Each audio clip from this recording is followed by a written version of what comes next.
98.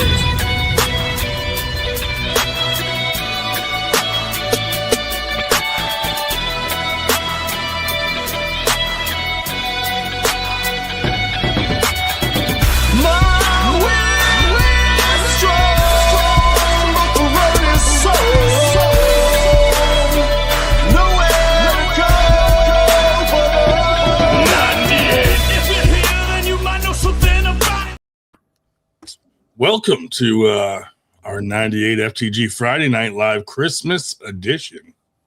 Merry Christmas, everybody, and welcome. We hope that everybody had a good holiday, doing whatever it is you do or whatever it is you celebrate. We hope you all got whatever it is you asked for, but or at minimum what you deserve. Yeah, what you deserve. Lumps of coal, whatever, whatever. Man. It's crazy how fast that year went by. Yeah. New Year's coming up. We had a busy year, and I think this year's going to be even busier. We're going to go over some of the things that we got coming up, things that we're doing. Oh, yeah. We got a lot on our plate this year. But and Winter Blast is looming. Oh, Winter Blast. Which takes up a lot of resources. Dude, and we have 2 tournaments before that. Yeah. So that's crazy. Why don't we hop right into Dragon Grip then? All right. Yeah, go ahead. Because I have to respond to this email. Yeah, quick. No problem. Yeah, so in a few weeks, short time, we have a tournament called Dragon Grip, and it is at 21 Locks Brewing in Morrisville, PA. Which is right on the border of New Jersey, which is pretty cool. It's, fairly easy to get to. Really excited to go to this venue. They were gracious enough to have us 98ers over there. The place is beautiful. It looks really cool. I still need to stop by there just to see it first. But yeah, it's a great looking place. You know what? Why don't I share my screen here for a second? See if people can take a look. So we'll check out right here. How about this? So 21 Locks Brewing Company in Morrisville, PA. Hopefully everyone can see that. Cool. Yeah, pretty cool looking venue. Obviously, they got your food, they got your drinks, private events. They got a cool little space there. That's actually the space we're going to be in right there. Yeah, and it's, like it says here, it's a 15,000 square foot property. So the place is, pretty good size. Yeah, so you can check them out on Facebook, Instagram, all their socials. It is 32 West Bridge Street, Morrisville, PA, 19067. Like I said, right by Jersey, so not too bad. In fact, specifically, if you don't know where Morrisville is, but you have a vague idea where Trenton is directly across the river from Trenton. Yeah, within walking distance of where George Washington did his thing on Christmas Eve, 240 some years ago. Good old George. One of the cool things, like 21 Locks is known obviously for being a brewery and their pizza, but they have a crazy coffee station there that it's like a $40,000 coffee machine, and they do all kind like breakfast sandwiches, stuff like that. So everyone that gets there early, if you want breakfast, dude, or a coffee, that's the place to be, man. That's a good idea. I didn't even think about that. Yeah, weigh in and then eat up. And then you can get lunch later or something. Well, if you look here, it's it's open at 7:30 a.m. on Saturdays. Yes. So, like Ryan just said, get some coffee, get a little sandwich or something. They got espresso, cold brew coming soon, not coffee, kombucha. They got all types of stuff. And then the kitchen here, the food looks really good. This place looks very nice. Yeah, they got the breakfast sandwiches there. I mean, shoot, $5.50 for an egg and cheese ain't that bad these days, I'll tell you what. Lunch and dinner, smash burgers. So yeah, come out, eat, drink, get some coffee, pizza. We'll be there all day. And so it is about a little over 2 weeks from now. You'll have plenty of time to recover. All these people are sitting here thinking, oh my God, with what I stuffed myself with yesterday, it's nothing the Christmas cookies. I'm in no mood for food. But hey, by the 10th of January, you'll be all ready to go again. Depends what they do on New Year's Eve. Yeah. Just don't get like a week-long hangover. You should be okay. So yeah, here's the Facebook event page. All your details and information here. As usual, 3-pound clothing allowance. Men's class is $40. First timers $20. Women's $20. Kids free. Ryan has the medals in hand in his possession. They're pretty sweet as usual. 98 always tries to give you guys some really cool medals. All the classes are here. If you know anyone that, even if people aren't arm wrestling, you think maybe someone wants to go, send them an invite over here. If you're already going, just, the way we can get events at these places by getting people to come and buy a drink, buy some food. You can learn about arm wrestling, just enjoy and spectate, come out and support, another local business and help out arm wrestling while you're at it. So please check out that on Facebook. All the classes there. It's going to be a good time. I just sent out a bunch more invites. So, we're just trying to get everyone out. And also here on 98arms.com, we're building out our different events here on the website so people can see that. So, we got the Dragon Grip there. Winter Blast. We have another one we'll be adding down in the DC area at Gold's Gym. I believe that event page is already up on Facebook. Mm-hmm. Just waiting for a few more details, and then that one will live and out there. Nice. Capitol Heights, Maryland, to be specific. Is that what it is? Okay. Thank you. Heights, yes. Awesome. So yeah, here's the map like Dave was saying. It's right next to Trenton. So right here is 21 Locks. Route 1 is right there. So you zoom out a little bit, not too bad. Yeah, we're not seeing the map. Oh, it's not showing? Why is it not showing? Oh, there we go. Here we go. Come on. Now it should be up. Yep. Cool. So yeah, Trenton right there. Brewery's right here. So pretty easily accessible. Not too far from Philly. Not too far from a lot of places over in Jersey. So yeah, come on out. It's going to be really cool. The place is awesome looking. As long as the weather holds up, should be a great event. My late stepfather used to say, I hope it keeps up. And we say, what the hell are you talking about? He said, well, if it keeps up, it won't come down. There you go. I like that. I guess that was a 1960s dad joke or something. That kind of makes sense, though. Yeah, so that'll be fun. We're all in the Lehigh Valley tonight. Not sure how it folks a little bit farther south, but it's all ice here. Suspended service as of 20 minutes, as a half hour ago, and sleet and the whole mess. So not going out tonight. It is all ice right now.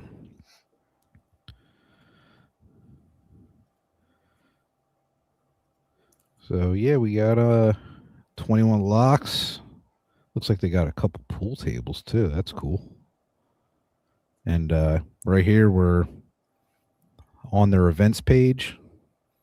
Arm wrestling tournament. So they got all types of stuff too. If you want to go to a trivia or comedy night, they got Eagles watch parties. all types of fun stuff. So please support them. Looking forward to getting out there. It's going to be really cool. And another bit of news. So, Mithril Arm Wrestling. You guys may have seen some of their equipment here, some of their handles, some of their other machines, accessories. So his account on Instagram is Pool Heavy. If you check him out, he's pretty active on Instagram. And he was having some issues with exporting to the United States with some of his costs. And he had reached out to all of his followers and said, does anybody have any experience with this sort of thing, you know, with import, export? And I do. So I reached out to him and we were able to figure out what issues he's having with his costs. And, you know, he was kind enough to agree to send us some handles that we can raffle off at Winter Blast, which is going to be awesome. I can't wait to get a hold of them. These things are really, really nice. I'm sure a lot of people have seen this machine before. It's like an all-in-one. These are being shipped from Kazakhstan. So we really appreciate Pool Heavy. And if you guys can go to Pool Heavy on Instagram, check him out, give him a follow. He's got all types of different handles here. Oh, I hear sirens. Yeah, that's me. Allentown, we're holding a fire. I'll kill that. Yeah, so a couple of different handles here.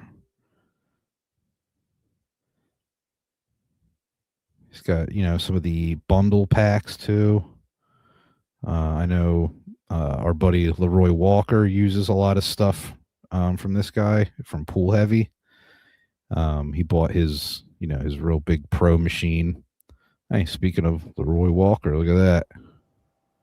Different packs.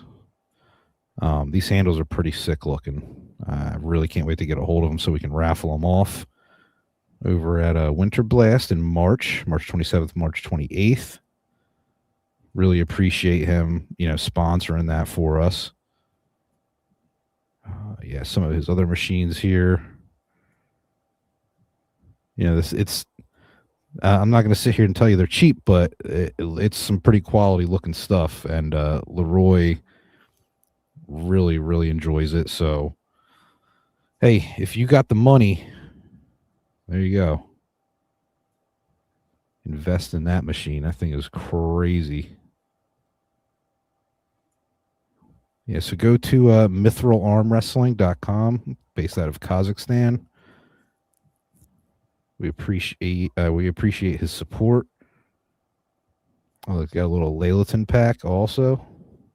I think Morzov might even have like a little bundle as well on here somewhere.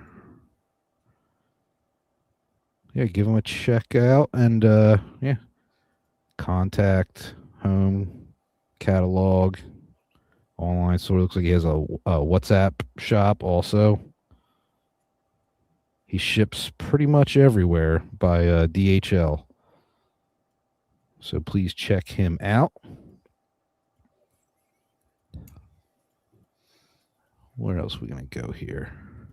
You know what the D is in DHL?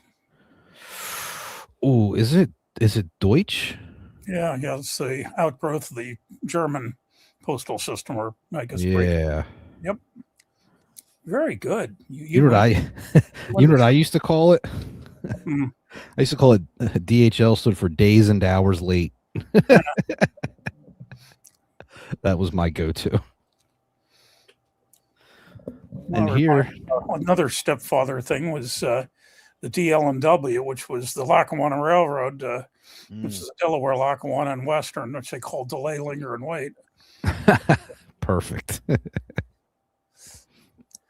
The home of the original Phoebe Snow, not the Phoebe Snow that was the musical artist some time back, but their advertising icon used to be this woman that always wore white and her gown was white from morn to night upon the root of anthracite, because they burn hard coal instead of soft coal. Ah. So you're supposedly wasn't quite as filthy. Mitch, what's up, buddy? Yeah, so unfortunately there is some import tax with it. Kind of the way things have been with tariffs and such. Kazakhstan wasn't hit as heavily as like Chinese steel, but pretty much anyone that imports steel across the board got hit with a 50% tariff across the board. And then Oh God, yeah, we want to make sure we don't have a trade deficit with Kazakhstan, for God's sakes. yeah, of all the countries, you know. Yeah, Uzbekistan, yeah, but Kazakhstan, no. I mean, really. Yeah. So yeah, there's a 50% tariff on steel, and then I believe the base tariff on Kazakhstan was 10%. But all together, I think when I tallied it up for our buddy Pool Heavy, I think it was around 85 to 90% tariff. You know, the Kazakhs have to take a page from the Swiss, who didn't like their tariffs. So they showed up in the White House, gave Trump a gift, smooched his ass, and all of a sudden his tariff was cut in half. Died. Just reporting the facts. Just the facts, sir. Yeah. So, like Yaramich says, they could somehow reclassify it to save on taxes. So, I did speak with Mithril, and he did give me his harmonized tariff code, and he is using basically a workout harmonized tariff code, HTS. So the reclassification is tough because you could reclassify it to something potentially different, but if you get caught, you're in trouble. Unfortunately, put Trump's name on it, the tariff will go to 0. There you go. I'm going to get shot by all the Trump people, but it's okay. Hey. Thank you, Pooler's Pit. Yeah, so for our for the handles he's sending us to raffle off at Winter Blast, since we're not being charged for it, he's classifying it as a gift, which should help on our import taxes, because we're gonna have to pay the import taxes, which is fine. I mean, I'm more than thankful that he was able to send us this stuff. I really appreciate it. And he's a hardworking guy. He's making a lot of products over there, making a living, so totally fine with paying those taxes. Yeah, there is some stuff like that with, like you're saying, with the cross dock and the there's like the USMCA agreement, the NAFTA, all that stuff. So you're right, there are ways around it. I think maybe with because he's kind of a smaller operation, it might be a little tougher for him to get around some of that stuff. But yeah, it's unfortunate, but like I told him, he's part of the brotherhood. He's from Kazakhstan, so we're gonna support him. And if totally understand if people can't swing it to buy the stuff, totally get it. But hopefully, he stays pretty busy, and he gets support from the European countries and stuff like that. But yeah, if there's any other way I can help him with import stuff, I will. I talk to him pretty regularly, so we'll see where it goes. It's just kind of the situation we're in right now. So so for him, basically the reason he asked about the taxes and tariffs and stuff is because he's giving his customers an estimation, and then when they're getting them, they have to pay more than what they were expecting by a lot. So he wants to be able to provide accurate costs for his customers when stuff shows up at the door. our buddy David Stone in the house. Hopefully, Moldova is spared the tariffs. I don't know what's going on with Moldova. I haven't really kept up with all the countries over there. All I know about Moldova is that that's where they had the WAF Mm, world a year ago. yeah, yep. Hey, while we're at it, let's show you a little infinity function. Oh, you were going to talk about these. Oh, what's up, buddy? My bad. Carry on.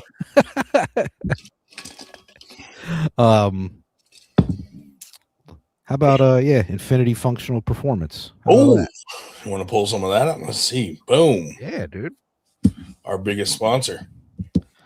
IFP, where performance is an expectation.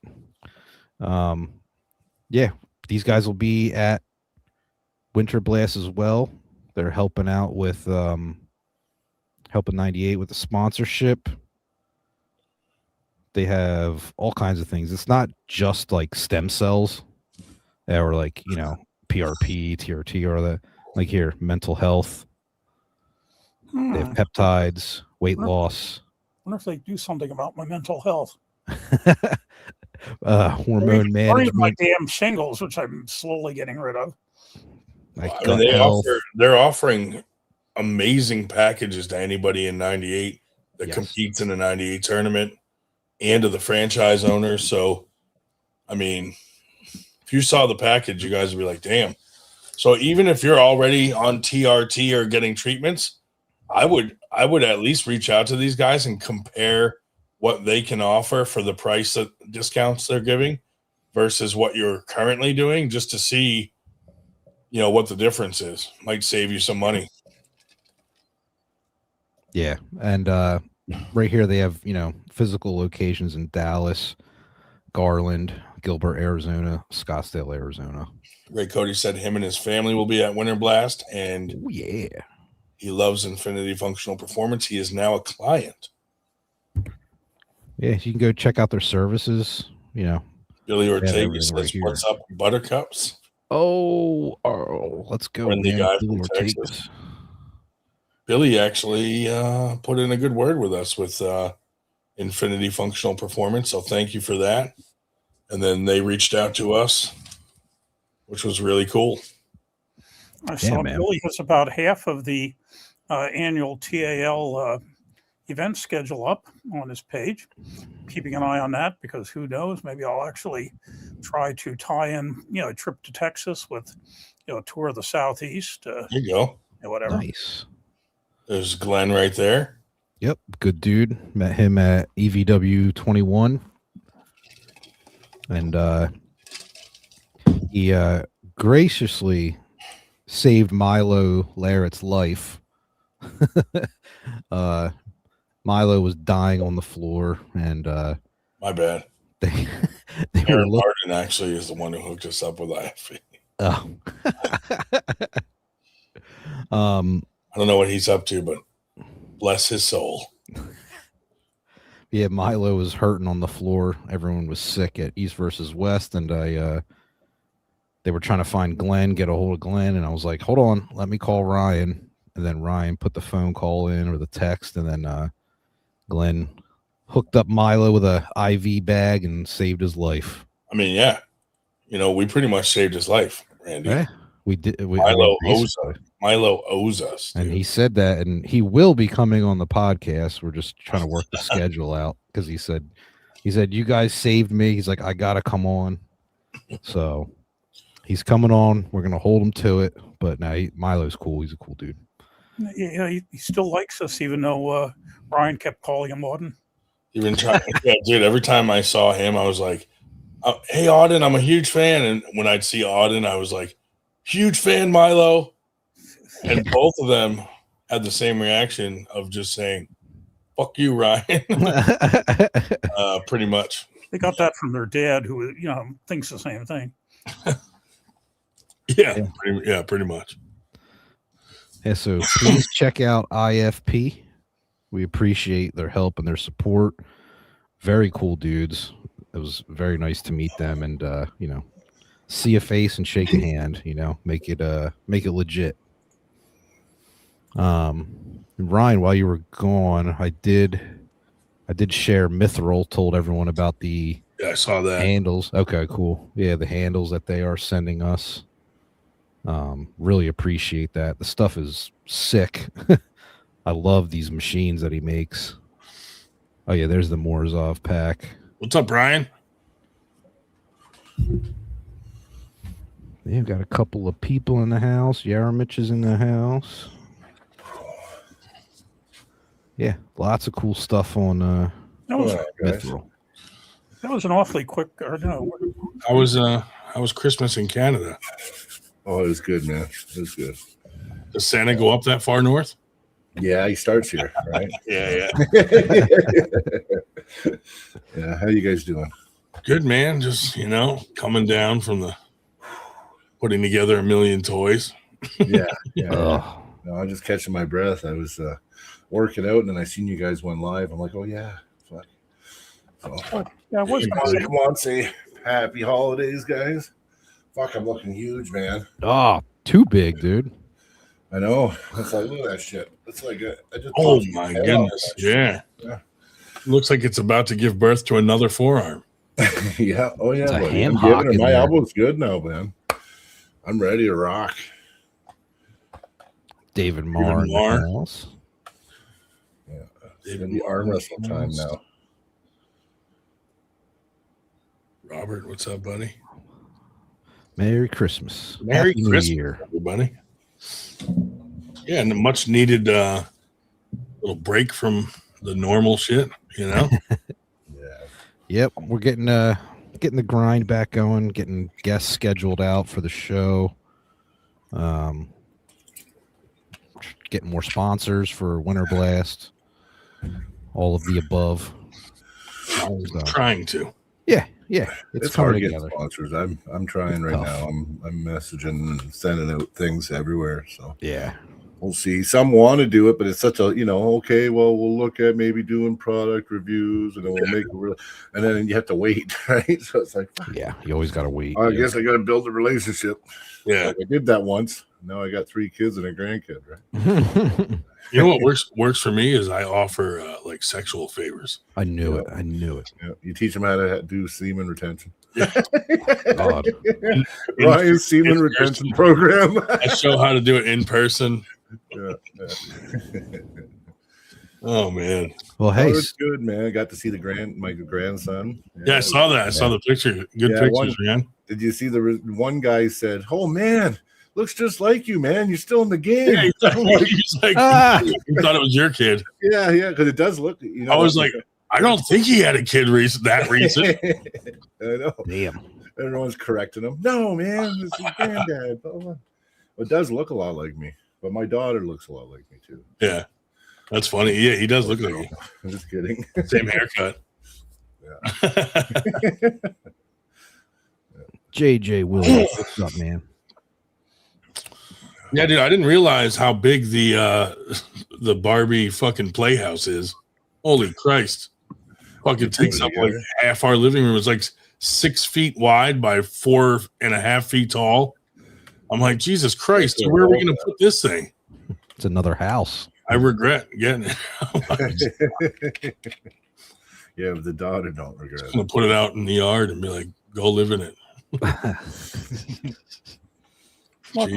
Luckily, Everly does not look at all like Ryan. Yeah, that's true. Hey, what do you think about Levon tearing his bicep off? Oh, dude, what the hell? That was on our topic sheet. Yeah, too. we're going to talk about it. Yeah. That's crazy. Like, Get the hair what? down here. I Did you mean, guys see the video? when you get all these matches lined up and you're that popular, you got to be careful. East Man. versus West got to be mad. But you know what? I'm gonna say it's bound to happen. I mean, how long can you stay at Levon's level? He's got a peak to be at that level. Yeah. And I mean, how many times can he do it before? Like, you're seeing his body fail now, right? So, Oh yeah, and then he's doing all the strict curl shit all the time, and yeah. In the hitting the drug, PRs. guaranteed the roid rage is real. And I mean, the tendons dry out, right? Like it's Yeah. Did you Not guys see good, the man. video of him lifting it? yeah. Oh, Oh yeah. I didn't. East versus West made sure they I posted saw it it for pop everyone up. to I see. didn't hit play, but Yeah, he was basically doing extreme single arm. hammer curls, Yeah. basically. And on like the fourth one, you see it just go like his arm, and he was like, yeah, No, you he know was like, why? "Oh fuck!" Because he's not truly lifting that weight anyway. Did you see the swing he was putting into it? Yeah, he's So, doing like Yeah, and then what happens is you get your tendons like an elastic, right? mhm. So all he had to do is get a little bit off rhythm of that elasticity, yeah. and then he can boom. But I think he said it was all muscle, but I wouldn't be surprised if there's something Something more than yeah. that. Yeah. like you don't see like anything like roll up his arm, so No. hopefully like it's just How many lashings do you think the Georgian government gave? Maybe long. Well, they're a Christian government there. So. They got him tied up to a cross. No. Passion of the Christ in him. You ever see that movie, Passion of the Christ? yeah, Oh, Mel my Gibson. God, dude. Yeah. That was fucking intense. Oh yeah. Well, he tried showing a different version, right, of what people think. Yeah. I mean, that was brutal. It really made you think, like, hey, someone went through this, you know? Oh yeah. Yeah. Um, I mean, there was horrific things in mankind's past. There's no doubt, right? Like, Lots of yeah. I see in the breaking news this afternoon, within the last hour or so, Trump has sent a gift to the Muslims in northern Nigeria, or a Christmas gift, basically blowing the shit out of them. oh yeah. Dave. Yeah. You know what I thought you were gonna say? A couple planefuls of Somalis.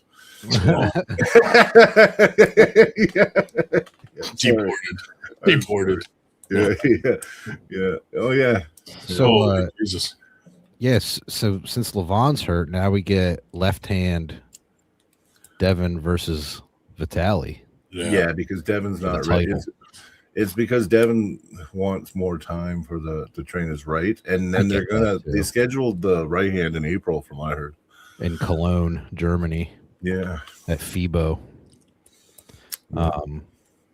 But I mean, I'm still interested, you know, left hand seeing Well, Vitaly and Devin. I'm hey, still Devin. into it. Devin, you can't rule him out, right? I think he has Yeah. less of a chance on the left, but I Yeah, think I lean Vitaly. yeah, me too. But Devin never does some know. crazy shit. I mean, Yeah, when he lost all that weight and he looked like he was from Somalia, Yeah. and he went up against Oleg Petrenko, I thought for sure. And I mean, man, he manhandled Petrenko. Yeah, that particular match, I didn't think Oleg was going to be able to beat him. I don't know. I Personally. just was shocked by all the weight that Devin lost. Like, it was a lot of weight. He right? can cut weight, man. I'll tell you.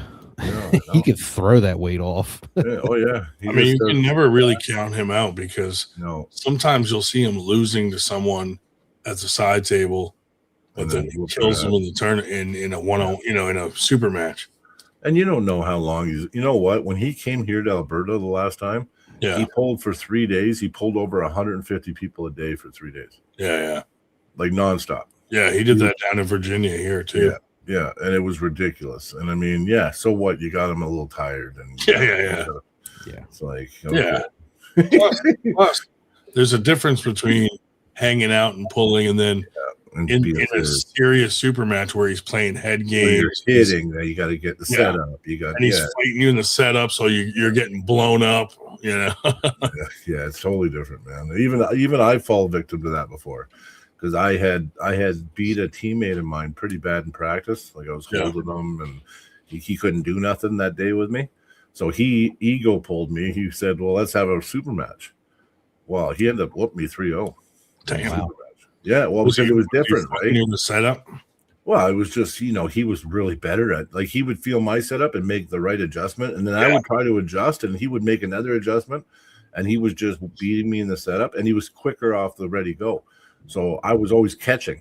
You know what I mean? That makes a difference. Yeah, Because in we're practice, slow. you're like slow pulling. You know? Yes, that's right. That's right. If someone's got speed, that's a whole different ball game to deal with. Yeah. Yeah, people don't. Yeah, sure, you were dominant on the practice table, But I mean, there's like now there's the setup, there's the hit, there's everything, right? Like, and plus some people can't activate that top end strength when it's not for real.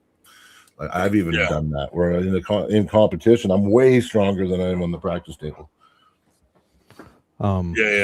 Also, with this Levon injury, now it sets up kind of things differently in the future for 2026 because, Mike wanted a shot in the USA at Levon, and now we don't know. You don't know if that happens. So, like, where does that put Mike then? You know what I mean? It kind of has like a little bit of a ripple effect. You know what I mean? It might help Mike. This might all help Mike get that opportunity. Yeah. Because if Devin pulls off and wins against Vitali's no longer as big of, like, he gets knocked down a few notches. So now you got Michael. The interest, like, does Michael, like I said it on our podcast, I don't think there's no way in hell Mike deserves a shot at Levon. He's not number 2. He's nowhere near it. But we all want to see it. We all like. We want to see that style. I want to see it. Yeah, a lot of us want to see it. We're curious. You know what I mean? But I don't think, like I said, if it means, does he deserve the match with Levon? I don't know. I think you got to at least be top 3 to deserve it. So my question for you guys is this then. So let's say Devin loses left hand to Vitali. Okay. No big deal, right? We know and then could happen. And then Devin, let's say Devin beats him on the right. Well, exactly. And then let's say by that time, you're running around May, June. Do you do Devin versus Levon again, or do you give Mike that shot at Levon if Levon is healthy? Mike. That's what I'm saying. I think it would be Mike in that instance because they've seen Devin already a couple times. Twice. But Tally obviously can't beat Levon if he can't beat Devin. So why not throw Mike in there? And that's what I think might happen. I think this is good in a way for Mike. Yeah. It's interesting how it shapes things up later because the other thing, Mike wants to have that match with Levon in Arkansas at this 5,000 person arena. Yeah, that they have in Hot Springs. Call all the shots on it, right? So the interesting thing is Mike said that they had a sumo event in Hot Springs and they sold that arena out. Oh yeah, I know. With sumo wrestling. So he's pitching it. He wants. I know. I heard him trying to sell it. I mean, I would love to see it. Yeah. Oh yeah. Why not? They're going to do every other one in the States anyway. So why not? That would be cool, man. That would be cool. Yeah, but they got to find a way to fill that fucking thing. Arm wrestling alone there will be tough. But they sold it out with sumo. Yeah, but sumo wrestling, dude. Yeah. And how long did they advertise? It depends too, though. If this sumo event, maybe it was advertised for a year and a half. Yeah, and we don't know the backstory. Fans of sumo. Yeah, we don't know the backstory. Is all I'm saying. Yeah. When to us, sumo sounds retarded. It looks I've watched some sumo. But look at fucking pickleball right now is the fastest growing sport in the whole fucking world right now. Yeah. Cornhole. Cornhole will be in the Olympics soon. Before arm wrestling. Before arm wrestling. Dude, you know what I miss? You guys all probably used to play horseshoes, right? Oh yeah. I grew up. My whole family played horseshoes. Yeah, dude. We always played shoes. Remember darts? Darts, those fucking pointy darts, and like some kid at the barbecue would catch one in the fucking shoulder or something. Oh yeah, I got a few in the foot. Yeah. Dude, those were lethal weapons, dude. Oh yeah, and they try to get it out. You think it's easy? It just comes out. It grips on, and you pull like skin and fat out with it when you pull it out. I did it. Yeah. I remember we used to throw those at like trees and whatever. But man, you get hit with one of those, you're in fucking some serious. My stepdad was a really good dart player. I'm so old. The cornhole was darts is fun. Yeah, it was called beanbag. Yeah, beanbags. I used to love throwing shoes, though, dude. That was fun. We played wall ball when I was a kid. We were cheap. We just get a tennis ball or any kind of bouncy ball, and we play handball on the wall. Yeah, handball. That's what we used to do. Handball. Boom. We had a local different names for it, right? But we had a local swimming pool place near my house that had a huge wall ball wall just for that. I love it. It was awesome. When we were in high school, man, or even grade school, that's all we did. We were just bang, bang. Just playing. Yeah. Back when you were allowed Marbles. You ever play marbles when you were a kid? Back when you were allowed to cream people in with dodgeball in gym class. Oh, I love dodgeball. Not Yeah, anymore. we used to play that all the time. Murder ball, we called it though. Yeah. We called it murder ball. Yeah. You guys ever play Chinese checkers? I've been around it. I was always It's not a domino joke, player. Ryan. I played dominoes in high school. I know. Jamaican I know. guys. Yeah. I thought you were like I was setting up for a joke or something. Yeah. Yeah, I played it with my balls. Whoa. Yeah. No, man, it's crazy though. Some of the sports like that got real big. Like for a little while there, dodgeball was getting big. Yeah. You know, Was fucking there, like, a leagues, league all these for it? leagues and shit. They got their own fucking movie, Dodgeball. Yeah, I like that. I like That was that. a good movie. Good movie, yeah. It's nothing like arm wrestling, though. No. We played dodgeball in school. I remember grade Yeah. 3, they Yeah. take us to the gymnasium Yeah. and we would just whip balls at each other. Yeah, and then it got banned because one little fucker got hit in the face or something. No you know? way, really? Yeah, up Oh. here they stopped doing it because I don't know, Oh, wow. it's violent. I'm like, how is it more violent than like football, dude? Yeah. Well, try getting a basketball to your nose in grade 4. Right, I was yeah. in grade 4. Somebody Yeah. went like this and chucked the basketball, and I was 2 feet away and it hit me right in the nose. Oh, that was Oh. horrible. Did you guys ever have to do like Dodge dancing? a wrench. Yeah. We used to have to do dancing in gym class, Dancing. like line dancing and shit. We never did that What shit. school did you go to, buddy? Kind of homo Dude, right Were here. you homeschooled? Dude, I That was swear a to God, grooming they're like, school. Randy, that was a grooming school you went to. they would literally make us line dance and stuff. All right, You know, guys, like, line I'm not up from the for- south. Line up for line From dancing. PA. Oh, make sure to wear your little skirts on Monday. It was Yeah. line dancing That was day. weird. They kept putting me in the skirt. I don't like that. That sounds Yeah. weird, man. Yeah. Get in your gym clothes and it's like a Dude. tutu. yeah, yeah. It was literally like grab your partner around and round. It was like that type. Oh, I of remember. God. I remember in grade 7 we had a coach that wanted to. He tried to degrade us if we didn't want to go have a shower with everybody in the fucking after fucking football practice. I'm like, what the fuck, man? I'm like, I'm not. I'll go home stinky. I'll shower at home. Leave me alone, right? I'm like, I don't want to shower with dudes. You know. Yeah. Did you guys do Fucking archery? weirdo.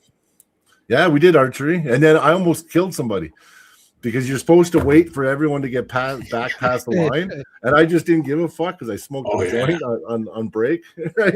Like, because I was getting high by grade 8. But anyway, yeah. so yeah, all of a sudden he's not back yet, and I'm like, "Whoa," and the arrow just went right by him and hit the thing. I was like, oh fuck! Yeah, I got kicked out of class. Oh, Adam, did you get a new outfit for Christmas? Always 3D printed a mask, or is that makeup? Oh. Yeah, It is yeah. I nice. made Oh, some that's of it. nice. Yeah. I made My some new for my cat. character. I'm no longer Batman. I'm adamantium arm wrestling. Oh, shit. Ah, nice. Damn. That's Trademark it.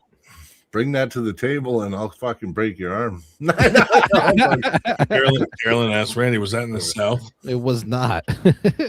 That's even crazier. Carolyn. Hey, Carolyn. We're in going a to do different line weight dancing class. up here in the North. My friend Judge, we're in a far different weight class, I think. I know. I'm bugging. I wouldn't really break your arm. Brian, Pennsylvania, they couldn't decide what to make the state dance. So we have 2 state dances. There's a state dance and a So state big. folk dance. Holy shit. One of them's a polka and one of them's square dance. Really? I'm not sure which is going. which. What up? Must be a really special night for Billy to join us. It's Christmas. Especially What, visible. you We got, can you got see the him. day off? Usually we can't even see him. Oh, we didn't have practice tonight. Oh, They're nice. usually driving if you do come on. Yep. Yeah. Do you have to work tonight? No, I took off. Oh, nice. You gotta have some Christmas time off. Yeah. I had to Yeah, work today. I was went back to Louisiana for Christmas, and then Nice. yeah, I took off yesterday. And then we got home, we're unloading everything. I'm like, you know what? I'll take off tonight. Nice. So Great time to do it. Oh, It's yeah. in I don't have a Louisiana choice. for you. I just don't make any money on these days because everyone's busy. So Yeah. I get the days off by default. So what's My going on wrist with has the team? grown a little bit, but I'm still a middleweight. I don't have a heavyweight wrist, Carolyn. So, What's going on in 98 Texas? Absolutely nothing. Oh, damn it. We just haven't found the right person yet. Oh, I'm sure you can find. I'm sure you can find somebody. I'm sure there's always someone trying to topple me. No. Well, it won't be us, Billy. There's a long list. It's all right. It's advertising female- every Friday. The Oh, you're female in fan by is default, asking too. 7.75 inches is the measurement for the wrist. 7? Oh, I got 2 inches on Whoa, you. what are we talking about? That sounds 7 huge. point. Carolyn Looms asked. I'm just Broader kidding. sense about Oh, time that's not to gonna, check the wrist Mine I are circumference. like 9 inches in the. Mine are so, both over 8, but That's your it's all wrist? fun. That's your wrist girth. yeah, I know. It's like Well, Judge, that lines up exactly with how the weight classes stack. Middleweight, Todd Hutchings has an 8-inch wrist, so I'm par with that. Move up to light heavyweight, it's about 8 point something. Heavyweight and superweight, you're up in the 8.5, 8 3/4, 9-inch range. So yeah, I'm that pretty I much actually I don't know. I haven't measured them in a while, but they're thick. that tracks right along with the weight classes.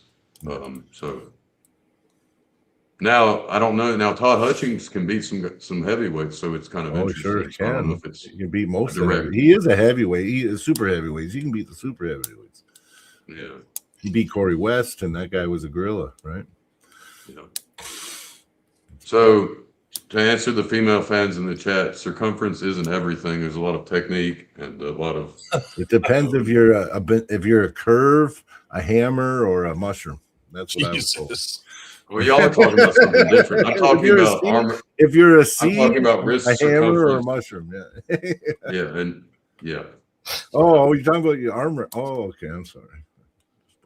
Good Lord. Something in that eggnog up there. It was just a video that popped up on my Facebook feed. Yeah, that's funny. Are you a mushroom, a hammer, or a C? I'm like, what's a C? What the hell's a C? Yeah. C is when it curves, right? God damn. Yeah, and a hammer is like all hammer, right? And then mushroom is like one size, and it gets small at the end with like a little cap. My wrist is 8.5. You're super heavy. 8 3/4. You're super heavy though, right, Ron? Is there something above that? Well, yeah, they're starting to make other classes now. Yeah, 275. It's fluffy 300 as plus. opposed to- Damn. Yeah. Now, We're getting all so jokes many aside, big have you lost weight since back in the old days when you pulled Italian and everything, or are Fuck you no, still dude. I put on weight. I'm trying to And how tall are you? You're 5'9"? get on my 600-pound life so that I can really You can only get so promote heavy.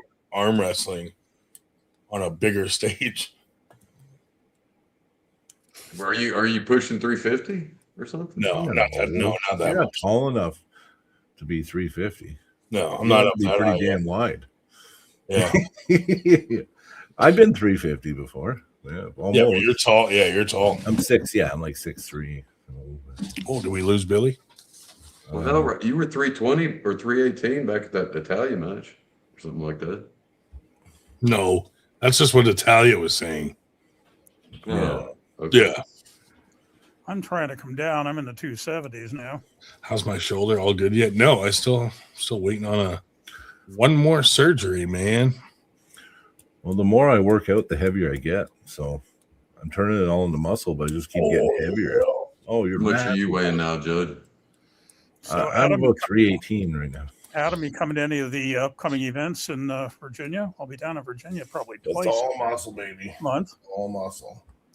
I'm hoping to make that February VAL tournament. You'll be at that one, right? We got a battle zone here. It's fucking going to be like Yeah. 500 plus. At the moment, Nice. I'm planning on being at the Stonewall Valentine's thing Day. on the Stonewall thing on the 17th January, and then VAL. Oh, I forgot about that. I don't know if I'll make that one. Though. Supposedly, they have a massive practice going on with everybody and their brother at Princeton tomorrow. With the Princeton High Hookers folks are hosting something. I go up there when I That's can, but I really come big. back with a hurt shoulder from pulling those guys. Those guys are really stout. We're doing High hooker name. a tournament right near Washington D.C. soon. Just outside of it. So Virginia is a really long state. I'm literally 5 hours from DC. I'm in the Yeah. very other corner. Of Yeah, it. yeah.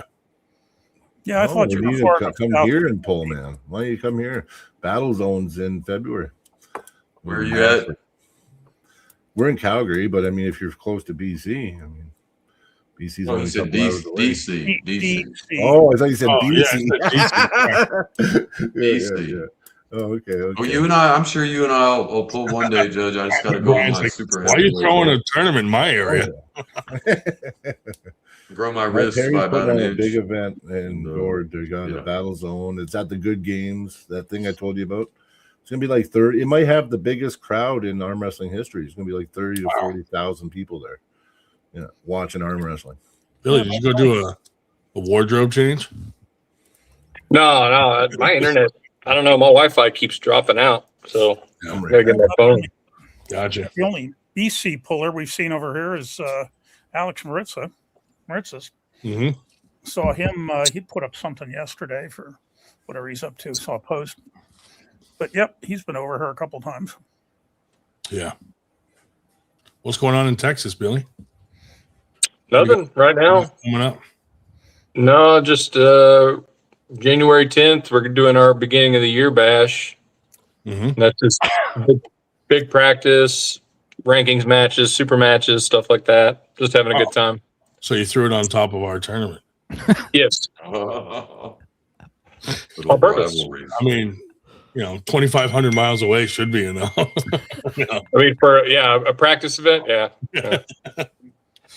And then after that, we fast forward to February 21st. We have our first regional there in Corsicana. It's just outside of, I don't know, about 50 minutes outside of like Dallas, Fort Worth. So Forward Golf 98 said, are you getting my 2 tables ready?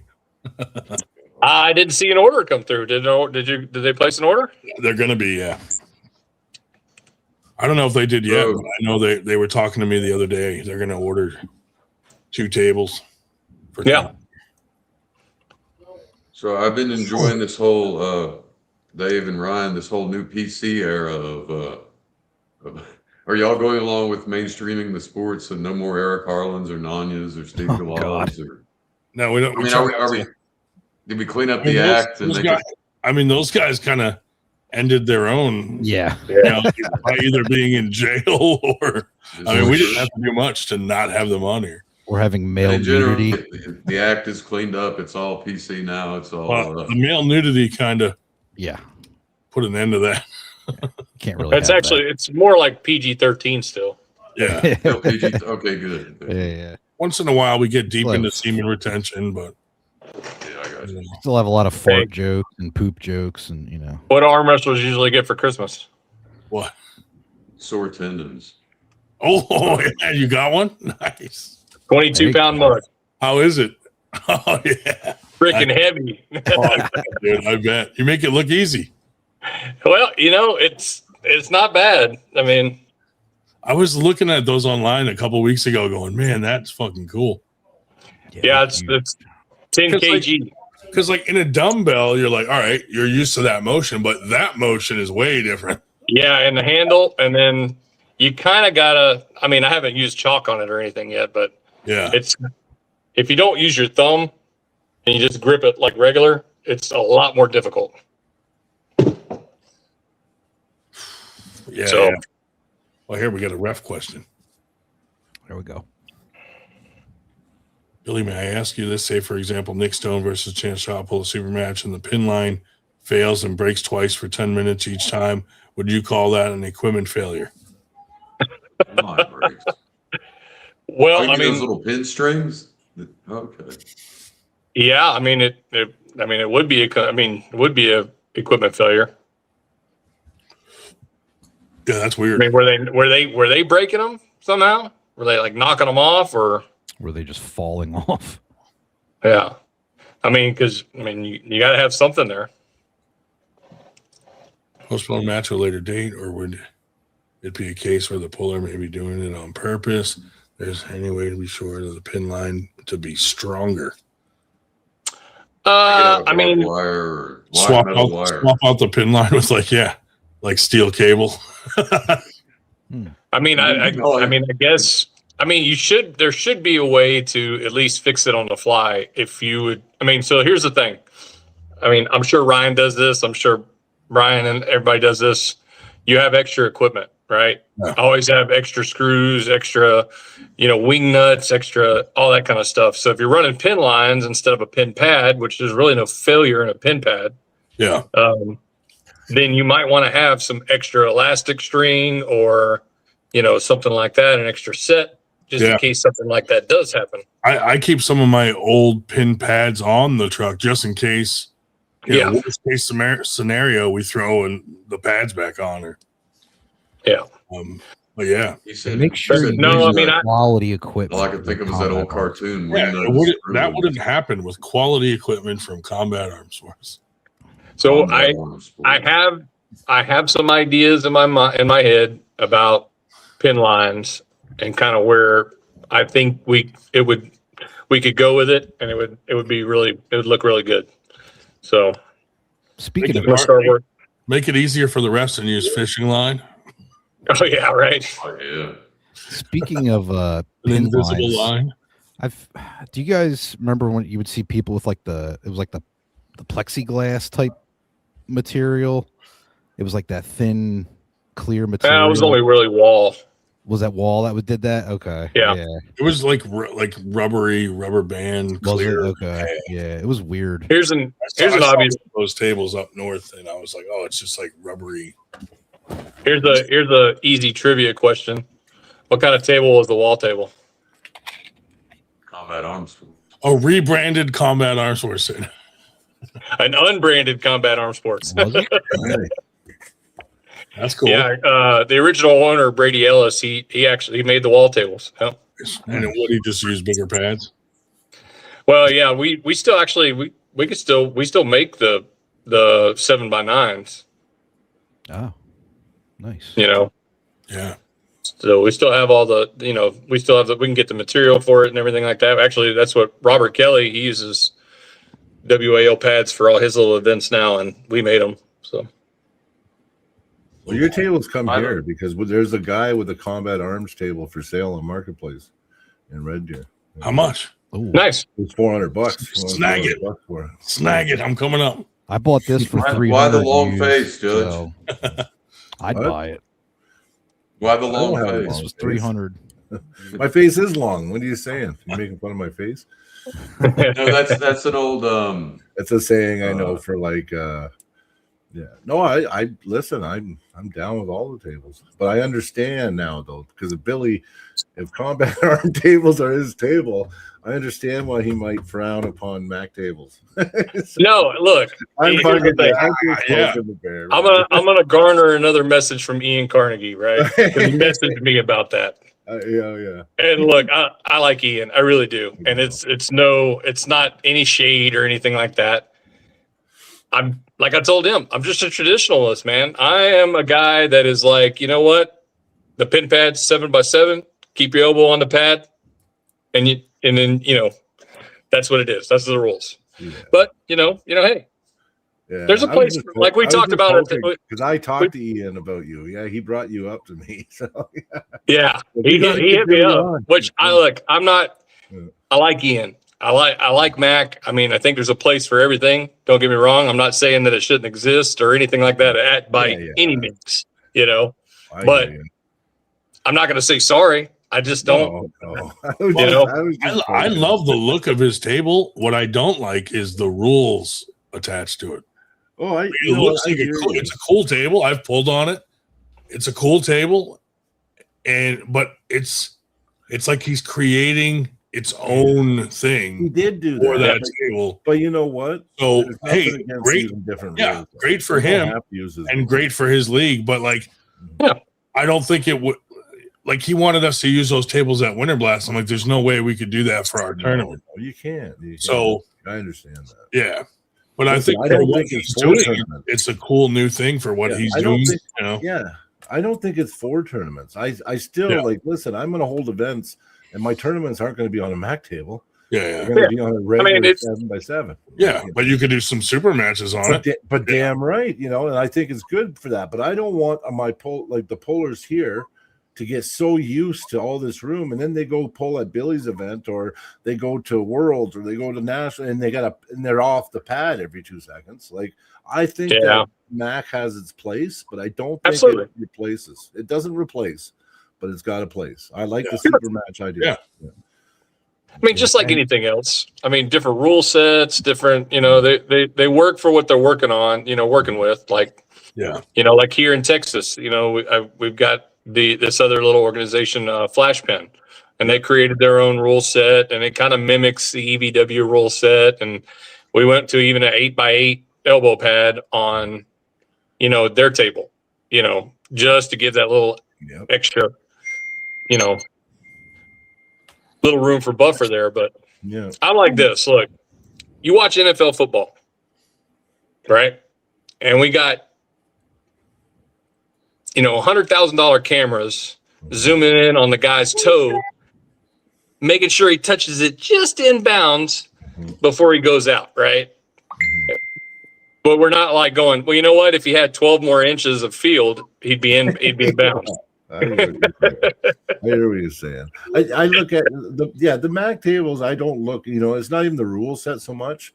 I do, but there is some of the rule set that I like. Don't get me wrong. Sure. But I think, I just think as far as entertainment value with the extra pad room and everything, and the speed you can run it, well, his rule set is fast, but like, I just like it for super matches. Like I said, but it's loose too. I mean, so you can't have the best of both worlds, in my opinion. Like, I watch the WAL rule sets. I watch any kind of a tournament with a set grip, and it's loose. It's loose. I mean, period. Yeah, no, you get away. You're gonna have to. You get away with it, like. Yeah, you're gonna have to allow for a certain amount of carving and rising and everything, and it's just when you allowing guys to close their own hand like that. Yeah. There's a margin of, messing around that you're gonna have to allow to get that match started. Well, unlike strict rules, And I said to Ian, I was worried that every match, because listen, guys still top roll. But in my mind, and I still think this, and I got a MAC table behind me, that it favors guys going in the hook, because the way you start, the angle that you start, and then the way they push the palms together, you can't create, like I like to have my pronation active and create that space. Well, they take that away from you because they put palms together. So it's so much easier. It's just you know what I mean? It's going to go in the hook 70-80% of the time, I believe, on a Mac. The rule set. For sure. Yeah. I've seen it. So I've seen 80% of the matches go to a hook. So, but no, it's great. Like, just because I don't prefer it or anything like that. Ian's great. Mac's cool. He's doing good. He's passionate about what he's doing, so that's really cool too. So yeah, he's stuck with it. Like a lot of people had a lot of negative, like were more negative than like what you just said, the truth on what you feel. Some people were very negative in the beginning, and he just stuck it out. So I give him a lot of credit for being consistent and just sticking with it. Sure. Because it's working, right? So well, it's just like with anything else, once you decide to go down a path, you kind of got to commit to it, go all the way. Yeah, no, for sure. If it doesn't work, hey, it doesn't work. I'm not saying that everything I do here in Texas for the league is, 100% correct, and if we do it and it doesn't work, then we go a different direction, but it's not going to be for lack of effort. That's for damn sure. Well, Texas, it's mostly is Texas where Tom Stubblebine lives? Have you met our guy that left? Have you met Slava, Billy Gubbs? Actually, I have met him. I think once. Yeah, I met him once. Actually, yeah. Yeah, he used to be a training partner of mine. Yeah. Oh, okay. Yeah. He moved from here. He was with our club. Stubblebine turning into like the Western version of Arm Wrestling News. Because back when Billy, I was really into Billy sends Stubblebine all that stolen content. Yeah, he sends it to him. He unfortunately rips a lot of people's stuff. No. Listen, I think he's just, you know what? It's not that I used to support him. I was a member. I was subscribed, but I didn't realize that half his content was just other people's shit. And like, he doesn't do a voiceover. He doesn't do nothing. Like, he just, and you got to be real careful with that. Yeah, he ripped our content before we could even post it because YouTube doesn't let you make shorts right away because it has to go through the monetization process. So I couldn't make shorts from it, but he was able to because he ripped it on like OBS Studio. What do you mean by ripping? Like literally getting in the literally while it was playing, he had it recorded. You can record it on a stream like a OBS Studio does it. You can just rip the live, right? But he had shorts out, and I couldn't even make shorts yet. And all he did was rip our shit. He edited it with AI, so he did an AI, where it breaks it up into shorts. But nothing was changed. There was no voiceover, no nothing. No commentary. And then he posted it as his own content. And other people didn't care about it, but it bugged me for some reason. Like it bugged me. So it's like arm wrestling and getting followers on YouTube are two different games, and it's the Wild West when it comes to content creation. Unless you make a complaint. Unless you complain. Well, yeah, I'm not taking it. But there's got to be etiquette. I mean, rules as arm wrestlers too. Like we respect other people.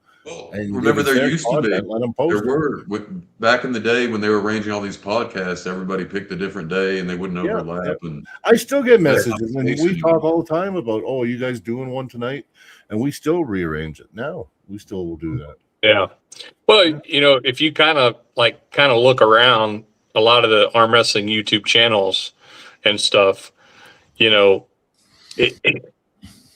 lot of them that have a ton of subscribers, a lot of it is based off of other people's content. And when I say like other people's content, I'm being like this arm wrestler went to somebody else's tournament. Yeah. And so that content is that tournament's content, Yeah. So it like that's mine, like here in Texas, my content is like 100% Texas.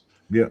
So my growth is going to be super slow because I don't have all the, I'm not chasing all the superstars around, and they're not coming to Texas, so I don't get a lot of highlights and stuff, which is fine with me.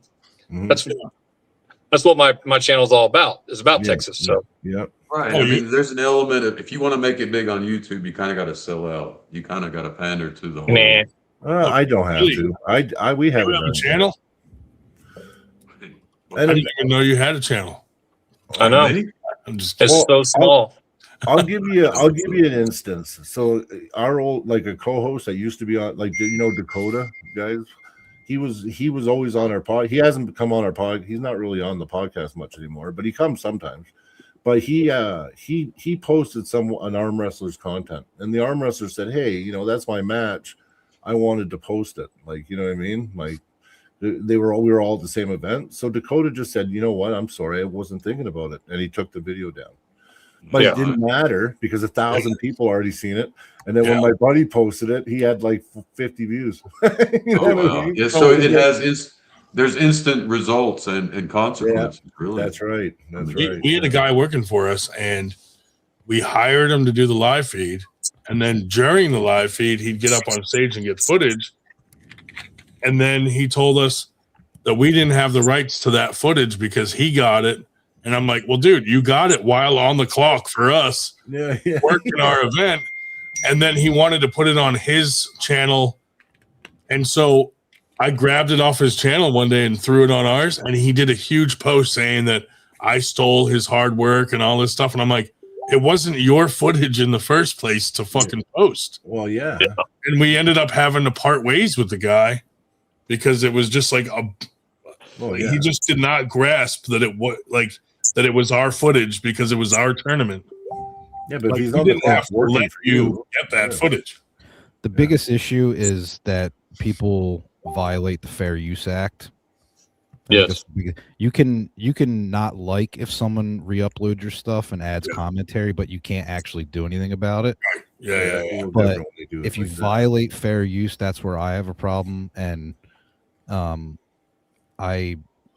going back to Tom, there's other people he has ripped stuff from that I have talked to, and they are aware of it, and they don't like it either. I talked to Artem. Artem's like, so it's like you can't use more than 15 seconds of their unadulterated footage without commentary, or what's the rule? Is it? So if you take let's say you took a 98 video that we uploaded, and you essentially just re-upload it to your channel, and you You don't edit the video at all. You don't provide any commentary, no voiceover. You do nothing with it other than steal it and re-upload it. That violates the fair Yeah, use. that's Act. definitely. And I had the copyright filled out. I just couldn't pull the trigger on doing it. You should have sent me the trip. I know. I'm not ignoring your question, Carolyn. I can probably do empathetic riser about lift about 80 pounds or so. Not much. My riser's not great. Why 70, is 80 everyone pounds. creepy? Tim Lewis. Yeah, Tim Lewis is going to pull Cody eventually. Tim Yeah, Lewis Tim Lewis has was on our couple pod matches for with 2.5 us. hours the other night. Couldn't believe we went that long. Yeah. And then he looked upset we were ending the podcast. He was having fun talking that night. Yeah, speaking Good, of Tim Lewis, he's got super matches coming up at Dragon Grip, Like actually. all the time, man. Who's he pulling there? So he's got two. If I believe he's doing a left and a right. I'm pulling it up right now. Ivan Marrero is one of them. He's a Yeah, he's strong dude. pulling Ivan. Yeah. I got Tim winning that one. Is that on the right? Ivan, one? maybe Ivan's gotten stronger from what I've seen.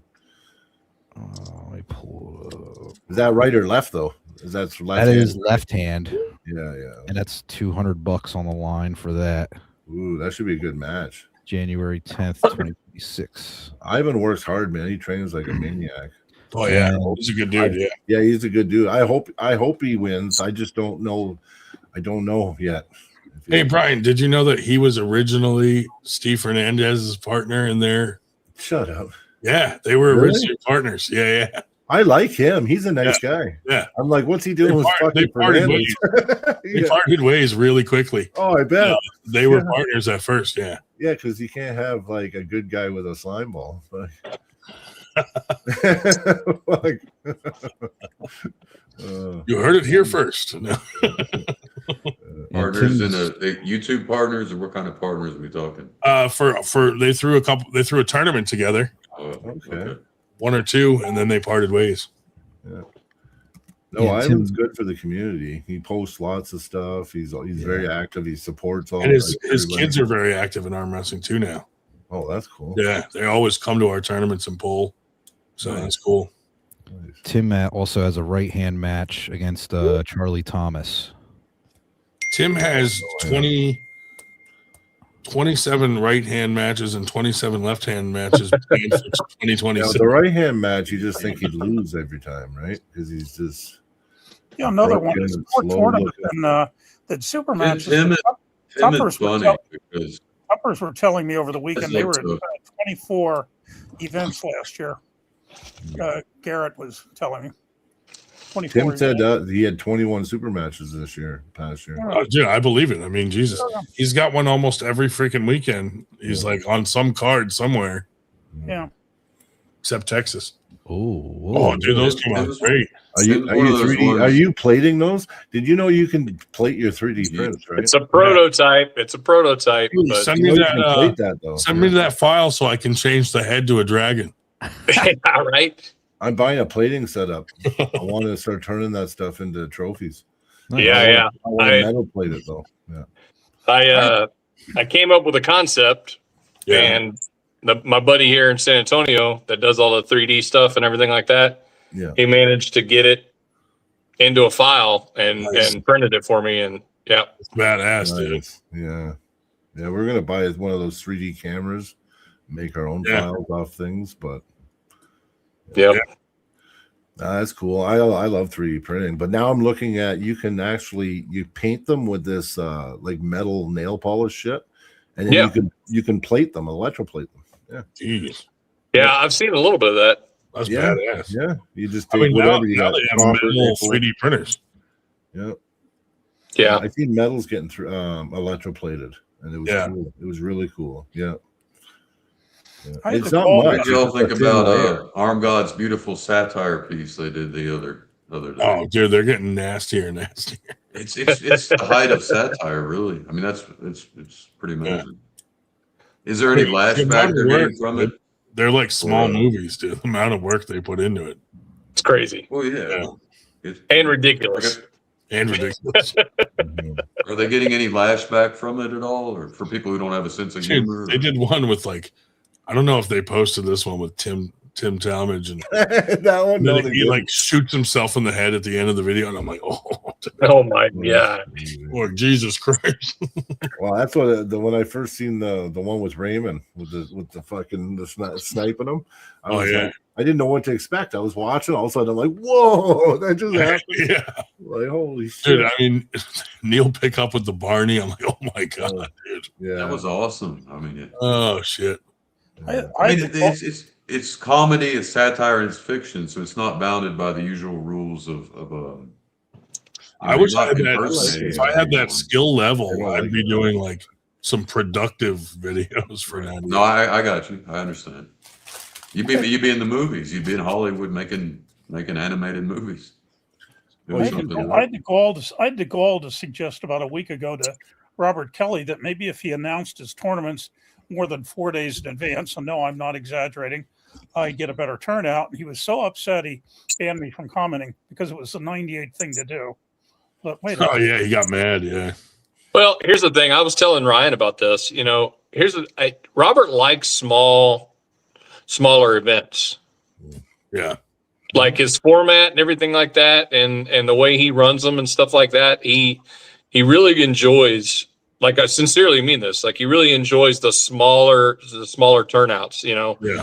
he's not expecting his tournaments to, you know, produce 300 entries or anything like that. He's looking for that like 70, 80, 100 entry tournament because he's running like those super match formats, best 2 out of 3 and all that kind of stuff. So he really enjoys the smaller events like that, Yeah. you know, just because of the way he runs them too, you know. yeah, it just amazes me though that you know, I put out one of our Northeast event lists like about the 15th or so of the month, and on the 16th this thing pops up for something to take place on the 20th. I said to Ryan, where the hell? Oh, did yeah. this- honestly, where the hell did this come from? So I Well, said, I mean, it happens everywhere, Dave. It happens everywhere. Yeah. it just killed me though. The first place, the 98th thing to do. I thought, wait a minute, we are probably louder than anybody in not wanting to ban and, you know, not wanting to block and not wanting whatever. But it's the 98th thing to do to block people. What the fuck are you talking about? I thought, honestly, Dave, God. Dave, if you curse one more time, I'm gonna ban you from the show. Yeah. People get 98 all wrong. It's Yeah. you know, Oh, that's another thing too. I was going to say, Brian, when Yeah. you guys make your shorts, you don't put other people's music on them, do you? I've been noticing some people doing it. No, and why? Yeah, I don't don't- understand. however, like Opus Clip I use, Yeah. whatever it does, I just Post. I Yeah. change the hashtags though. I've been seeing a lot of people like posting shorts, and they're good shorts, but they Yeah. put like some main hit song on it, And then it and gets the blocked. royalties Yeah. go to the song. Yeah, like even if Yeah, you yeah, make money, you don't get it. It just goes to the song. Yeah, And I'm thinking, well, that's ridiculous. So I just made a shit ton of AI music, man, and nice. I just because I was gonna say you make a whole bunch of 98 songs and just have your own soundtrack for all your videos. You Yeah. never have to worry about Our sharing anything. intro, someone made us this guy Matt made us this song, 98 song, and I was like, oh, that's pretty catchy. And we kind of use it for everything just to have something Yeah. that's not copyrighted. I switch it up. I switch ours like every 3 months. Yeah. isn't it funny how dead serious they are about? They'll let you steal other people's content, but if you play 10 seconds of a song or whatever, they'll Oh shut it down. yeah, and then they take the income from that video. Yeah. It's weird. Wow. Crazy. No, I'd be like, shit, use my music. I'm like, Yeah, I'll no get shit, all your man. income. No. No. Yeah, I was playing YouTube's, around today. YouTube's getting worse and worse. Like they make it harder for everyone every year. A lot of people are switching to some other platforms, but Well, just Rumble. I like Rumble actually. For Yeah. podcasts, it's actually really good. It's a you post on podcast there format. also or no? We've streamed like a couple times there. Yeah, how is it? There's not an arm wrestling community, but I was thinking Yeah. I never put the effort in, but I was thinking honestly, if you'd be the first one, because there's millions of people, like they're getting millions of views on their videos over on Rumble. Yeah. But like you don't see any arm wrestling. So like all it would take is for someone to it's like a new market almost, you know. So I don't know, Yeah. check it out. Type in arm wrestling on Rumble and you'll get like Maybe more now. I haven't done it in about 6 months. So There's a lot of arm wrestling on like Reddit. There's a lot of arm wrestlers and promoters on LinkedIn also. yeah, LinkedIn is way underused for promoting. One of my buddies said he gets tons of sponsors on LinkedIn, and I'm like, I never even thought No, I try LinkedIn for that. I well, wouldn't if you own a even business, thought about you have, LinkedIn. Yeah, I think of LinkedIn I as used trying to to get have a job. Yeah, I wouldn't even think of LinkedIn for this. no, me either. But since there's a lot of business owners on there, it makes sense that if you're trying to target businesses, not a bad place, I guess. yeah. I honestly now our we just steal Billy's sponsors. So whatever sponsors he gets, we just reach out to him.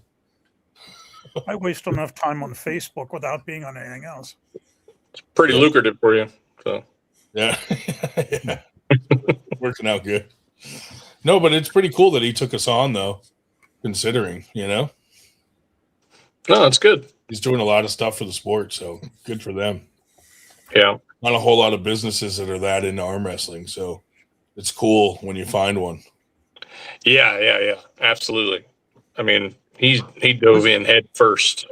Oh yeah, Let's talk about that. What, in general, from an on-the-ground viewpoint that y'all haven't been working in it for how long? You been working this field, Ryan? 5-10 years.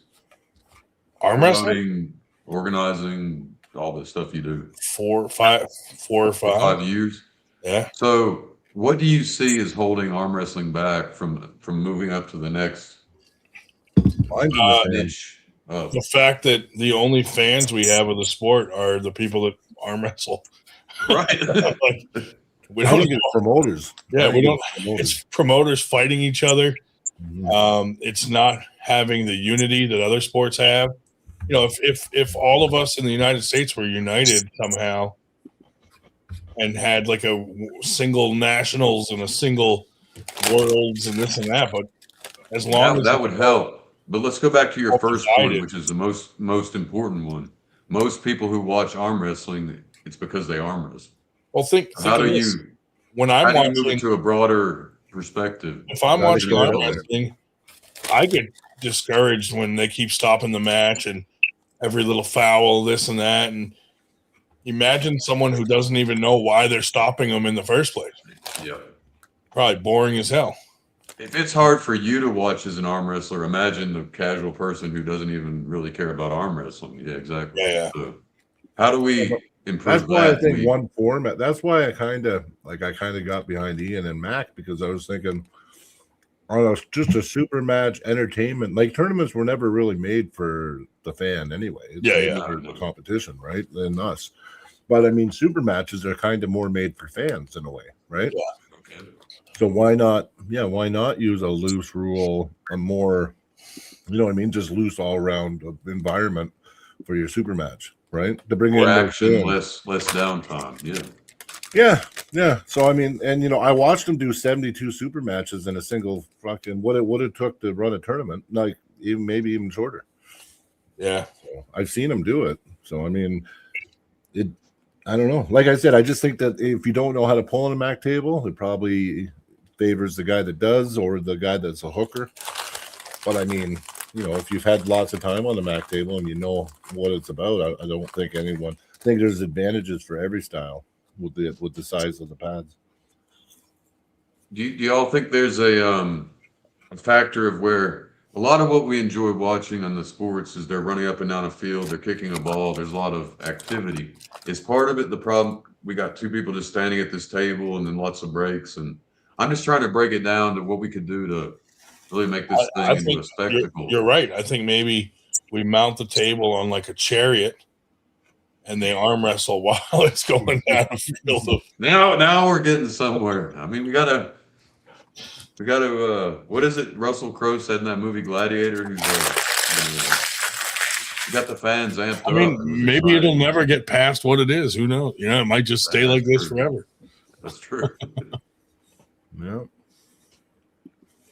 I don't know. I mean, I think it's getting better. It's just the problem is that we take one step forward, 2 steps back at times. And I think there's too many lines in the sand that need to be erased. Yeah. I think you're always going to have drama. You're always going to have some. Nothing's perfect, but I mean, I think the sport's probably, even though, you know, it gets discouraging, it's still probably in the best place ever still right now. Because I mean, we have multiple, you know, like now with YouTube too. Like, remember back in the day, you couldn't even, there was like highlight videos were on VHS tapes from what I see with the old timers, right? So now we got YouTube, and you know, and the possibility of bringing in new fans is there. I was a fan before I started arm wrestling. Yeah. Because I watched the WAL events on YouTube, right? Yeah. So I think we're in a good place. We just got to keep doing the best we can. That's all.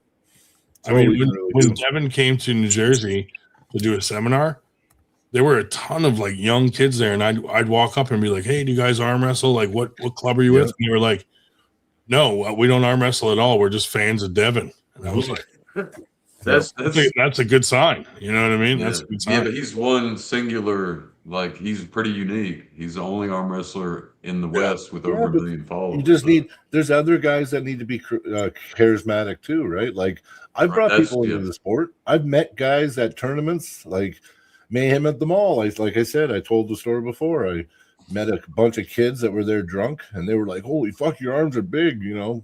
And I was like, "Yeah, there's a tournament tomorrow. Why don't you come?" They went, they pulled, and then like 9 months later, I seen one of the kids at another event. 9 months later, that's pretty neat. He's hooked now. Yeah, so I mean, they're only one person at a time, right?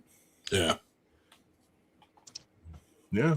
You just got to be positive, stay positive, just keep promoting the sport. And well, I shared a post that I saw with Ryan that our group in Lancaster, Ohio, had the scout troop in, or went to their scout meeting or whatever, and was. Yeah, actually, I talked to that guy. We had a long conversation about it. Yeah, and I figured rather than me comment, I referred it to Ryan, because I know we were trying to get the Boy Scouts involved with that as well nationally. Yeah. I think there should be caveats too. Like, it's good to introduce it to the children, but then as soon as there's an incident where one of them snaps their arm at school or something, so it has to be framed in the same way as like a fight sport, or let people know this isn't for everybody. It's for, you know, the people. We're trying to bring it to the high schools here, and I actually pitched it, and they were interested. So, you know what really helps get people into arm wrestling? Dressing like a fake superhero and coming on a podcast. I want you to go to an event like that. Yeah, you got to go to the next event. That's how we get new people into it. Yeah. So here in Texas, we've got three universities, college universities that have started up clubs. Nice. That the school itself is actually recognizing as a club. Well, that's awesome. They're not like behind it as an actual sport yet. It's not varsity or nothing. Yeah. You know, but they're like any other kind of like social club and stuff like that. So, you know, that's a plus. We got one. That's a big start. Yeah. Yeah, we got one at Rice. We got one at Texas A&M, and there was another one that started up, I think, University of Houston, maybe. Nice. That's good. So that's progress. That's great. It is. I've seen some clubs like our buddy Josh Vinacore had one going at his high school for a while, but after he left high school, like no volunteers stuck with it to keep it going. So it ended up ending at some point. But also, like, not a lot of promotions promote to specifically towards new. Like we did a thing where we did a newcomers division, like first timers, and I promoted the hell out of it in like non-arm wrestling groups. Yep. Like just like township groups and counties and stuff like that. Event boards and stuff like that. We had 57 entries of newcomers come. And I'm like, okay, that's what we got to do like every time. Yeah. And then, so, you know, you can only compete in first timers once. So then like the next tournament, we made sure we had a novice division for them to jump in a novice class for guys that have pulled like 2 or 3 times and aren't quite ready for amateur. You know what I mean? And setting up that progression really brought more people to some of our smaller tournaments. Like some of the new guys or first timers feel comfortable coming out to a tournament because they're not thinking, oh, it's going to be all pros. So that kind of approach worked for us to try to get more people to come to the tournament that were like first timers. You know what's crazy is how we look at it now. Did you know when I started arm wrestling, It was I just never, wide open. I honestly didn't give a shit. Amateur, I Yeah. just looked at because I didn't know arm wrestling, right? Right. So I just knew I was strong. So if I looked at you, I'd be Yeah. like, "Oh, fuck this guy! I'm gonna I'm fucking gonna cream fucking him. kill him. I'm Yeah. gonna fuck this guy up." Yeah, you know what I mean. And I didn't give a shit, and I didn't care about who I pulled either. Yeah. I would base it, and I got humbled, believe me. But all I'm saying is that a new arm wrestler might not even look at it like that. They might just be looking at like, oh, that guy looks like a joke. I'm gonna kill him, Yeah. yeah. And I'm surprised it doesn't happen more. Like there's enough knowledge out there for people to go, oh, Yeah. I don't want to pull him. He's, you know what I mean? I want to pull somebody that just first time, right? I never even looked at it that way when I started. I'd just be like, that guy's a punk. I'm breaking his arm. Yeah. I mean, we had some first timers show up that could probably jump right into pro easy. Yeah. They were I've just seen them crushing too. I've seen lots of guys. Yeah. Yeah. And they've done a little bit of barroom arm wrestling too and shit like Yeah. that, right? So Yeah, we do warn people that the thing that you can say if you show up as a newcomer that will turn you into an ass faster than anything is, "Oh, I've never lost." oh yeah, yeah, we those all guys are heard great. that. Yeah, we all So heard you that. do not want to say that. Yeah. Anyway, I see Candy Passmore is in the chat. Candy's ears should have been burning last Saturday. We were talking about her. I was pulling Lydia Tupper at the big Brandon Arms Christmas party. Oh yeah, she's a match with That her at Garrett Winter Pike Blast. covered sister. What you just said, Dave, Garrett, I think I found the isn't it Garrett answer. Pepper? Yeah. Back in high school, we never did lose because we just did. There was no bending of the wrist. That was illegal. There was no hand business. So it was just side pressure. So a lot of times nobody ever would lose. Yep, They just yeah, sit in the middle. got to grip up They with just all do it the as strong as is. Yeah. It was I fun, mean, fun that was time. one. We had a record-breaking 12 tables at the Grand Arms Christmas party last Saturday. But 10 stand-up tables. I had mine there in sit-down form and with a kids table. And I'll tell you, we had 110 people. So they were That's a getting big used practice. heavily. Fun time was had by all. This is the social event of the winter season. Funny you said that. Zach wants that match back. Zach wants another match with Garrett. Oh, Garrett, Garrett Tupper. Garrett beat. Yeah, he did beat Zach. Yeah, last Oh year. wow. But Zach, I mean, he's gotten so much better, right? Well, So- dude, 2 Garrett years ago, I think. Garrett is coming to Winter Blast because his sister is pulling Candy. So maybe we can make that match happen at Winter Blast. Imagine that. Fuck. Zach he just won wants. 2 Canadian national titles. So Dude, if he wants it, tell him if he's coming. I'll set that up. I'll talk to Zach. I don't know. I have to drug him because he's afraid of planes. Yeah. Well, if he starts He's the walking, only now, co-host. Yeah, he's the only co-host that's going to be hard to get around in North Yeah. America. tell him Cody's if you fine. start walking now, you'll be there by Winter Blast. Well, he said to me, he goes, "It'll only take a few days. We'll just drive." I'm like, Oh, Jesus. I'm like, whoa, take it Lot of easy. driving. I'm not driving fucking. Dude, I thought about doing that when I went out west, and I'm like, man, that's like 3 days of driving. And that's if you don't fucking rest and fucking. That's what I did back to my mom's house. So instead of flying a couple years ago, I told my son, "Hey, we'll make it an adventure." It took us 4 days to get back because I had to stay in hotels. I couldn't keep Yeah. fucking driving. So it was like 4.5 days it took me to get from Alberta to Ontario. Well, And it was put them on well, it was put 'em on the 2,600 Canadian miles. National to put them on the Canadian National over to Toronto, and then switch to Amtrak, and we'll pick them up at 30th What Street in Philadelphia. Just ship him. Planes, trains, and automobiles. Get there one way or another. Put him in a crate and ship him. Yeah, I'll just be flying. Yeah. Maybe that's what we'll do. We'll put him in a crate. Fuck. Send him He's like small enough. He's small enough. We could. UPS ground. Yeah, he's like a 150. Wait, guy. what weight class is Tupper? You're talking about Garrett Tupper? Yeah, it's 154 is the weight class. Yeah. 154. Yep. So literally half of you, basically. Not even half of you. Not even half of me. Yeah, their whole family's coming down. Yeah. Well, I just seen his sister start pulling this year. I never seen her pulling before. I Yeah. just noticed. Yeah. She, I know the I dad pulled. believe Candy wanted that match because she beat Candy Lefty. Yes. Okay. So Candy wants it back, and then they're going to also pull righty. Okay. So most likely it'll be like, one wins lefty, one wins righty, but still fun girls match. Yeah. Yeah, that's an arm wrestling family there.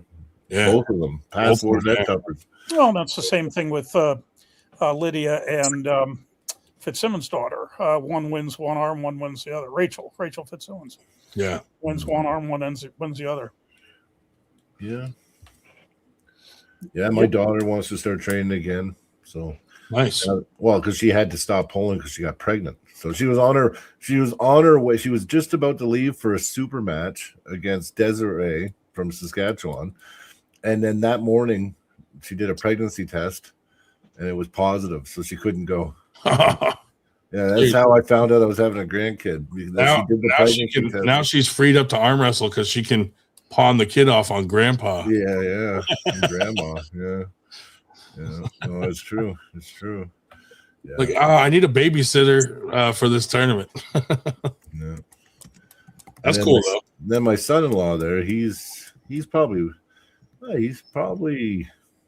one of the best in Canada in his weight class. He's really Nice. good. That's cool. Yeah. That was a weird situation. It was my training partner. Oh, I know. He macked my daughter. Yeah. He broke the guy code. Well, no, actually, you know what he did? He actually messaged me and asked my permission. Yeah. Oh, that's noble. It was very noble, man. And were you like, fuck no? No, I just said, if she says yeah, I guess so. Right. Yeah. You're like, Yeah. it's I'm not like, my- I can't decide for you. It was like he was Right. trying to get me to set him up or something. I'm like, no, it ain't happening. But yeah. I kind of seen that he had eyes from her, day one, and he's a lot younger than me, right? So Yeah. I was like, I get it. And then now I got a grandkid, and they're engaged to be married. And, yep, so it worked out. Now it's too late to kick his ass. Yeah, but now he arm wrestles. So the only thing that really saved him is that he's a good arm wrestler, and then he has to arm wrestle me all the time. If he sucked at Well, arm he wrestling, doesn't- If I he would stuck have to arm wrestling, I wouldn't rule. have let him in. Unless he doesn't start beating you. If he starts beating you in arm wrestling, then you got a problem. Well, you know what? He's getting better and better. He's probably a better arm wrestler. He's more technical than I am, but I usually beat him with power. But he's a big kid too. He's like 6'2.5", 6'3". oh, she has it right. Okay, yeah. Yeah. So Well, you're a power puller, right, Judge? You grip and I grip and rip. It depends on the person that I'm pulling, really. If I think that if I go a certain way powerful, I'll just do that. I'll just go a certain way powerful. But I like technical pulling too. I had a few matches where I had to really fucking do some different shit. So I can do everything. I can hook, I can top roll, I can press. I got different hooks, different top rolls. I got a high knuckle, I got a low hand. I got 2 different presses I use. So I'm pretty versatile actually. I got to learn how to arm wrestle. Yeah. Ryan, you do know how to arm wrestle in one direction. You're the ultimate back pressure guy. Oh, I only started doing back pressure when I hurt my shoulder. I used to just fall into a hook right away. See, I did the didn't get really good at one thing. Like I basically just practiced everything from day one. Yeah. So it's been slower. It was a slower process, but with my strength and then now having versatility and in transitions, I'm very transitional if I need it. Yeah. It helps a lot in arm wrestling. Like a lot of guys make Bill's mistakes. better at arm wrestling than he is reffing. Oh yeah. Yes. Yeah, but a lot of guys make the mistake. They don't learn a transition, transitional press or a transitional hook. You can even just different, transitional top roll from a hook, or there's tons of different transitions. Well, there's that primitive idea that if you stop me and I transition, that's like a sign of weakness that you're better than me in that. But it's an ego thing, I think. Not for me. I transition quickly. You got to win no matter what. Yeah, it's win at all costs. Cheers if you got to transition. Yeah, I was always taught win at all costs. What I mean? And that's why I get injured a lot. So. See, I'm the opposite. I don't get injured because I'm not strong enough to injure my own arm. Don't listen to him, Judge. He's a really strong, really stout guy, and he could arm wrestle if he wanted to. I've gripped up with I'd like to spend a few days with him. I bet he'd be pretty good afterwards. You'd be impressed when you grabbed a hold of that hand. You'd be surprised. Liar. Unless you've gotten frail and weak in don't the trust past someone in a 4 mask. Don't believe 5 someone in years. a mask. Jesus. Yeah, this year I'm You gonna gotta focus a believe. lot You gotta on it. believe in yourself, man. I lost to Paul Italia, so Let me tell you the truth about that. So that He's geared up. Paul, when he gets amped up on his stuff, he's really hard to beat on. He flashed me in a turn out of straps, like I took his hand and everything, he slipped. But I swear he was on something like Oh yeah. Anavar or Halo, and Oh, his damn strength right he was. was. What is it? Paul was on- Italia on steroids? No, No. it's usually No, Halo. he's now. on Most all- people are he's- doing he's- Halo now. No, Halo's it's the new Anavar Halo. It's Okay, Everyone's so taking y'all Halo. don't believe me, but then I pulled him one time when he wasn't amped and he wasn't jacked up on it might have been cocaine. I don't know, and then Halo. well, you'll know I'm when not he's just doing talking about the cocaine because his steroids. eyes Steroids bulge don't- out of his head. Yeah. I'm just on straight cholesterol. But he was on that stuff, and he felt like a whole different, like it enabled his nervous system to fire in a whole different way. I pulled him. I think I saw him at a different time. He wasn't amped, and he couldn't even move me off center. So there's when people are taking stuff like that, it makes a huge difference. Yeah. But, I don't Well, know. how can you look at him and take No. him serious anyway? His eyes actually literally bulge out of his face. Oh, did you that one match? Yeah, that Yeah, one tournament, They were dude, his actually eyes were- bulging. You know those people that can stick their eyes out? That's what he looked like. Yeah, He yeah. was amped. I mean, I don't have any shame in saying that. Oh yeah. That is pretty much all I take is bacon grease. Bacon grease. Yeah, I mean, Ryan, if your thing is still being the worst arm wrestler in the world, I won't take that away from you. So I don't think That's right. Yeah, stop fucking it up for me. Yeah. What are you doing? I don't think he is. I'd like to see you actually kick some ass, Ryan. Yeah. One of these days, I'll sneak up on people. Damn right. Damn right. I would have to lose a lot of weight to be competitive in a weight class. I know you. Well, no, you just have to build your top end up a bit. That's all. That's not hard. Yeah, or get really strong to compete with the guys in my weight class. Well, I mean, I don't know. I'm in your weight class probably, and Yeah, exactly. I'll teach you. You know, after about 18 months of like really heavy duty training, Yeah, it might be a different story. Yeah. Yeah. Oh yeah, So, like you have Judge, to put in the work. picture If back don't when you put were in like the work, you 190 bodybuilder type deal. Have you No, ever not seen that, Judge? bodybuilder. You don't want to be. No, Ryan was like 190 in peak fitness, and Oh, when I Not was bodybuilder, but- when I met my wife, it was like he was 180. in Yeah, solid shape. Just go carnivore for 3 months. Listen to Drew. yeah. Go carnivore. You'll lose 50 pounds just like that, and then just start doing an hour a day. Well, what I was gonna do is show me now and then me after, and be like, Yeah, look that'd be what huge.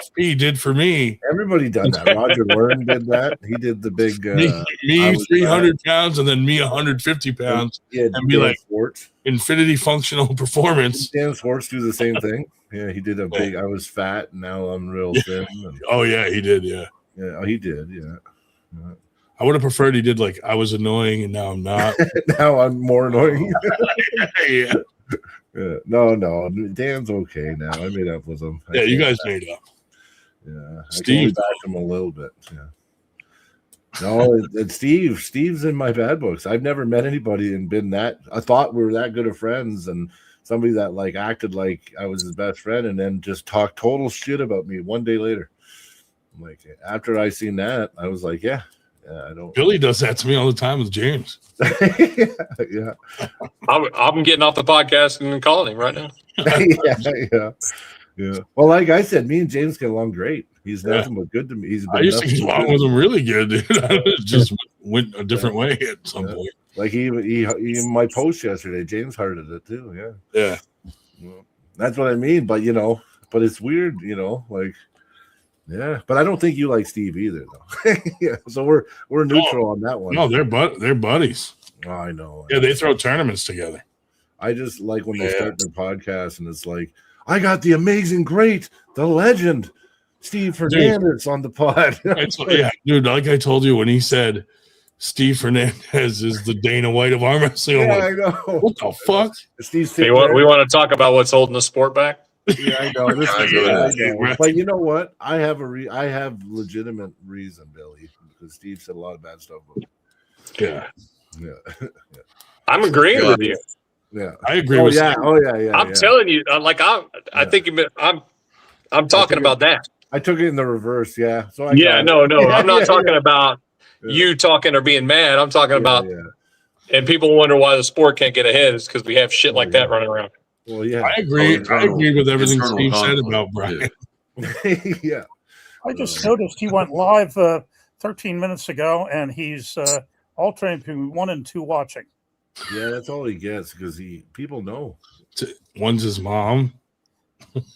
Oh, I like how he rolls the joints and he makes it look like a cigar, so he acts like Al Pacino. Oh yeah. That's Dude, I can't even comment on that. It's like, Jesus Christ. You know, I often wonder, like, there's so much, you know, you react based on your environment, right? Yeah. So, you know, like a lot of arm wrestlers, they're used to like one thing, and you know, they don't get to experience, or they don't see like what's really going on out there in the community. And so I look at things like that, and I look at like all these different things, and it's just like we announced our schedule, you know, and I had a few guys complaining about an hour drive outside of Dallas Fort Worth. Mhm. And I'm like, could you imagine being an arm wrestler from a state that has maybe 1 or 2 events a year? You know, and you have to drive to it, or you have to drive out of state in order to actually just arm wrestle. And then watching people complain about an hour drive yeah. and access Drive an hour to practice. and access to at least at a minimum 10 events a year in the same state. That's crazy. Yeah, I drive an hour and a half to Matt's house every time for practice, and an hour and a half Yeah, home. I drive an 3 hour hours. across San Antonio. Yeah. To my practice. I do the same. Yeah. So you know, I don't think a lot of people, they get real easy just to kind of staying in their own bubble, and they really don't know what's going on outside. That's And like all these things that they say they don't like and all this kind of stuff. It's like, if you only knew what was going on somewhere else, Yeah. Yeah, you might have a different On the opinion. other hand, you might have a different opinion or a different outlook on it. No, you're the right. very next post on my Facebook page is the ultimate in cuteness. Oh, that's me and my grandkid. Brian Parliament updated his profile picture. Why did you make that your screensaver though? It was just because it was something. hey, My grandson's Who so up- cute. you I just say- had to do it. Yeah, I had Who to turn did? off had to turn off the I'm background just kidding. so you can see it well. who are we talking about? That was just me and my grandkid. Yeah, that was a cute picture. It was funny reading the comments though. And Yeah. you get yours. I'm like, man, I think I would have heard if it was happening like a month ago. Jesus. Surprise! I'm like, that kid's not that old, man. I would have heard something. Yeah. My wife's like, oh, you got a kid, do you? Oh, I mean, look, my tubes were tied years ago, motherfucker. I Yeah. can't comment on this. Now it is weird though how it came out looking a lot like me. Yeah. It's like, you know, he's got the father, the mother, and then it really is like a little spinning image of me without the fugliness. You know what I mean? Yeah. You got That's the funny. good qualities. Yeah. Yeah. Yeah. No, it was good. It was a good Christmas. And My daughter Ashley- looks more like our mailman. yeah. well, sometimes it skips a generation. I don't look at my father. My brother looks like my father, and I look like my grandfather. So Yeah. Oh, okay. You know that you're right. It could happen. Yeah, poor kid. I hope he doesn't go through the growing pains I went through when I was young. I grew all my height in 1 year. And I Damn. stopped growing. Yeah. From like 13 to 14, I grew like 2 feet. I can't comment on this shit. Yeah. And then after 14, I didn't grow at all. I've only shrunk since 14. So, yeah, it's tough. I imagine any bullying or taunting stopped when you were that age. Once you get your growth. Oh, yeah. No one fucked with me in high school. They tried. And then, yeah, they tried. Boy, my grandfather is Odin. Thank you very much. Here's a thought for the day from Torrin Nolan. Running your mouth is bad for your teeth. Jake Paul found that out, right? Bad for your teeth. I like it, Torrin. Oh, God. Yeah. Well, not if you do it from a keyboard and you never show up to tournaments. Well, I'm just happy that my elbow's healed and I'm pulling again. So, Yeah, that's great. Yeah, I was on the table twice or four times in the last week, like 10 days. So it's been pretty good. I just got to build it up, but it's healed. So we'll see how I do Battle Zone. Yeah. Yeah.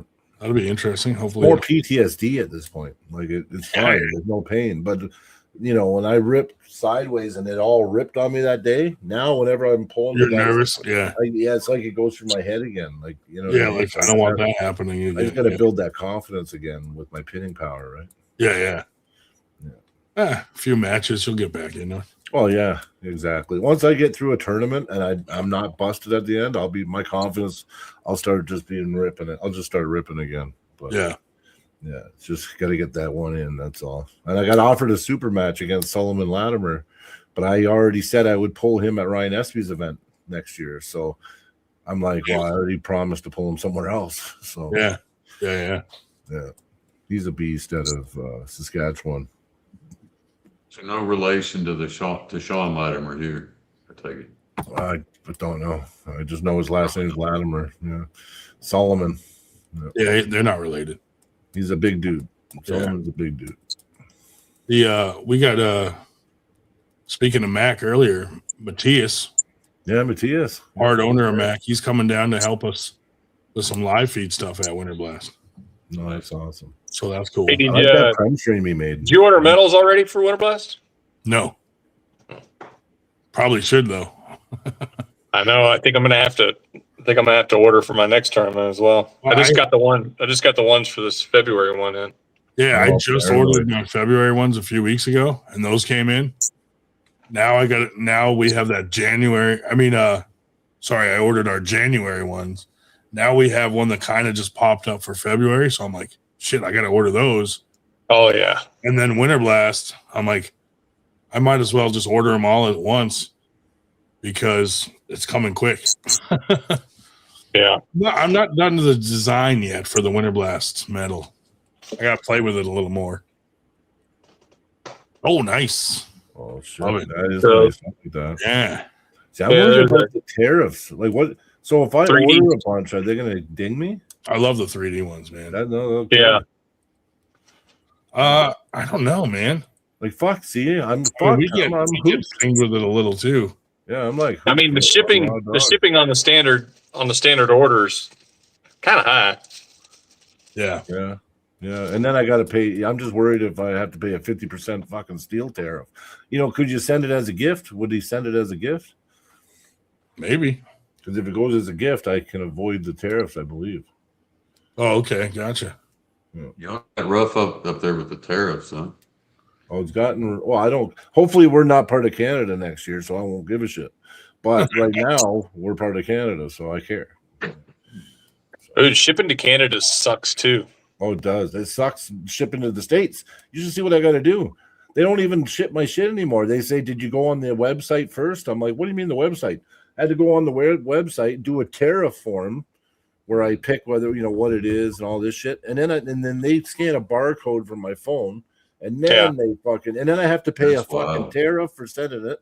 Then I gotta pay. Oh, it's stupid. We helped Jocelyn. I don't know. You've seen Jocelyn's half table? No. So we did a half table for her to train on at the gym because she was training on, just bullshit in the gym, pads and stuff like that. Yeah. So we did a half table, and it was cheaper for her to fly it with her back to Canada than it was to ship it over there. Yeah, it's fine. Oh, wow. I know. Yeah. I got these wall. So the guy that made the wall hammers, he was making like trophies for me for a bit. So I got him to he made these crowns. They were like laser cut fucking crowns out of stainless steel or whatever. So he made these crowns, and that's what we gave to the. I think I saw those. Yeah, you might have seen them. Well, Judge, if let me ask you something. If you're planning, if you don't join the United States, how hard is it just to hop the border over there and settle in the United States? I could come to Montana. I could get them shipped to Montana and then try to drive them across. But the Canadian side, they're fucking. It's not bad going to the States. They're great. It's always, hey, where are you going? Hey, I'm going to arm wrestle. Well, just take it easy on the American boys. I'm like, okay, no problem. Have a great day. Drive in, come back, they fucking Bay 2, like on Canada, my own country, and then some fucking person with a turban on that's probably not born in my country. He's the one putting me in Bay 2, and then they rip apart my truck every time I come Dang. back. Yep. Dude, That's our dragon grip one coming up with like the wings. yeah, see, I got that top changed. I don't like that ring. Yeah, he did. I made him change it to the Did you? square. Yeah. Yeah, And I don't like the got- ring. Yeah. We got this It's is our easy gold, for us to get our that's our medals Gold's there, Gym though, one coming because up.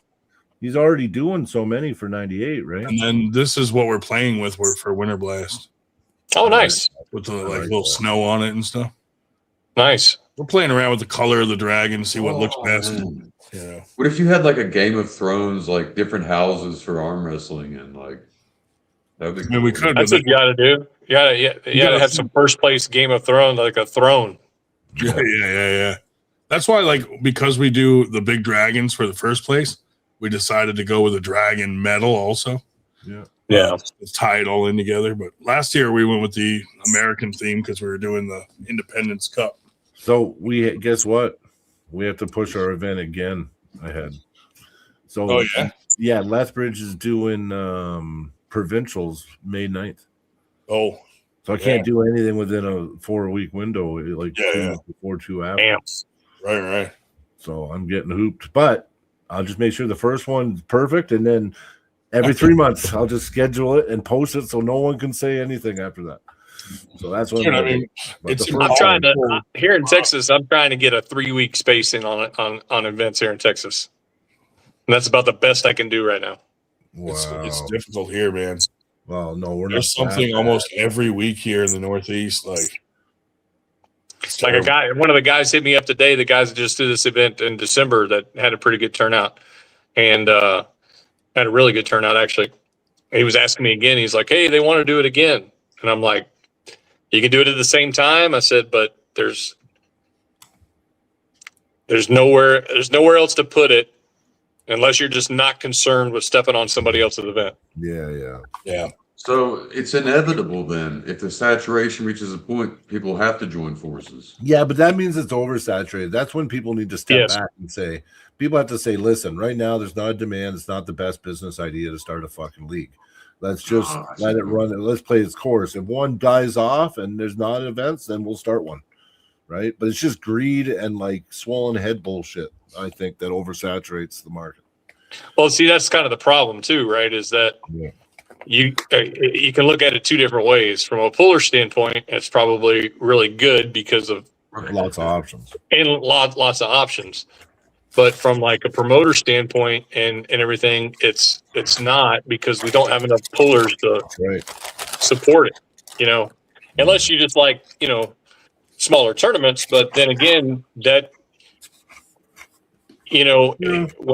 when I can go to a sponsor and say, hey, I have, I run 5 events a year, and each one of my events is going to bring in X amount of people and X amount of entries and X amount of exposure, then that's something to kind of, we're already small, there's Yep. something to kind of give, a sponsor.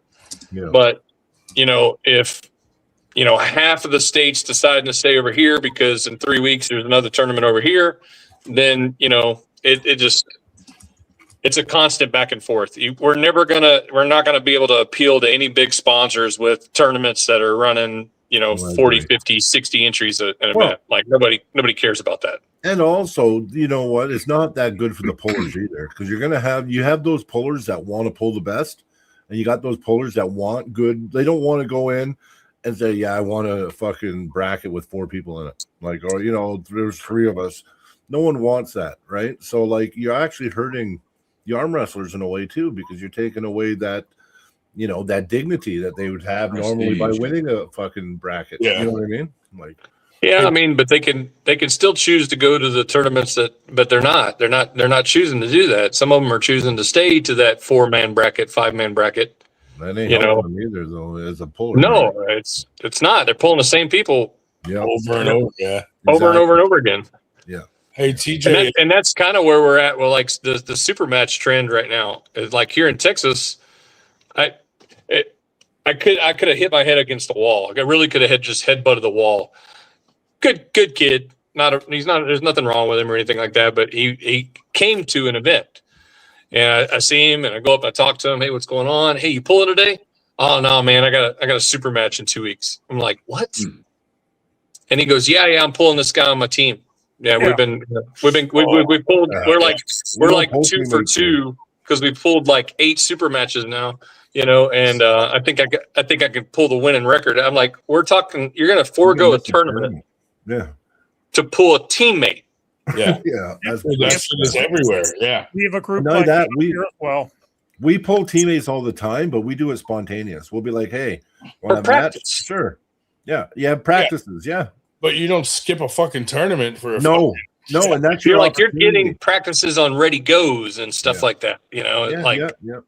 These guys are having full blown super matches. You can't have the super matches without the tournament experience anyway. You need that tournament. You need to have so many setups and so many super matches are good. Yeah, a promoter can say, okay, you know what? Yeah. We got 2 guys at that level. We'll put them against each other. Yeah, But are you really getting better? Are you really? You're going to post your super match on YouTube and shit, and then you're going to be like, oh, I'm strong. Look at me. I'm winning. And then you go to a tournament because you never go. And then you get blasted like fucking 2 and done, right? Yeah. Oh, let me answer that question. Not in April. Mid-February. February 21st is going to be the one that's in Corsicana, and that's just about 40 minutes outside of Dallas, Fort Worth. But if Billy's not willing to throw one in Dallas in mid-April, 98 will. Yeah. 98 Texas. Ow. Randy, Listen, Randy asked me to I'm pull up. jetting, guys, but you guys have a great night. Oh, see you, man. And I'll see you Later. next Friday. Yeah. Later, buddy. Later, guys. Have a great one. I'm almost gone. FTG. Yep. No, but Randy asked me to pull up the figures for Winter Blast for telling potential sponsors. And the 4 years we've had Winter Blast, we've had a total of 2,022 entries. Yeah. And you got to figure with that. That's probably comprised of, 120 pullers, 140 pullers, maybe on the high end. yeah. That's more. You said 4,000 in 4 years. No, 2,000. What was the? I mean, you're getting, if 2,000 you're in getting, 4 years. if you're getting 400 entries, then, you're looking at, you're probably looking at, 100, 140, 150 pullers, maybe a little bit higher, Said individual 2,000 pullers. in 4 years. That's 500 a year. Yeah, but people aren't pulling 3. Most people aren't pulling 3 classes. Are you talking about both They're arms? pulling right hand, left hand, maybe. Oh, maybe yeah. in a separate right and class, Yeah, I mean, so your Right. basic 100 pullers are going to give you 200. You're going to be over. If you got 100 pullers, you should have over 200 entries. Period. And he said So- the last 3 years average was 528. Yeah. Nice. So you figure they're bringing most of those. Most of those people are bringing. I mean, and you're talking about exposure for sponsors, right? So most of those bringing are. You can figure a +1, if not more, for those. So you're looking at. I remember we had an end of the year bash, the first one we threw, and it was at Bombshells, and we started kind of like doing a rough head count, and just for that we counted like almost 200 people in there just Nice. for practice, Yeah. and we had some round robins going and stuff like that, but Yeah. that's the thing is we don't have a lot of the sponsors that we get. The reality is the sponsors that we get right now, we're lucky. Yeah. The Because sponsors at the don't care about who's coming to our tournaments. They care more about how we can promote them online. More so. Yeah, but even that, I mean, in the grand scheme of things, that's small too. Oh, yeah. Because Like- most sports reach millions or hundreds of thousands. Or Yes. I'm like, So, we got 12,000 in our group. And they're like, whoop-de-doo, yeah. Yeah. So, that's the thing. It's like right now, I think the main thing we need is more pullers. Yeah, that is. I mean, at the end of the day, I don't think, fans will come when they come, Yeah. but the more people we have participating in the sport is what's really if we could have, what's our average now? If I had Frank and Corey run the numbers, we'd have 6,000 active pullers, Yeah. roughly. Yep. that, In the that, United that go to at States, least I mean. that go to at least one tournament a year. Now we know there's Okay. probably more actual arm wrestlers out there that aren't going to events and stuff like that. So, you kind of, there's a factor of unknown there. But if that 6,000 could be 100,000. Yeah. Now just the reach of arm wrestlers themselves is actually getting somewhere. But I would only count someone that was an arm wrestler if they participate 3 tournaments a year at least. So yeah, there's not a lot of people that do that. There's a lot of arm wrestlers that only arm wrestle once a year, If that, yeah. So I mean, Yeah. I don't know. It's growing. It is growing. I mean, we're growing. I mean, arm wrestling is still, we're getting a lot of people into the sport, Yeah. So it is good. Yeah. Like Dave was saying earlier, he put me in touch with this guy who they went and did some arm wrestling at a Boy Scouts thing. And we've been in touch with the Boy Scouts, corporate office, trying to see how we can come up with a way to get it involved. And so I talked to that guy for a little while. But also, like guys getting it in school, like in Texas. And there's a couple other states too where they're really getting it involved in schools. And I think that's the key for the future, to get a lot of kids involved. But the immediate fix is just getting more of the general public to even be aware that arm wrestling's a thing. Most people don't even know that it's a thing. Sure. No, I agree I understand now. That I didn't understand what you were saying earlier. I didn't even know it was a sport. If you grow the participants, it grows from within, and then you worry about the audience. Well, there's two different things, right? There's the general public, and then there's just growing it internally with more pullers. I mean, one can't expect to grow a fan base of millions with only 6,000 arm wrestlers. Right. You know what I mean? It's like they have to go together, right? Yeah. Right now, most of the fans of arm wrestling are arm wrestlers. Yes. They're like, it's us. It's the arm. But here's the thing too, is pay-per-views and all that. While you can create, like Brian was talking about earlier, like while you can create a rule set and a system that appeals to people that don't know any better, that's like tennis, right? I don't know anything about tennis. Yeah. And if you set me down at a tennis game, I could watch it and I would have no clue what was going on, who scored, what the calls were, and everything like that. Now, is that a problem with tennis or is that a problem with me? I don't know. Because tennis is not going, hey, we've got all these people sitting in the stands. They don't know what's going on. We need to change the game so at least they're entertained, Or should it be more like what Ryan's talking about? Education on that side, showing the general public what armor, like when they're watching, when they're watching a setup between two pros and they don't really think anything's going on. But if like somebody could sit there and tell them, hey, this is what's actually happening in this, and this is what this guy's trying to do and all that, one would think that they would become more interested, be like, oh, there's all that going on. And I don't even see it. You know who was really good at that at one of our tournaments was when Matt Connolly came to visit and he did the commentary. So commentary is a big one. Yes. Big time. I mean, he was explaining everything, like where they're gripping. This guy looks like he's setting up for a top roll. Like that would be very helpful to someone who doesn't know anything about arm wrestling. Absolutely. I don't know. How do you do that though? Lack of social conditioning. Probably social conditioning. What I meant. Oh. But yeah, I mean, there's no easy answer. I mean, it's going to take time and it's going to take effort, Yep. I mean, we've seen that. We've had some luck with, like I said, promoting outside of the arm wrestling community. We've had some luck getting some first timers in, and we've retained a lot of them. A lot of them we're starting to see now at other tournaments, and not even just our promotion. We're starting to see them, and so we're really focusing on trying to get a lot of first timers and new guys in from outside of the. Because I mean, when we post flyers, we're posting them in arm wrestling groups.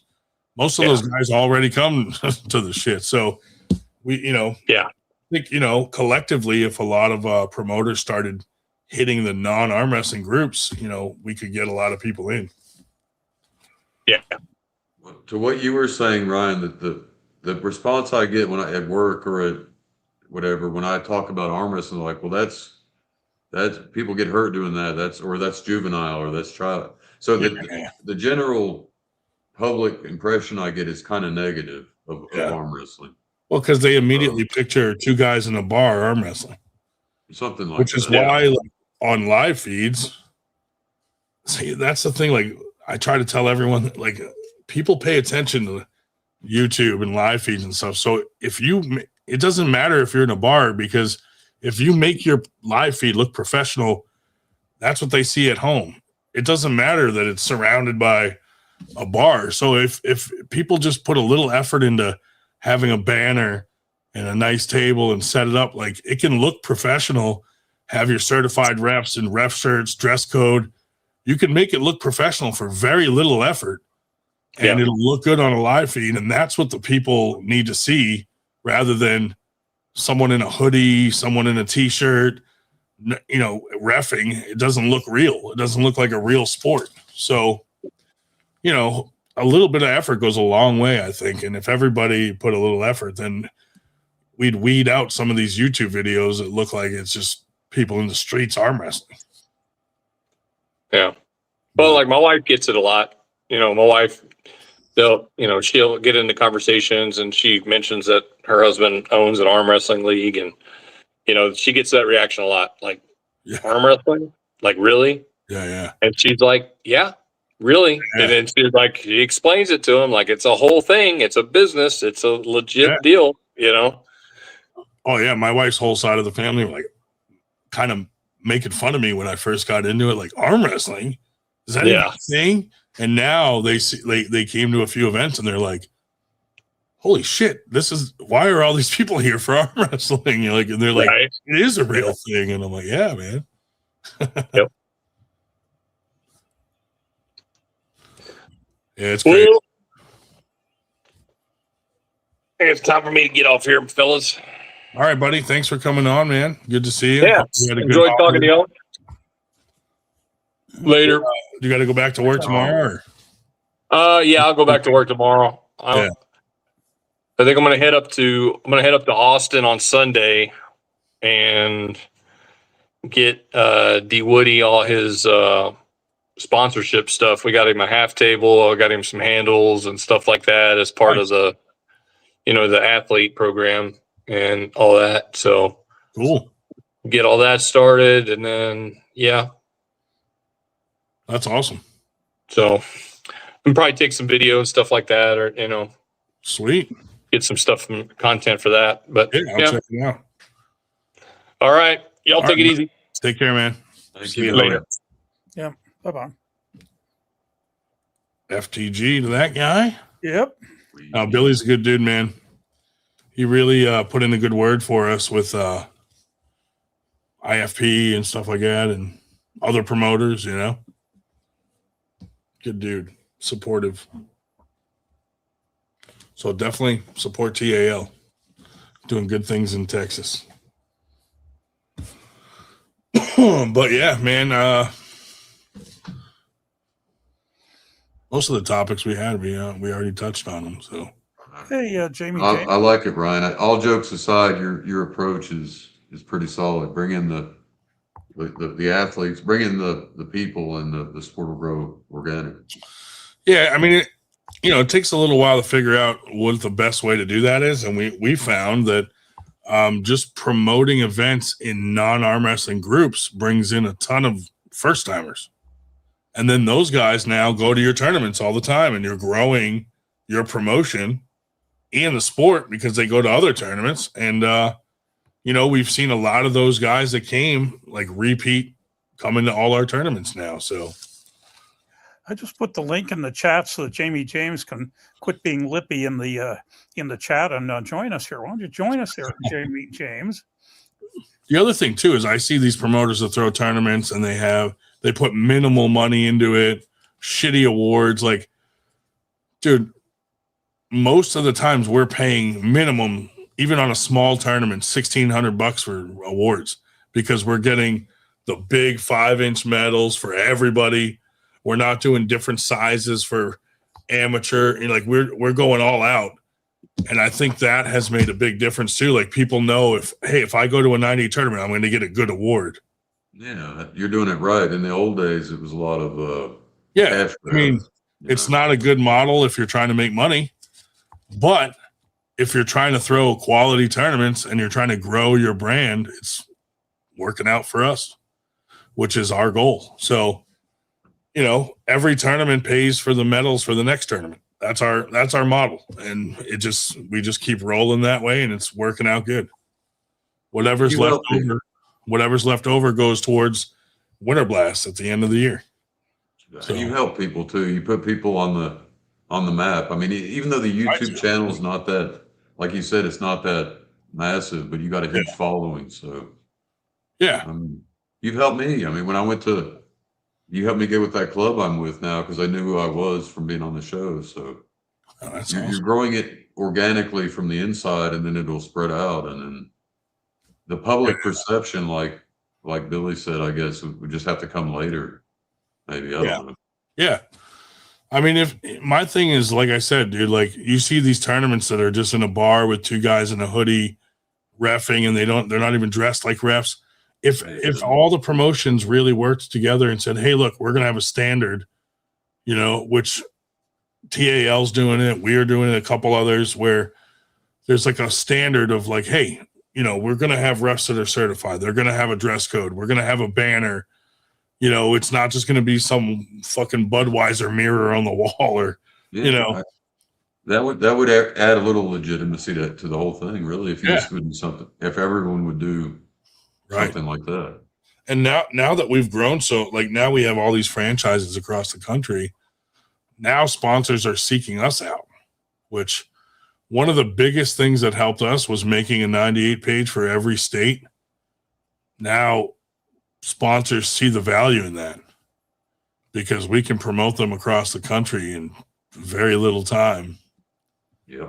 And really get the message out there to the crowd. But if they're local, can also promote them locally in their state or the surrounding states. Yeah. And most of the states that we have anything to do with, I'm also in a lot of the non-arm wrestling groups in those states. So I mean, I'm in so many groups, it's ridiculous. But when it comes to promoting something, that's a very, very important feature for me to be able to get the word out there. So and you're allied. You're in alliance with a lot of leagues too. Not all of them, but some of them are like not friendly. Yeah, we got a few that don't like us, you know, for whatever reasons and stuff. But a lot of them are on your side. So it's in general. It's I mean, TAL's a huge one, you know.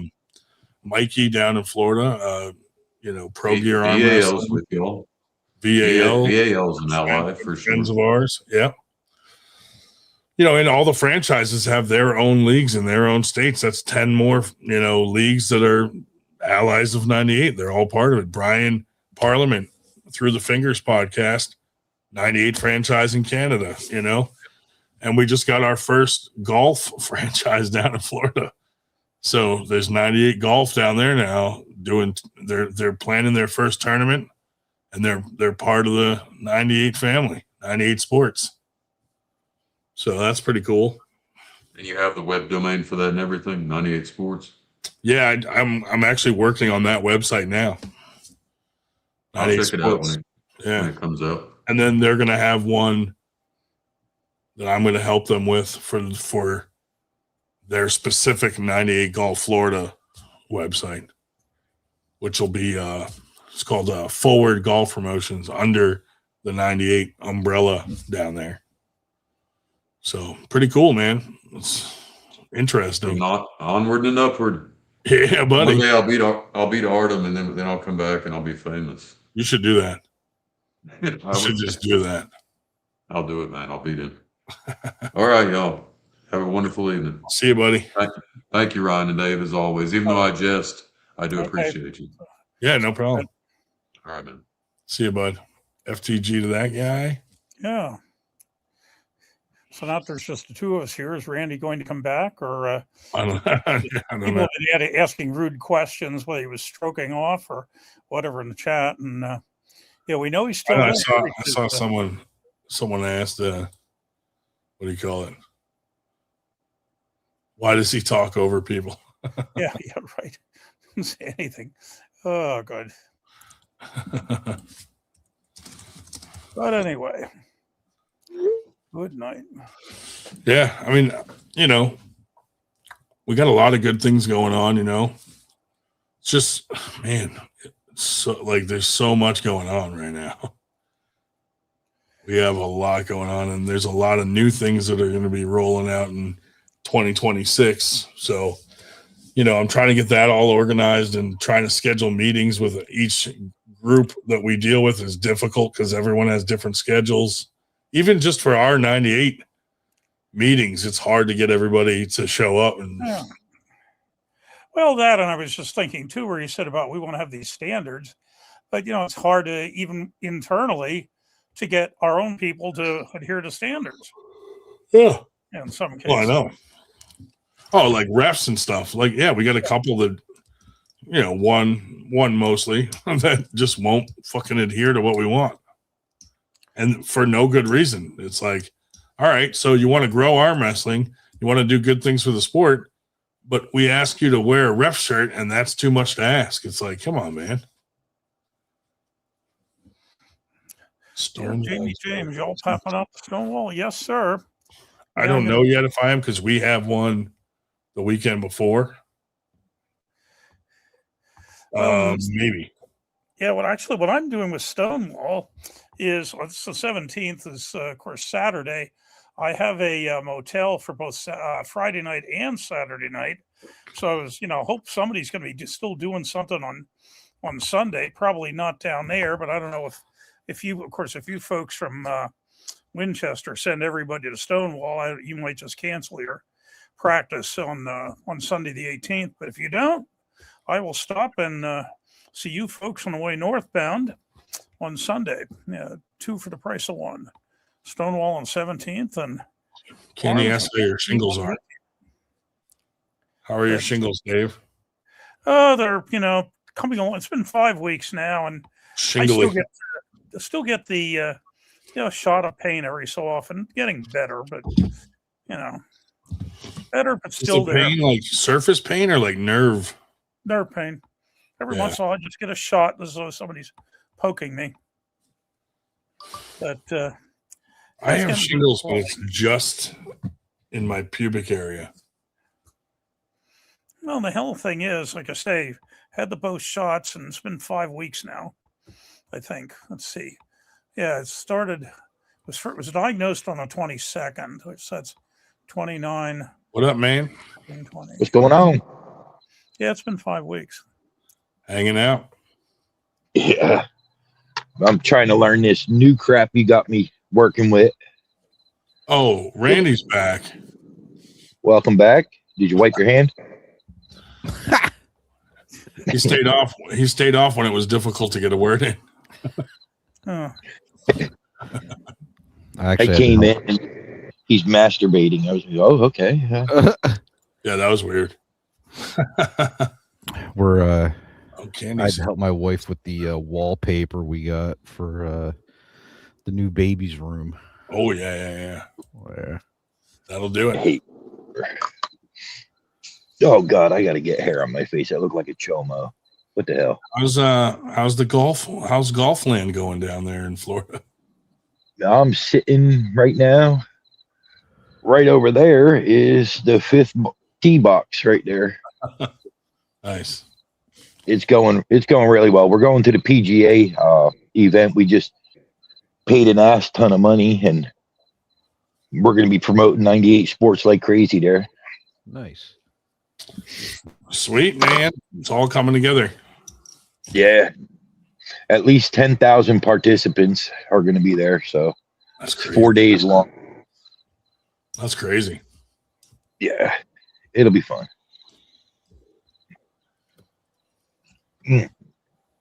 Tomorrow we're going to order those 2 arm wrestling tables. Nice. That's Yeah. good, man. They're That's good. quality. Oh yeah, I was just looking at them and I like put it side by side next to the Walmart ones. Yeah. No. Yeah. These are competition grade. They're Everyone not, I know that bought the Walmart ones end up going, oh, I need new ones like right after. yeah. No sense of wasted money. If you do it right the first time, then you don't have to worry about it later. Yeah. Yeah. And these are, competition grade. They're not practice tables. There's other ones you can use that are cheap and you can get by. You know what I mean? But like, I just like the fact that it'll be a 98 table. That's what 98 wants to use. That's what we should use. yeah, and you're Tell that supporting to everybody else. and you're supporting, Billy Ortegas. Yeah. Yeah. Farm Sports. Bye. Who supports us a lot, and has hooked us up with, discount code, stuff like that for 98. And then also hooking us up with sponsors, and definitely always there to talk and bounce ideas off each other and stuff. So Yeah, we're putting TAL on our flyers down here just because. yeah, I put them on everything. Just to support. I put Pro Gear. I put all our main sponsors. We have other sponsors. A lot of them are like affiliate sponsors where they're just all kind of giving a discount code towards like some of their items, and we put them on our website. But mostly, if they're on our banner, it's because they're like a legit big sponsor for 98. Yeah. Or they're doing something substantial, like IFP with those big packages and stuff like that. For all that's amazing. Yeah, IFP is an amazing company. I got to talk to them for a while to set up my appointment, the consultation and stuff. I can't wait. They said that they can help me going from a fat bastard to just a bastard. That's what they told me that, and I was like, liar. Yeah. I'll never be thin again. Make me. Nah, they'll take good care of you, man. Like when they were at East versus West 21, they took care of a lot of people because a lot of people got sick before and during that event. Yeah. And they were hooking everyone up with the IV bags and stuff. So yeah, that was cool. The pictures are funny seeing like four guys all at a table, all just sitting there like, oh, all dripped up. Is that heroin? Is that urine in those bags? Urine, they're all sucking down. It's like, yeah, the key ingredient is, a mixture of my own urine and Mountain Dew. And Mountain Dew. Yeah. Do we know what's in the vitamins and stuff that they're giving? I think it's vitamins. I did. Is it a B complex? Why? No, a lot of it. Yeah. I know they do. Like we had one come to Winter Blast one year, and they did all vitamin B12 injections in everyone. Nice. They were just like some other stuff. Do it for free. If I can find the video, I'll send it to you because they were talking about it. Yeah. What's all in those? Yeah, it was like a recovery compound. I think there's like electrolytes and like there's other stuff in it. But it's IV, so it. Dude, golfers would love that for sure. Oh yeah. Having to be out in the sun all day. Yeah.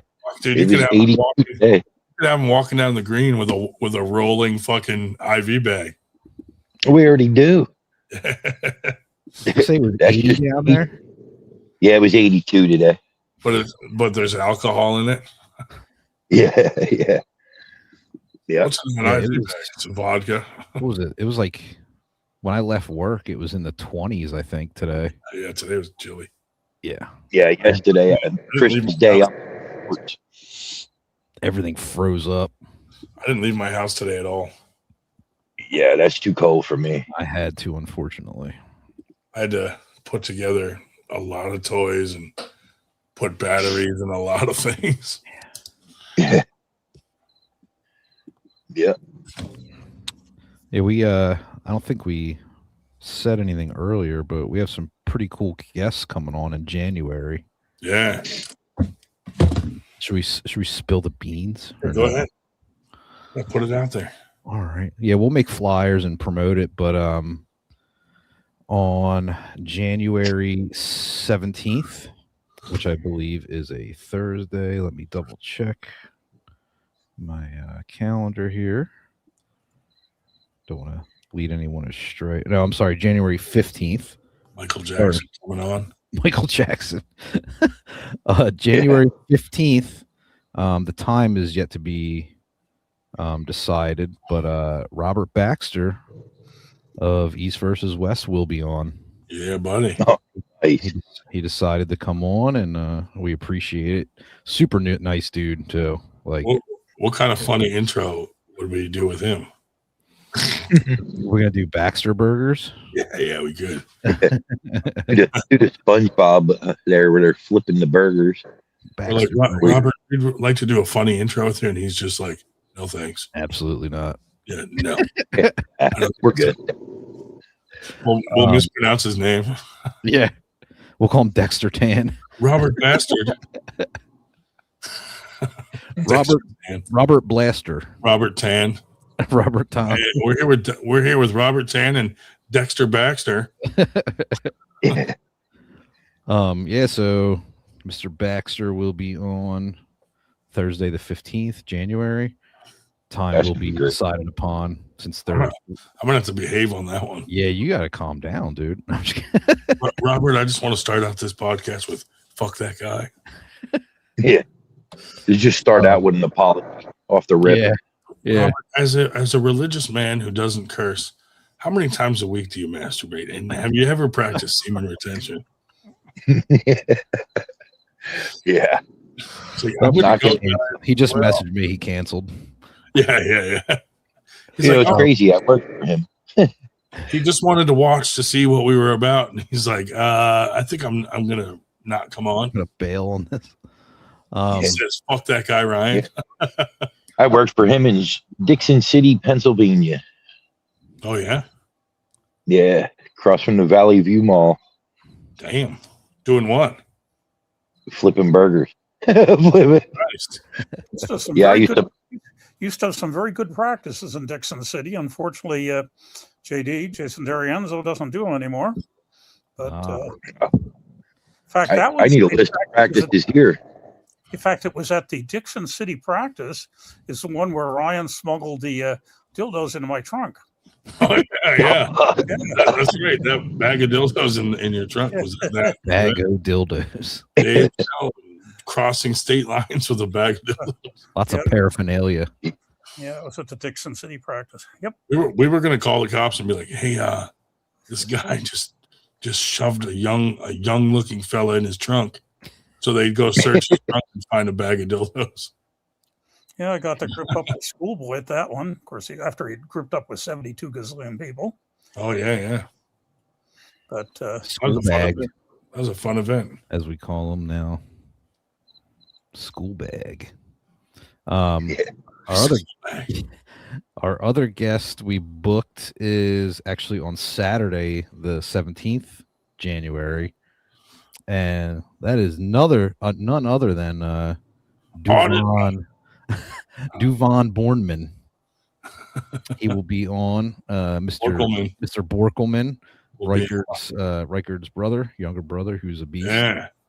And apparently he has another match booked with East versus West already. Nice. Not yet announced. I don't know who it is, but he's going to join us. Trying to get some of our local 98er guys on too. We're just having scheduling conflicts and work schedules, and it just, it's the holiday, so that's why I kind of pushed everything off into January. Everyone's kind of busy right now, so January we're gonna pick up the content in a big way. Also working on Milo Larrett and Mayan Shadaringus. I'm sorry I butchered that last name, but he just beat Jason Merlot. He just beat Jason Merlot at East versus West 21, left hand. So super strong, dude. Super strong. Yeah, so super nice guy too. Super cool guy. Got to talk to him for a while. So they'll be on, and then we're working on a couple other guys, some more local dudes, because I don't want anyone to think that we're just solely focusing on the 2%ers, but we want to kind of hit everybody. Yeah, we've been trying to schedule Bryce, which we've had him on before, and Xander Nason, another up and comer.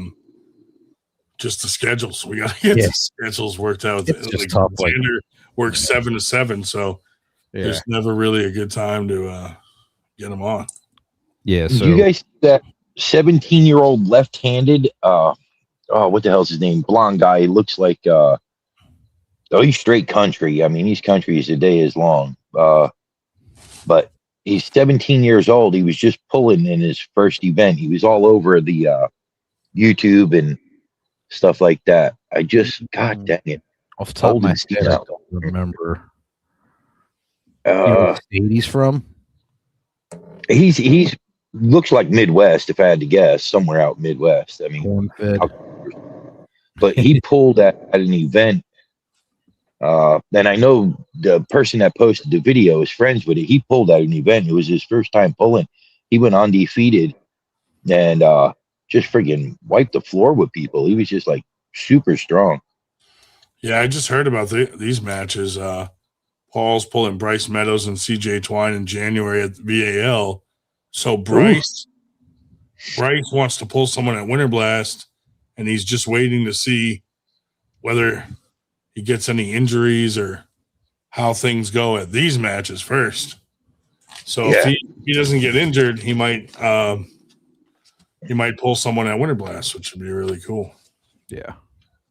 And I think that's Paul, a big one match to watch. Paul has a win on Bryce, doesn't he? I think they pulled once before, didn't they? It's possible. Or was it in a tournament? Bryce left, CJ right. Yeah. Yeah, it's cool to see CJ come back. He took like a break for a little while. Yeah, VAL always kicking ass down there. Yep. Yeah, they put on great shows. Oh yeah, they do awesome. I don't like Josh and Dan, but I love their league. Yeah. Just kidding. Great guys down there. Yeah, so I'm looking for practices down here. I'm going to try to get back in practicing. Yeah, you got to get a practice going down there, buddy. Okay, my bad, Candy. I thought he had a win on him already.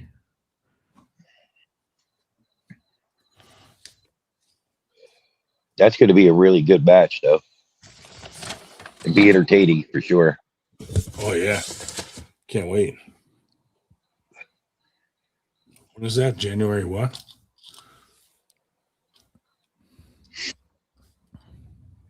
That's at the VAL. 17th one, the one on the 17th. Yeah. Maybe I'll go down to that then. I might be up that way. Andy, are you going to it? I didn't plan on it just because we have our stuff in January, then February and March. I know. But also we have that interview that day. I didn't know that VAL was that day. Jimmy Fuller in the house. Hey. We have Duvon that Saturday at 12. Oh yeah. Well, that might just be you if I have to go down there. Yeah, just let me know. I mean, I can handle it. You and Adam Broderson. Yeah. Sign them up, man. Co-host. Yeah. We'll be set up for the podcast down here next week. So we're going to get the wise tutelage from Ryan. There you go. I'll do my best. Well, you might have done at least one.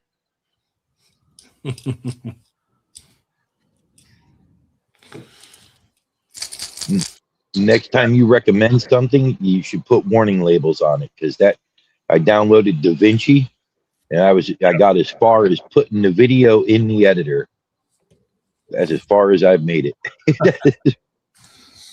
Yeah, that's one that most people that edit video use because it's free. And it's good. Yeah. It's a lot better than that CapCut was. CapCut's pain in the ass kind of because it's like only like a mobile app type thing. So it can be a pain in the ass. Yeah. Yeah. But I like that DaVinci. Yeah, I got a lot of options with it, but I got to watch a bunch of videos to figure out how to use it. Yeah, whenever I'm trying to do something on something like that, YouTube will tell you exactly how to do it.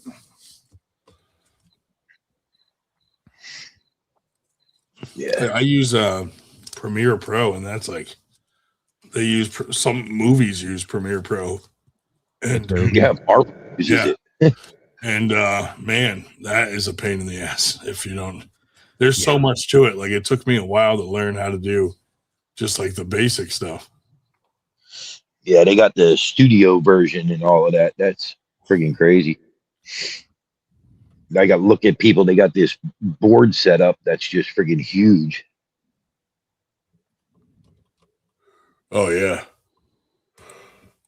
I mean, I look at it when I go to tournaments. I look at a lot of people's setups for like their live feeds and their stuff, and some tournaments have so much equipment it's like overkill. And then some don't have nearly enough. So it's like you want to be in that nice, mid-range sweet spot. Yeah.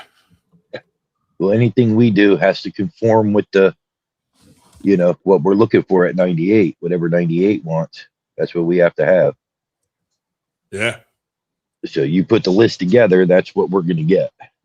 Well, we're working, there's a lot of stuff so when I posted about the franchise idea, people jumped on board so quickly that I didn't even get a chance to go through everything and get everything perfect before people were already jumping on board. And I'm like, holy shit. So now that things have calmed down a bit, sort of, I can go back and start to fine tune everything.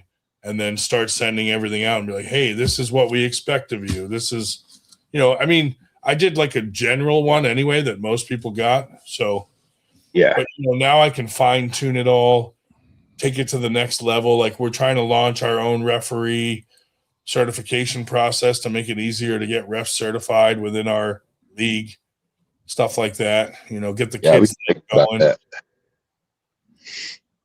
If we definitely can all that stuff going, we'll be good. Yeah, once we get those refs, it'll be great. Really, like next year too, if we can just get everybody throwing tournaments like throughout the country, like every month in a different area, or even in the same month, there's 98 tournaments all across the country being promoted all over. So it's just that visibility is going to be really important for us. So, and that's the thing is you got to think right now, there's only 3 or 4 franchises throwing tournaments, and look how much promotion from those we get out there. You just see 98 everywhere. Imagine when they're all firing off. We're getting tons of them. we're going to be inundating. I just got to learn the market. Our area, and at least up here in the Northeast, maybe even the whole country, there's not anyone that doesn't know of us. Yeah, if you arm wrestle, you know who 98 is. Well, you should. Yeah. Next year could be, ideally, it's going to be a huge year for everyone that's involved, with new sponsorships and new tournaments popping up across the country, all that stuff is gonna kind of compound. Dude, Dave came across some golfers that were arm wrestling kind of some young kids, and they knew of 98. I was like, damn. Oh, really? They knew who you were. Yeah, they watched the podcast once or twice, they said. Yeah, it was crazy. Next time I'm gonna, hey, can I interview you? Yeah. As long as I got there. I was gonna put Ryan on the phone with him, but tell that story real quick about how you turned. They were arm wrestling and yeah. So we were we were at the driving range. It's called Claremont National down here. It's really nice driving range. And they were sitting there arm wrestling, and I had my 98 shirt on. And they didn't recognize me at first because, you know, what the hell? I'm just another fat guy swinging a club. And I look over, and they're getting ready to hurt themselves. They're all side pressure. And I'm like, hey, you're stepping into my world over here. And they look, and the one kid's eyes lit up when he saw the shirt, the 98. And he's like, hey, do you know anybody from here? Do you know Ryan? I says, yeah, I know Ryan. Here's his phone number. Like And he I molested explained. me. I knew you were going to say That that. was very brave of you to admit that. Very brave of you. Yeah. Yes. When he was in Florida at the Sarah Bachman Classic, he molested me. Yeah, but he was all pumped up about it and stuff, and I was like, I can't believe it. Like, I'm here to play golf, and Yeah. you know, I can't get away from the arm wrestling. And that was the second time I had. Where the hell were we? I had another time where. I still got the message from him. I can't change things on my phone or I'll mess something up. But there's a guy that works at the Legends golf course down here. Mhm. He puts the carts away and shit like that. And he's competed in like Nevada. He's competed all over the country.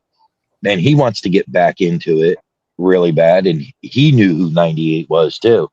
And I got to get back to him. I told him after the holidays, but he's looking to get involved. So I don't know how to get somebody involved. You just go arm wrestle. You Yeah. know, I don't know, but I'll figure it out. Just send them our way, and we'll tell them what the local Yeah. closest practice is or whatever. So send anyone to us like through like Facebook or something, through like Messenger. Yeah, that's I Send them gave him the to YouTube channel and stuff, Mike.com. and then I'll have him Yeah, contact you guys. But I told him if he wants to work with us on, you know, going to a couple of practices and stuff like that, he's welcome to. But Oh yeah, man. dude, I know. I got a big freaking hand. We've His hand, I couldn't wrap it.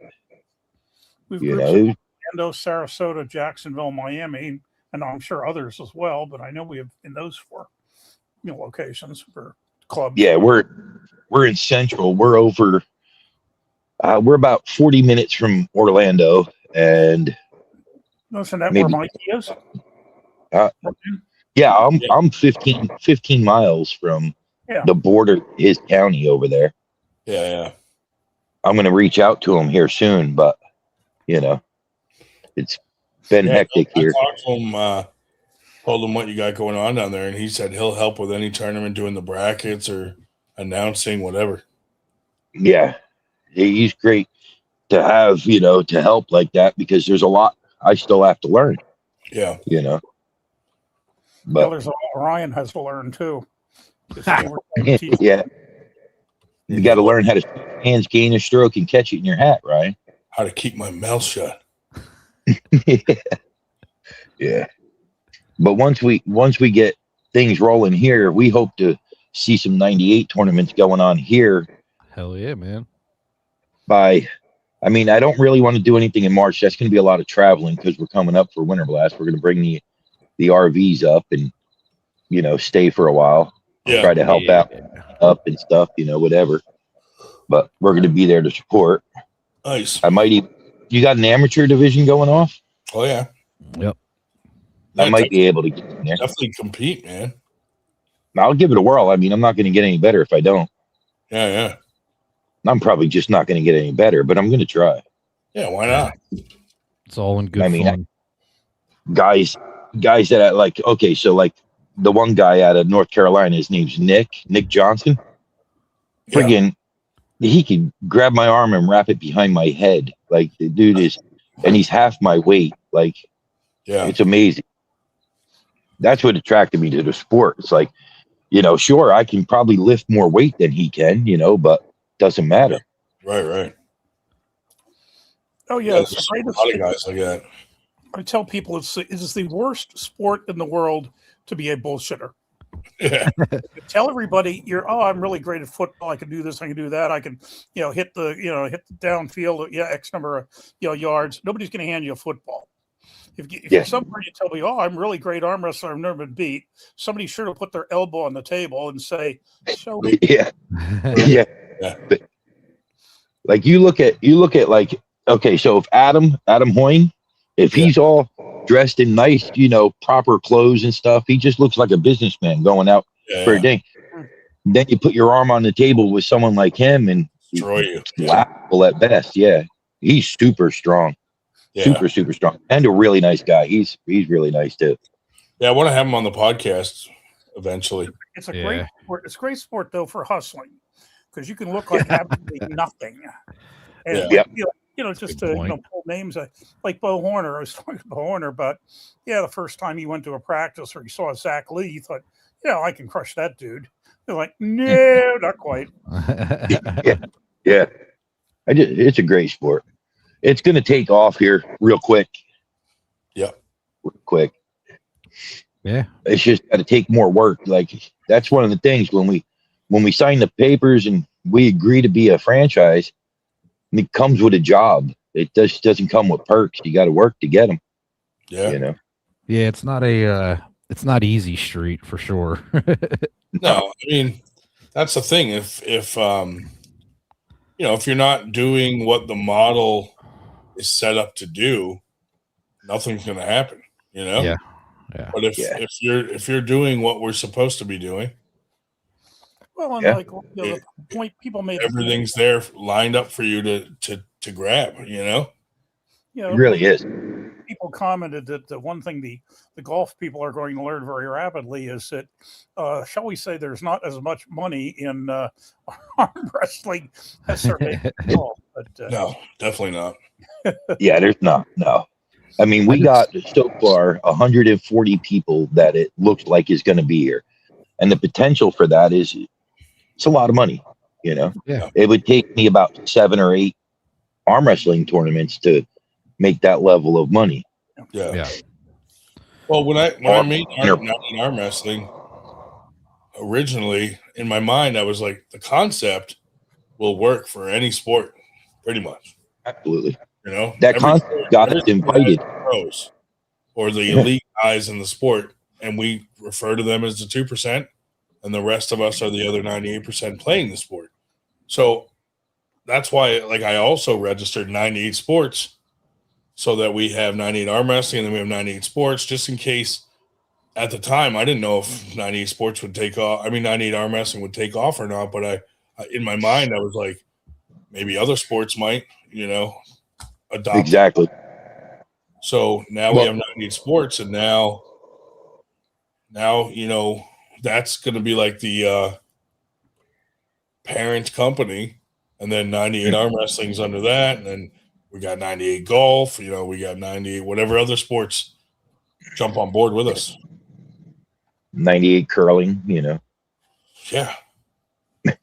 But it does, it was your mission statement that you posted for us on the Facebook page that attracted the guy that's one of the center stage performers at the PGA event that had him reach out to us to get us to go.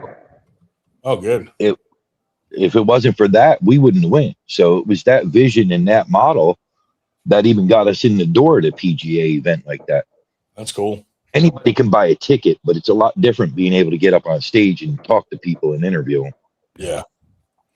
I think part of it too is you have to, whether it's the golf or it's arm wrestling or grip competition, whatever 98 it is, you have to enjoy being a part of the sport and the community, whether you're a competitor or not, and enjoy, being a part of the growth. So, yeah. Yeah. You got to put the time in and, we're working. Big part of it is a sponsorship, which is obvious. Sponsors are tough, and we're trying to do this stuff for our headquarters, but also, kind of like down there at the Scroll IFP to try to help everybody out, build up these relationships with some of these companies. So, yeah. And the iPackage is going to be huge for us because we're going to be shipping gear and stuff all over the country. So we can use custom packages and stuff from them. So yeah, between them and Infinity, that's going to be great. Then we got Club 14 down here, a really nice gym that, we just want to give a shout out to them. They're just good people. So we'll be working with them hopefully in the future. Yeah. Especially if you end up throwing something in their area, then they'll definitely jump on board. Yeah. Yeah, it was getting chilly out. Yeah, I bet. It's getting colder up here. Tomorrow, Yeah, it's pretty. tonight and into tomorrow is supposed to be well, not here where I am, but maybe Randy might catch some of it. For some reason, like I'm on the 95 corridor and there's like a weird shelf there, so the weather hits and bounces over us. And Nice. we always like are in a pocket where like if it's real snowy all around, like we don't get much. Same with the rain, everything. Like we're in a weird pocket. Yeah. Yeah, it's as much Y'all ice keep it. here at the moment. I'm supposed to go out to a celebration of life for one of the neighbor ladies who passed away tomorrow at 1 o'clock, and I don't know. It could be kind of iffy with the weather.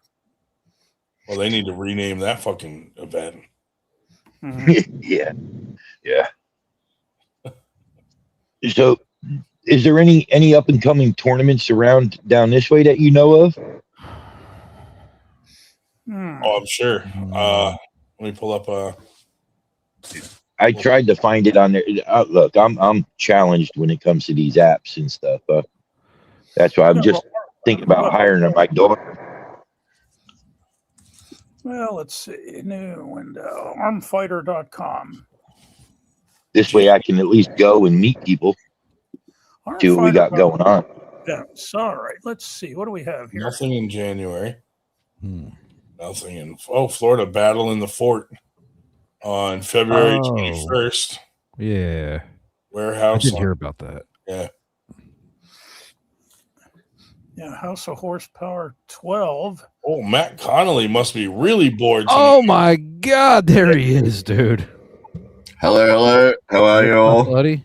Matt, I find it hard to believe that you don't have something better to do than come on this podcast. Let's talk about arm wrestling. Come on, man. With all my favorite people. Great to see you, man. Did you have a good holiday, buddy? Good to see you.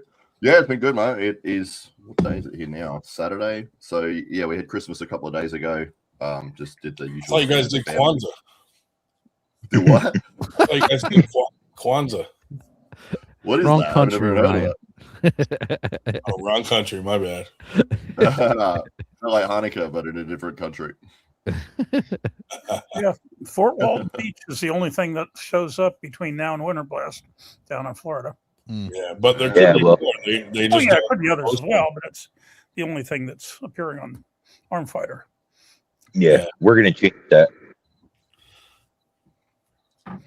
We're gonna change that. take over the state. Can I introduce my girlfriend for a sec? Yeah, Absolutely. Yeah, Sure. Yeah. Hang on a sec. Let me change the sound so you can hear what you want. All right. is this the same one that you introduced last week or a different one? No, different. I was debating what I could, I'm just how I could kidding. work that in, but Ryan, of course, beat me to it. That's one of his go-tos. No. You might have to squat down a little bit. Okay. How you doing? That's my girlfriend, Hillary. Hello, Hillary. Hello. Okay. Nice So, to yeah, meet you. she's, an Australian girl, not like previous. Well, I hope this one works out and I don't have to save you from a bad situation again. Yeah, thank you for that, by the way. Hey, anytime. Anytime. Yeah, absolutely. Okay. I'm gonna go. All right. Bye, everyone. See you later. Bye. All right. Let me get my sound back in. So is she from Adelaide also? Yeah, it was weird Adelaide? because Yeah. like I met her online, but when I was in America. Oh, that's total opposite of what you would think, right? That's funny. Absolutely. It's the opposite of the first situation. It was, yeah. I flying across the world to meet people, and then I met a girl that lives 2 streets away from where I was living here in Adelaide. 2 streets. Wow. Now you won't be the one with nowhere to go. If you Yeah, I hope so. like, this is my house. Well, this is her house. I'm staying in that. You're at her house, you bastard. But hey, worst case scenario, you just got to go home. Yeah, that's right. It's funny. Awesome. Yes, I don't have a home apart from here, but that's okay. Hey, we have lots of arm wrestler friends that are homeless. Well, it was a lot of fun over in America, and like you said, you helped me out. I got a little bit stuck in Miami, and then I reached out to a whole bunch of people, and Ryan was the first one that came back and said, "Let me make a phone call." And he rang Mikey Oliva, and Mikey Oliva rang up. I didn't do much. I just called Mikey, knowing that he might know someone in Florida, and Mikey was like, "Yeah, have him come over." And I'm like, "Oh, nice." Yeah, Mikey's awesome, man. I'd never spoken or interacted with him ever before that, and then he rang me up. I was in the airport at Miami, and he's like, "Hey, I hear you're in a bit of trouble." I'm like, "Yeah." He goes, "Catch a plane up to Tampa." He goes, "I'll pick you up. You can stay at my place." He goes, "I've got a car. You can use my car. I've got 2 gyms. We can go train in the gym together." Yeah, I'm like, "What? Okay." Yeah. So, yeah, that's cool. Now, see here, this is where I'll give Ryan his credit. So he helped out Matt in a pinch, right?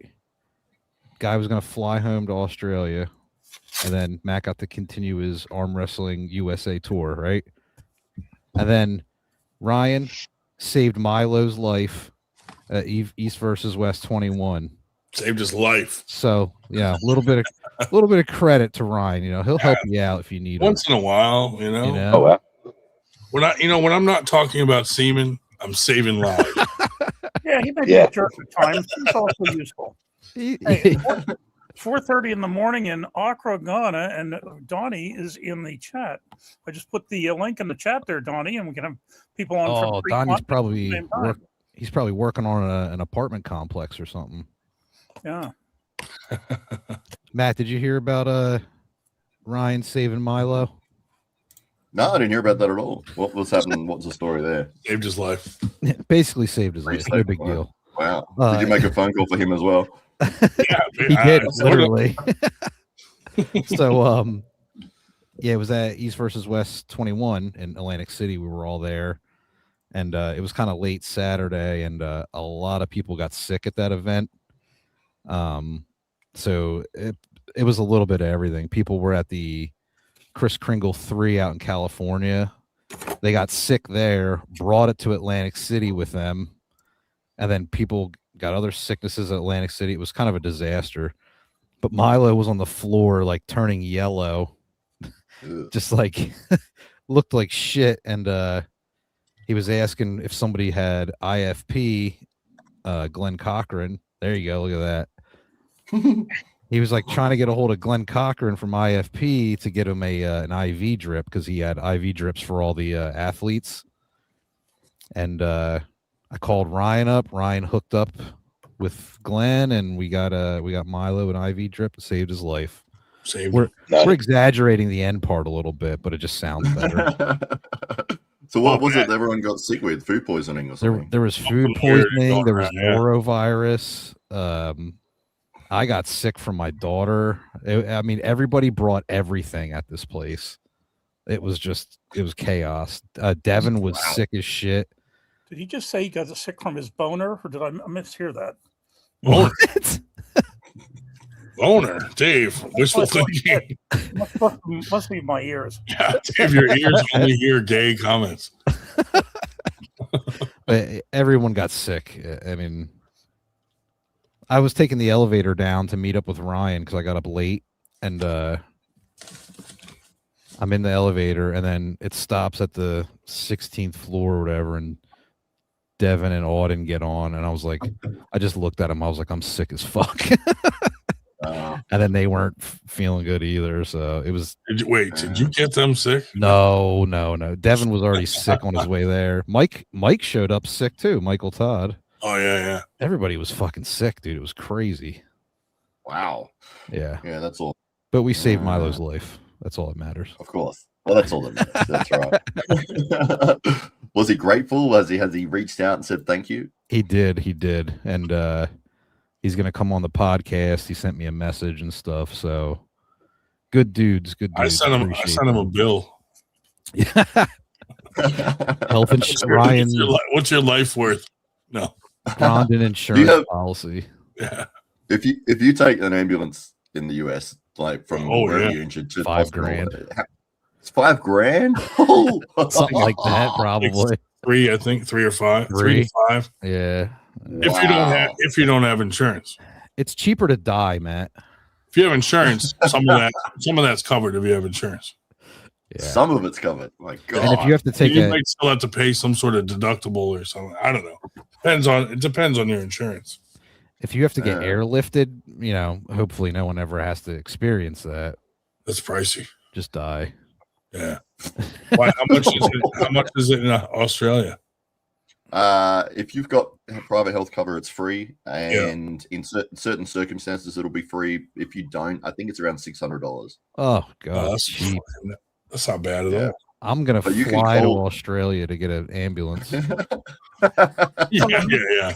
Only see that's the question too. How much of a backup is there for various services you need? Because like the Canadian system in here compared to the United States is much cheaper, but you can end up waiting 9 months for an MRI.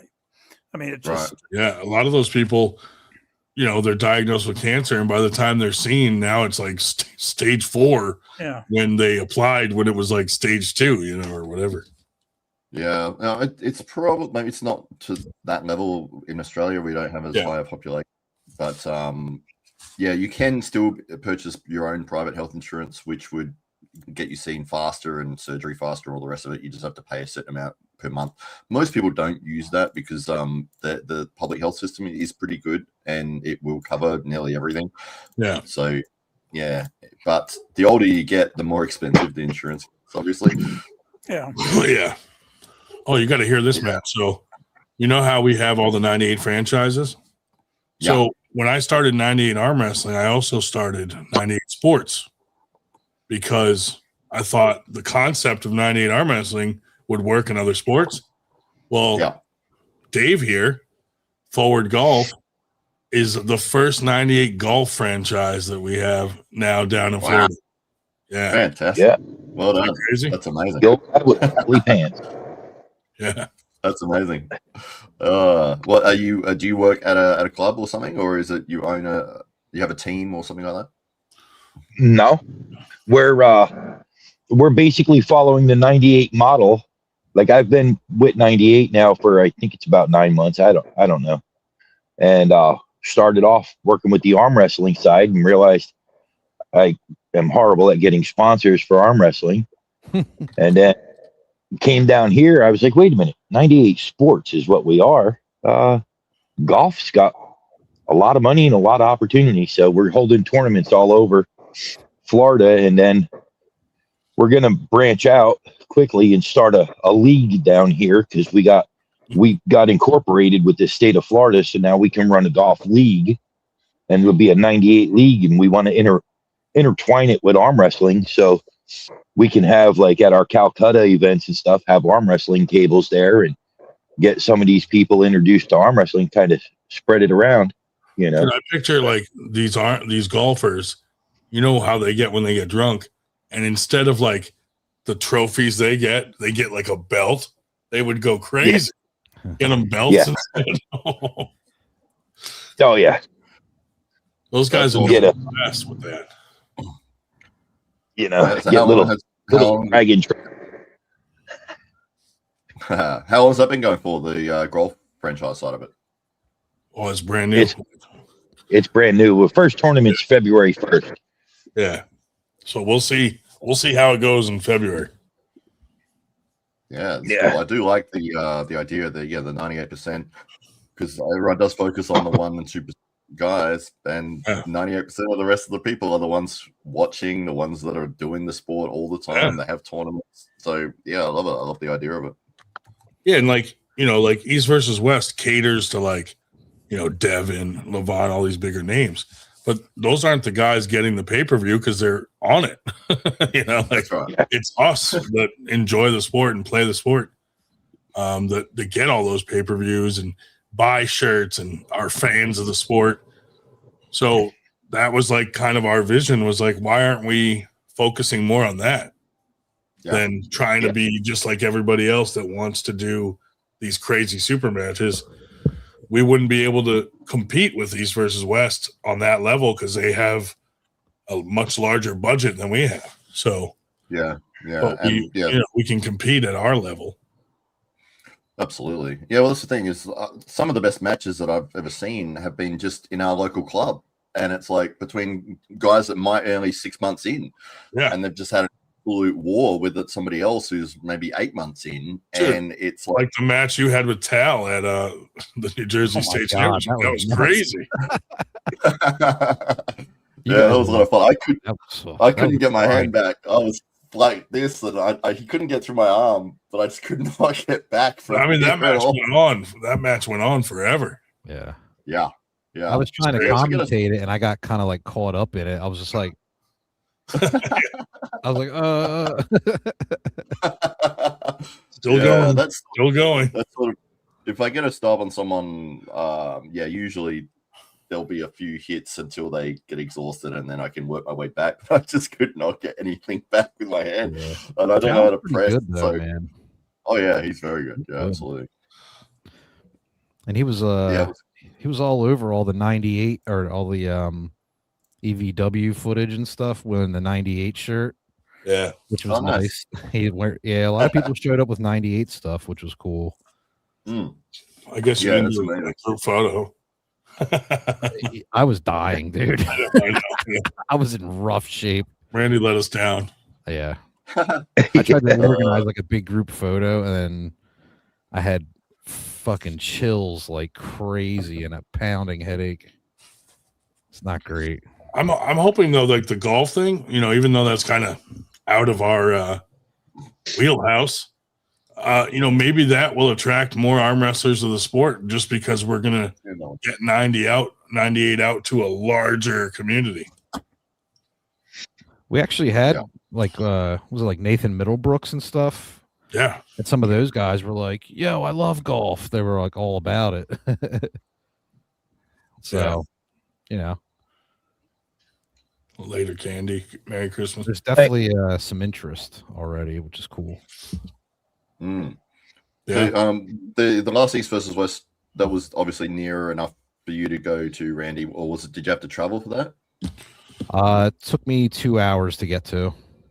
Oh, dude, it took us an hour. I was there in an hour. Yeah, I was coming up from a little further north. Yeah. But yeah, it was awesome. I went down Friday.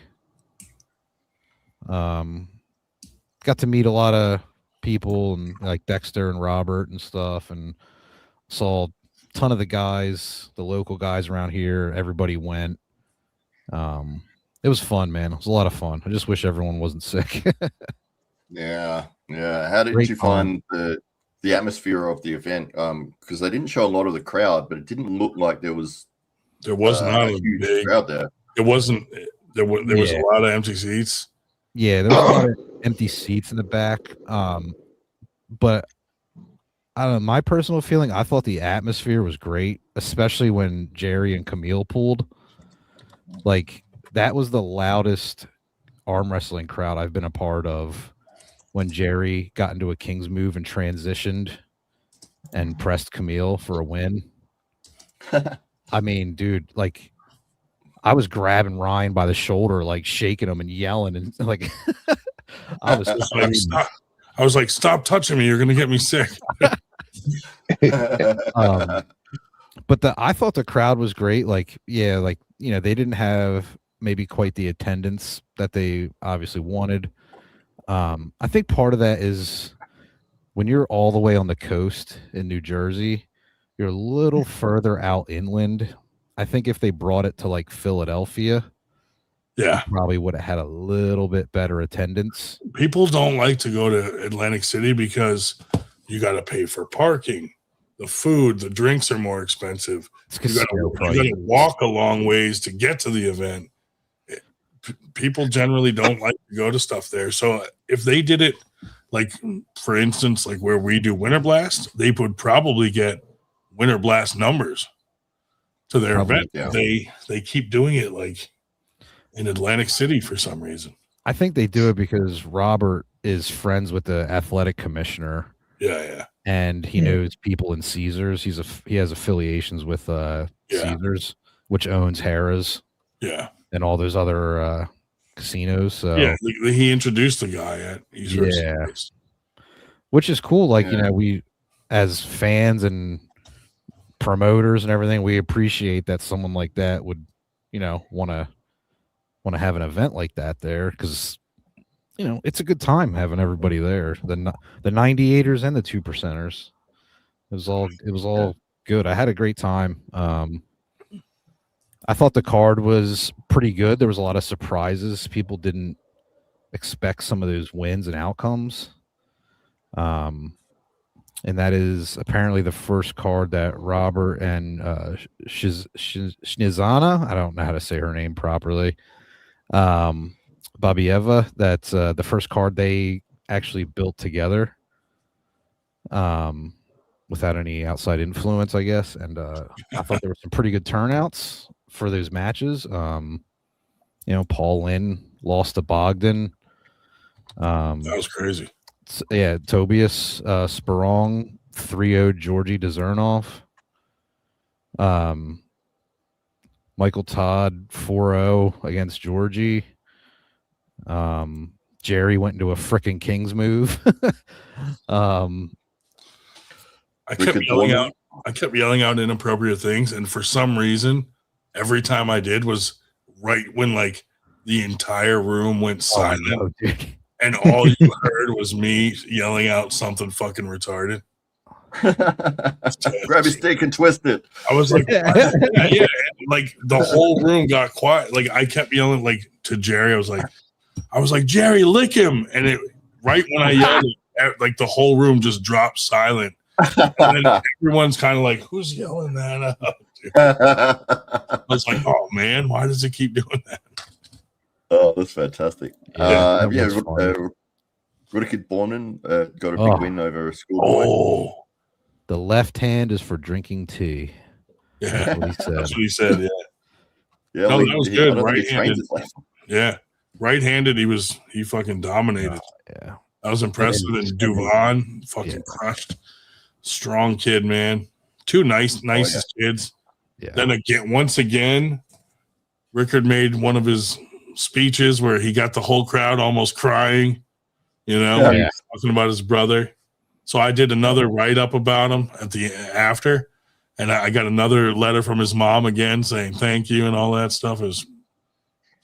Those guys are the future of the sport, those two guys. Oh yeah, absolutely. Yeah, and wonderful people, and great family over Everything there. you would want out of two young kids to represent a sport and be athletes in the sport, those kids like embody all of that. Yeah. Oh yeah, absolutely. And Looks like I'm just looking at the results here. There was a lot of shutouts, like a lot of 3-0s, a lot of 4-0s. Yeah. Which, in East versus West past, like, when England was running the show, you did see a lot of matches like that. And I believe there was a statistic out there where like it was I think it was like 70-something% of the matches were ending in shutouts.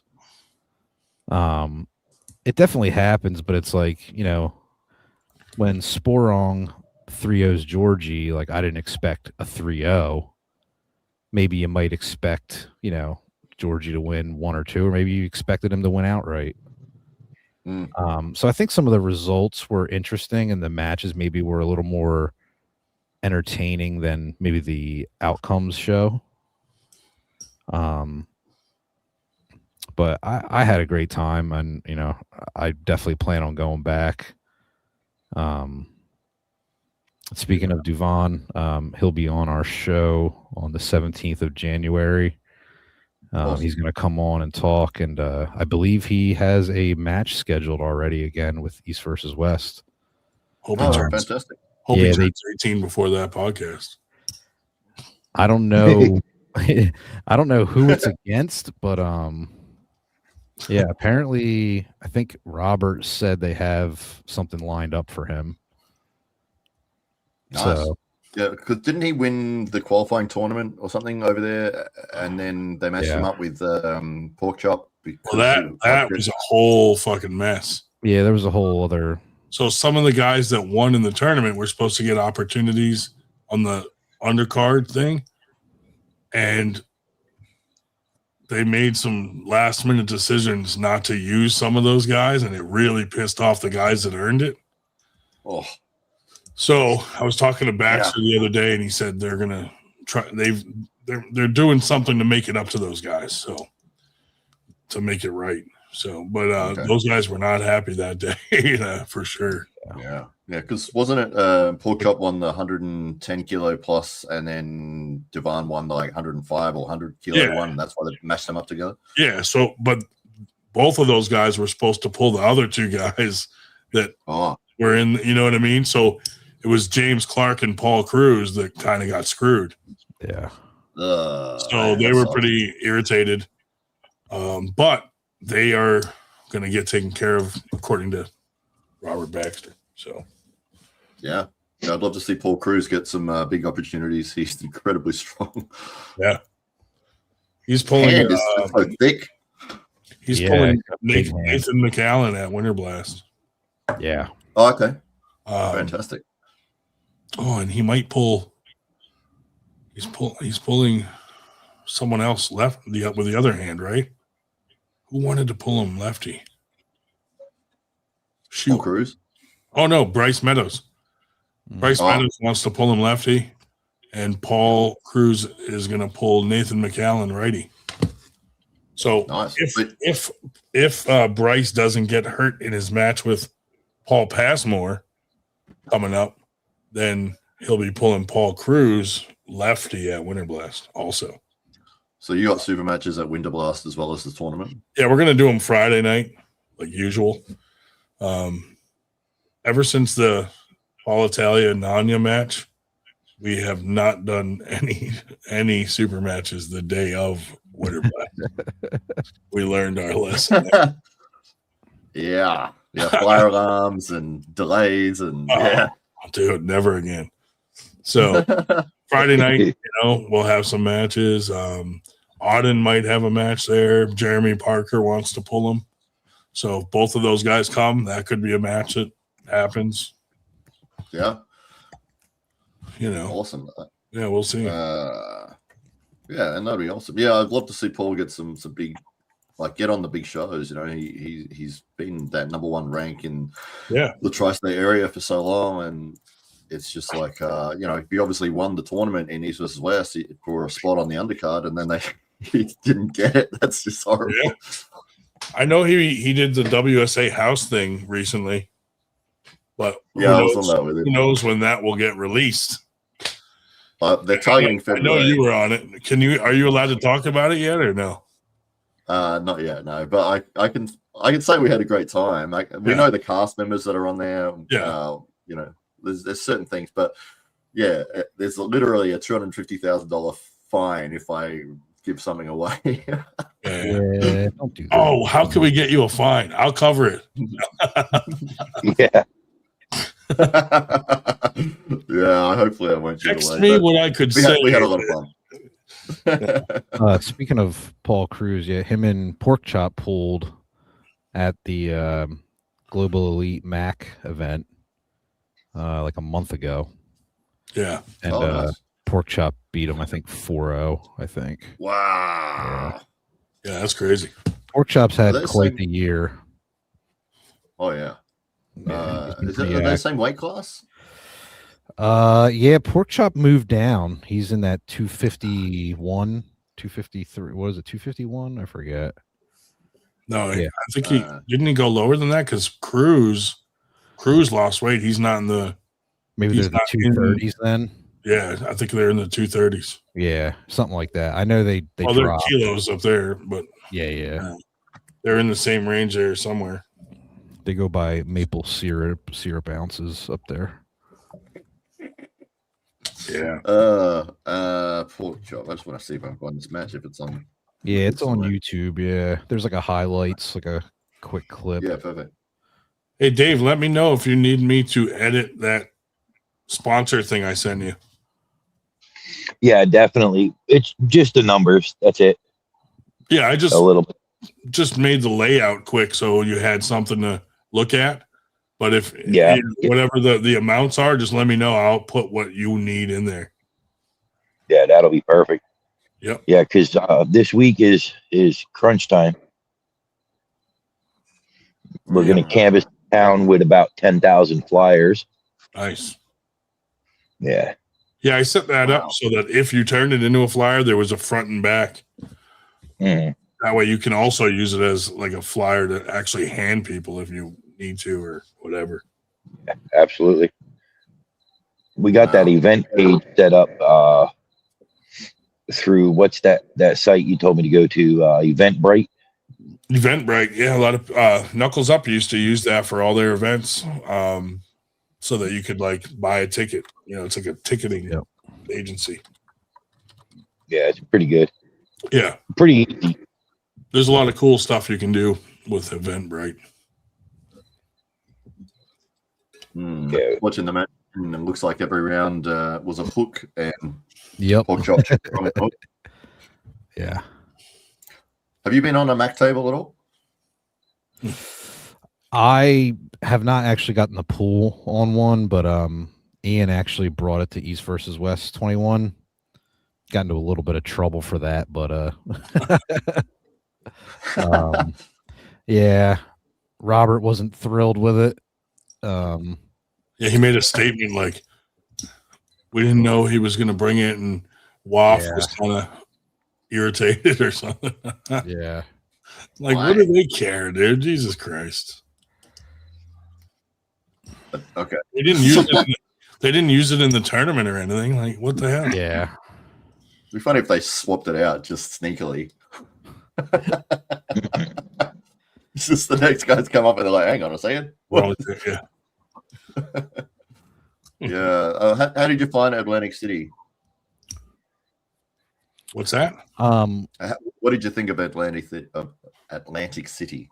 Oh, well, I don't know what Randy thinks, but the tournament was shitty. The tournament itself attached to it, fucking like, I mean, Matt, I've seen your videos of your promotion, and you know ours. Like shitty pieces of plywood that were dirty and beat up, barely bolted down, tables that didn't match, all shitty. The banner kept falling over on the live feed. Oh, wow. I'm like, Wow. dude, this is the quality of the tournament attached to East versus West. The announcer was like cursing and sounded like he was just yelling the whole time. It was like cringy. And I'm like, dude, for that to be the quality of the event attached to East versus West, I was like, holy Christ. And then Chalk thing drove me nuts. chalk thing in fucking like buckets. Oh, they were Ruffles bucket. Mike's hard lemonade bucket, one of them. on the ground, and people kept accidentally kicking them over. Yeah. I'm like, dude, you don't even have chalk stands, like. Yeah. And You then could have went to the Dollar Tree and got better. East versus West itself, there were a couple glitches, like where they had the wrong, like someone's picture up with the wrong name under it. I was like, oh, Jesus Christ. But it made me feel good because I'm like, man, if they're making mistakes at the biggest promotion in the land, we're doing all right. You know? Yeah. Yeah. But what about the city itself, like Atlantic City? Like, you've been there before, I'm guessing. There's areas that are shitty. Oh yeah, no, there's some. Most areas off the boardwalk are shitty. Yeah. Yeah. The It's boardwalk not- itself is pretty nice. Atlantic City used to be buzzing back in like the 80s and 90s. Yeah. And it has definitely taken a spiral downward with, casinos, especially right around COVID, obviously took a massive hit because, they want you to rent hotel rooms and gamble and eat, and nobody was going out. But even before COVID, they were kind of starting to die a little bit. So the whole backbone of that city is basically casinos and hotels. Yeah. I think Atlantic City as a whole is, they're trying to get people to come back with, different gambling stuff and different live events and, these other things. But I don't think it'll ever be as, as hopping as they say, like it used to be 20, 30, 40 years ago. It felt like a Temu version of Vegas. Yeah. I thought there was going to be more people at East versus West, to be honest, but the room was not full, a lot of dead space. But see, that's and it wasn't promoted that well, though. Like in our area, like not many people even knew there was a tournament Friday night. Yeah. So I told them, hey, when you're ready to take it to the next level, you call 98 and we'll promote the shit out of it and throw the tournament. Like you buy a franchise. Yeah. Well, see, that's the thing. A century ago, Atlantic City was the place to go on the East Coast. Yep. And then gambling was Nevada, period. That was basically it. As New Jersey legalized gambling at Atlantic City to try to bring back the glory days, and maybe for a short period of time, it helped a bit. But now everybody and their brother has casinos. You do not have to go to Atlantic City. You can gamble on your phone now. And the Indians started. The Indians got into the act because technically the native areas are not subject to U.S. jurisdiction. So even if Pennsylvania, or say New York is a better example, New York outlaws gambling, or Connecticut, they could have it on the reservation. Like Foxwoods up in Connecticut. Yeah, whatever. Yeah. And in Pennsylvania, you don't have any reservations. New York does, Connecticut does. But now we're at the point where Pennsylvania has legalized casino gambling and taxed the shit out of it. That's the big thing. Yep. They don't want to raise taxes because people will vote them out of office. So they pull all these funny whatever. But let's see. Now they're talking about, do we want to legalize or the games of skill? You can't have a what you call it. You can't have gambling as such in a game of chance. You can't have in a grocery store, a 7-Eleven or whatever. But if you called a game of skill, well, now you're saying, okay, it's kind of like a legally gray area. Do we want to legalize that but tax the fuck out of it? What Pennsylvania taxes in casinos, it's amazing compared to others. So are they classing all casino games as a game of skill?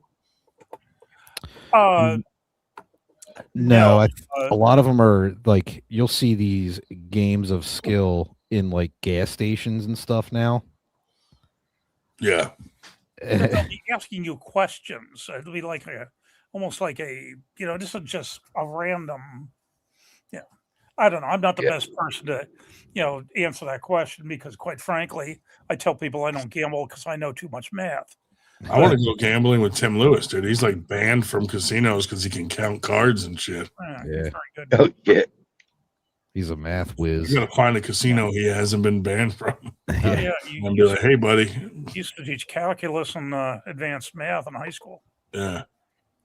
That's our guy right Of there. course, he couldn't get, like you said, it was kind of difficult, all his wandering around with super matches because he'd have to, really go rushing out of school on a Friday, where now his job is basically Uber, Lyft, DoorDash, and all that sort of stuff full time is his only job. And so he can pretty much do Uber anywhere. DoorDash. Lyft, there's some states he can do it, some states he can't. But if he has his car with him, he works during the day and Uber or whatever when he goes to tournaments or super matches. But, yep.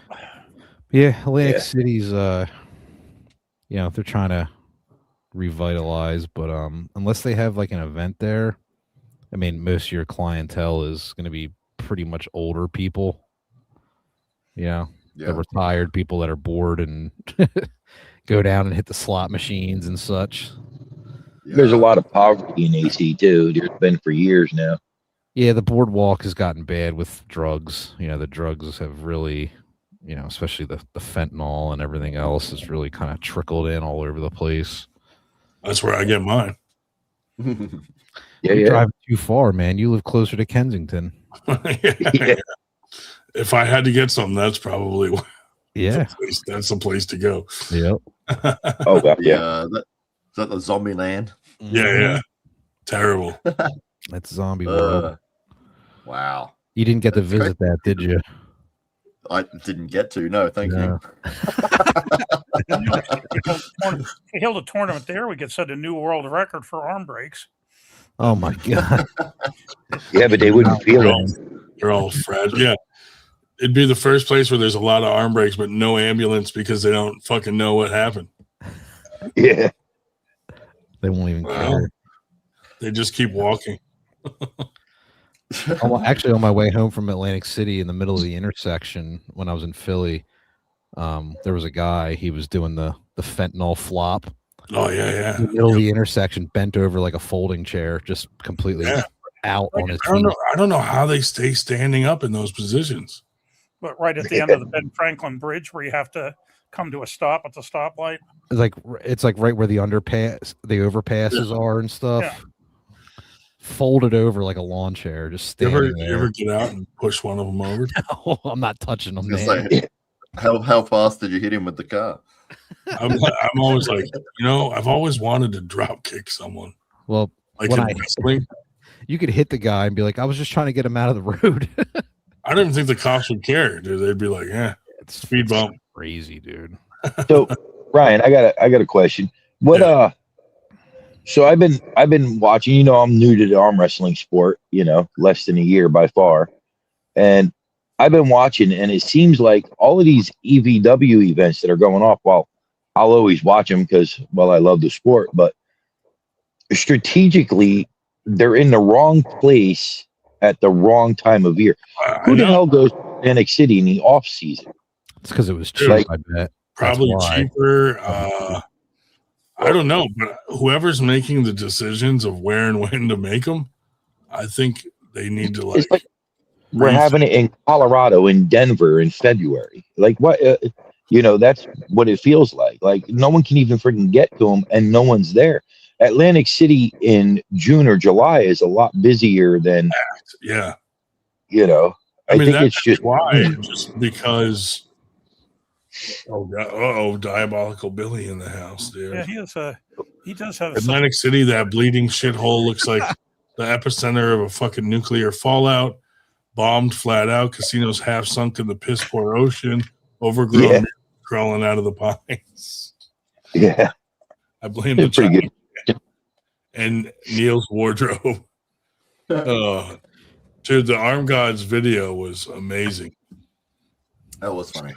I think it took Marcus a week to put it together. Yeah, dude. I mean, but he's doing like these videos he does are like a small movie, for Christ's sake.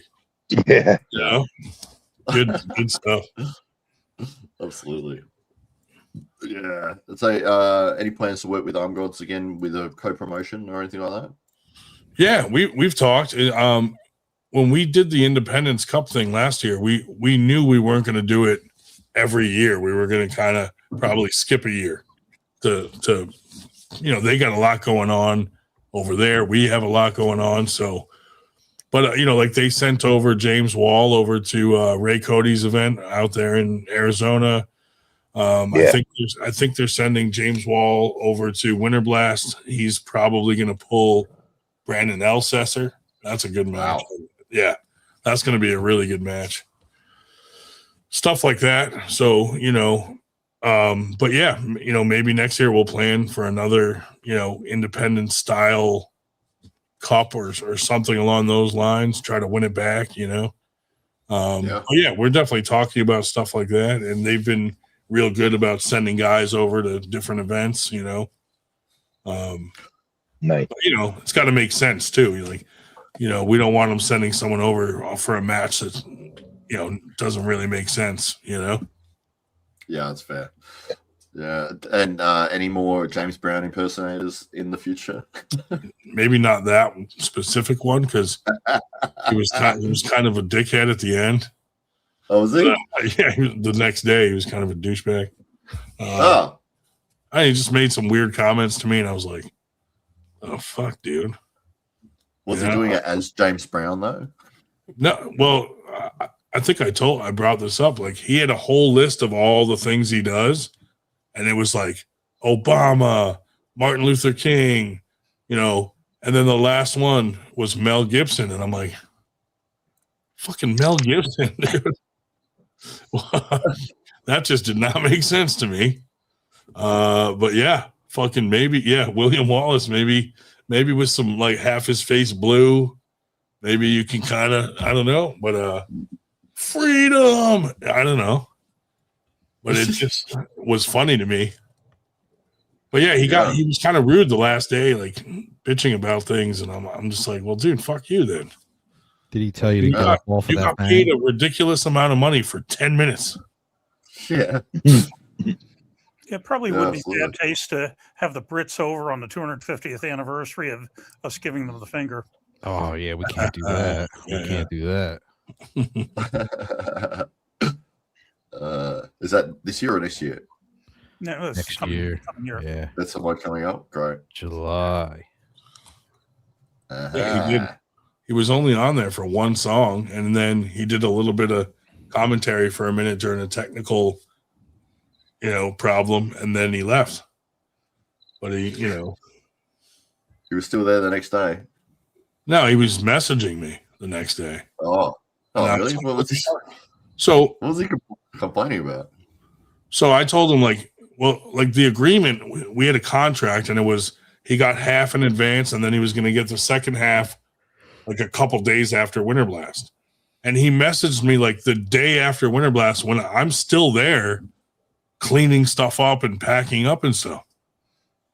And I said, dude, I'm not even home yet. Like, you know, I'll be home. And he's like, oh, I should have known better than to work with someone I've never worked with before. And I said, what are you talking about? And he's like, the contract said you'd pay me in the next couple days after Winter Blast. And I'm like, it's literally the next day. It was yesterday. And I said, you know what? I'm just going to send you the money, but fuck you. We're never working with you again. Like, he was just weird about it. And I was like, dude, you're going to get paid when the time was agreed upon. Yeah. And he just made those weird comments. And I was like, well, look, I'll send it right now, but we're probably never going to use you again. And we like with all the things you do, we might have used you again. Now we're not going to. So It was kind of a weird situation for whatever reason. I don't know. You'll find your own Mel Gibson. Yeah. Yeah. I guess I'll just have to play him. You'd probably be more accurate than he would. Yeah. Like, man, that horse looks uncomfortable with Ryan up there. It'd be like the Monty Python. Yeah. Horse gasses someone- out someone halfway with across the battlefield. Someone with half coconuts making those horse sounds. Yeah. Merely Merely a flesh wound. You got to do a skit now, like the one you did with the sheep, but do it with the Monty Python. Yeah. AI does amazing things. Oh yeah. There you go. That's Milo dying next to Big Rig. Nice. West. Oh, yeah. He's just laying there. Yeah, that's not fun. Not fun to be sick. Did he have to compete or he was just there? He was just there hanging out. Okay. I kept every time he walked by me, I was like, "Hey, Auden, I'm a big fan." And then every time Auden walked by, I was like, "I'm a super big fan, Milo," and both of them were like, "Fuck you, Ryan." That's awesome. We was working them up to get a picture of them choking him like Devin had done. Yeah. Then when Jody finally came out into the crowd and sat down, and I said, "Oh, great, Jody's here." She didn't know who said it, so she turned around. And she was like, "Yeah, I am here," and she was like, she got a little snippy, like she didn't know who said it. I went up to her later and I told her it was me, but Oh, that's cool. That's funny. All right, guys, I'm gonna head off, but I hope you have a great. thanks for coming on, man, and good luck in your new relationship, and hopefully it's as successful as Ryan Bowen's new relationship. Yep. All right, thanks, guys. See you, buddy. FTG. Oh, that was Well- nice of Matt to pop in. Always a pleasure. Oh yeah, we love Matt, come on. seeing our buddy from Australia. Yeah, I didn't know how this was going to go tonight with between the holidays, but yeah, hell, it's one of our busiest nights and months. Yeah, pretty good night. And on that note, I think I am going to go pass out as well. You would, bud. Yeah, I'm Hey, Diabolical Billy, dude. Those freaking Arm Gods videos literally are like a small movie. I think A short- Diabolical short film. I think he popped in the East versus West stream today. Left some Oh, yeah. diabolical comments. They all read his comments, man. Yeah. Oh, Dave says, "Sorry, I hit the wrong I button." hit the wrong button. Yeah, just trying to get back in, maybe. Sleep. Oh, Eric GT, dude. Now, when he was laying down near Milo, was he sick too, or just resting? he didn't appear to be sick at the time. I don't know if he got sick then, but Yeah. he was a big fucking dude. Though. That was my first time seeing him in person. I told Milo, I was Hey, like- why are you so big? I told Milo, I'm never saving your life again because you choked me. For a minute there, he was really choking me. Oh, great! The Shubich has appeared. David Shubich. Wild shoe bitch at this hour? Oh my God, with all this love. Hell yeah, buddy. What's up, man? Diabolical Billy, 100% truth between the lines for sure. For sure. Nah, I was good. Oh, that's good. Yeah. Hey, Ryan. Hey, Dave. Hey, Randy. Spader. Randy Spader. Oh, anyway, what do we got? Do we have anything this weekend? No? Nothing this weekend now. Oh, good. Just building more toys for our kids and Yeah. throwing out mountains of cardboard. Everything Trash, dude. every 5 minutes. Daddy, Yeah. can you put this together? Daddy, can you put Open this. batteries in this? Can you play this with me? And we're like halfway, we're playing a game, and then she goes and gets another game to start during this game. And now we're playing 2 games. And I'm like, this doesn't make sense. Dude. This is stupid. ADHD, huh? She's like, Yeah, I was all like- over the place. I grabbed her by the face. I mushed her down. I was like, I'm done. We played Candyland tonight, and my daughter got fucking pissed that she lost. So Insider source said Pernick was wasted after the event. mm. Oh, should I put that flyer out? Hold on. Wait, where did I put that? Yeah. I made a flyer for Prudnick's match.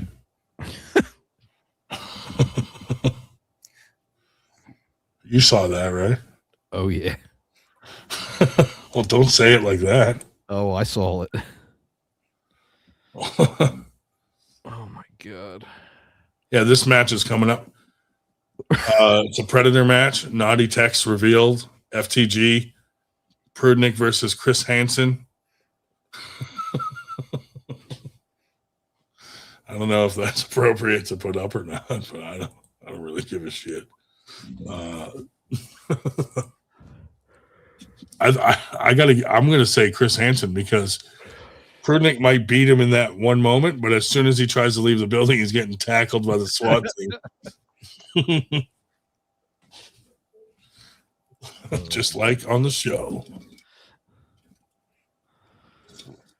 But did you hear the rumor about him once again having some inappropriate texts and flirting with underage gals at East versus West 21? Uh-uh. Yeah. It's a big thing, dude. No, I did not. Isn't that crazy? I did not hear about that. Man. Wonder if he's in the Epstein files. I heard it from the girls that he was hitting on that I was also talking to. They told me, Oh, I see. He was hitting on you, but you were just talking to them. Oh, I was so confused for a second. I was like, wait, what just happened? Yeah, what is the distinction between hitting on and talking to? I was in the girls told me about him being inappropriate with them while I was in the hot tub with them. It's like, which way did he go, George? I guess he was like talking to them again. Like I mean, everybody already knows the story about him kind of hitting on Devin's daughter and getting her texts and texting her and all that. They were in a hot tub together, and he got inappropriate. Jody freaked out, tried to attack him. Weird stuff. He's like a weirdo, dude. And then at East versus West 21, he started doing the same thing with like, I'm like, what is going on? Was it like girls that were at the event, or was it just like I have no idea. Yeah, I think he brought him with him in like the trunk of a car. smuggled them in? Yeah, or maybe there was a van going around selling them, and he was like, "I'll take one." I have no idea. I don't know. I don't know how those things work on that side of the law. Does he live in Ukraine still? I don't know. Yeah, I don't know where he lives. Wherever he lives, I think it's probably more legal to talk to those types of gals. I have no idea. I don't know. Maybe he moved because I think he was doing the opera shit. Yeah, I don't know where. I don't know. Oh yeah, in the Arm Gods video, he's singing opera. Operatic. How much to have him pull at Winter Blast? I want to have him come to Winter Blast, and I'm going to dress up like an underage girl and see if he goes for it. Like, yes.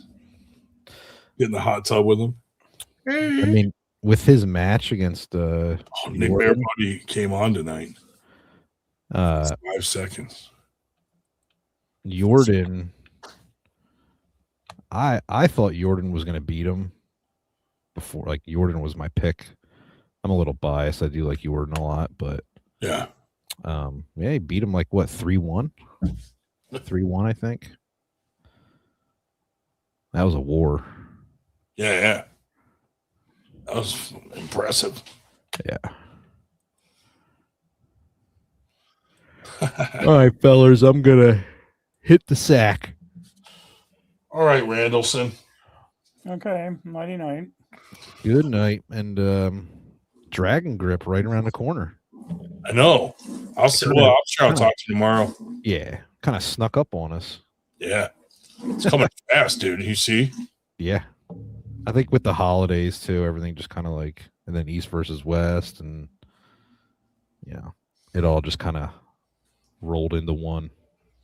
I gotta find that text you sent me about that equipment. I know. I couldn't find it either. I was going through looking, and I'm like, where the hell did he tell me about that? Because you literally sent me a picture of it. It was the actual name of like the product and everything else. I can't find it. I wonder if it's on Messenger instead.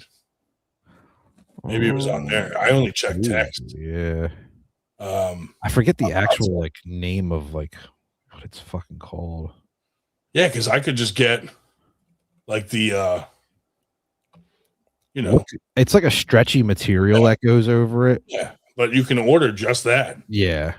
And at least we have like the main setup for it. Just use one of my t-shirts. It's big enough. It'll fit. I was gonna use my underwears. My panties. My underoos. Oh, Dave Schubert said, I loved you as Randy at East versus West 21. Love you.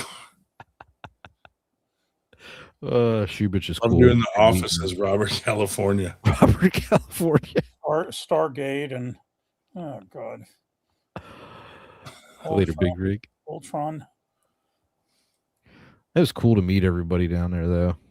A lot of people I haven't been able to meet in person yet. That was nice Friday night where you were wandering around collaring people. Hey, you want you want to hop on? I'd like to get like maybe one day I can get some better like equipment for out on the. If I'm just kind of like wandering the hallways instead of just a cell phone, I could probably pick up something relatively inexpensive, Yeah, it was cool though. Dave Shell zigging and zagging. Yep. An old classic. An old classic. All right, gentlemen. Talk to you tomorrow. See you, buddy. Later. GG. Bye-bye.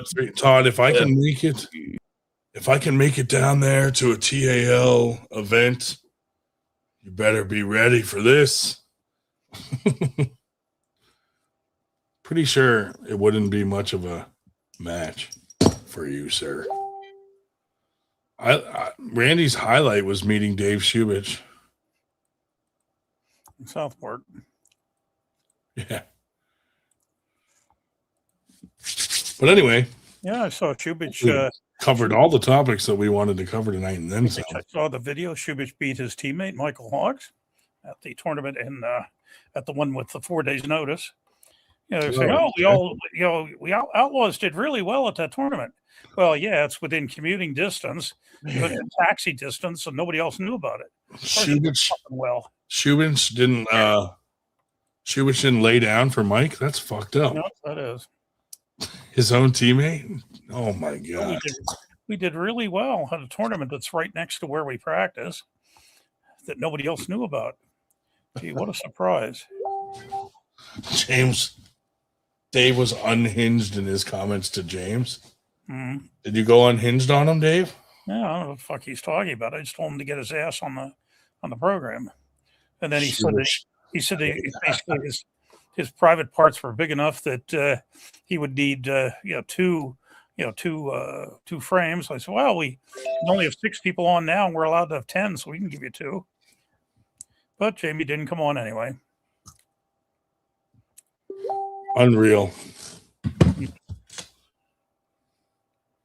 So you got nasty with James Reed, dude, I heard? Who? You got nasty No, with he's James Reed?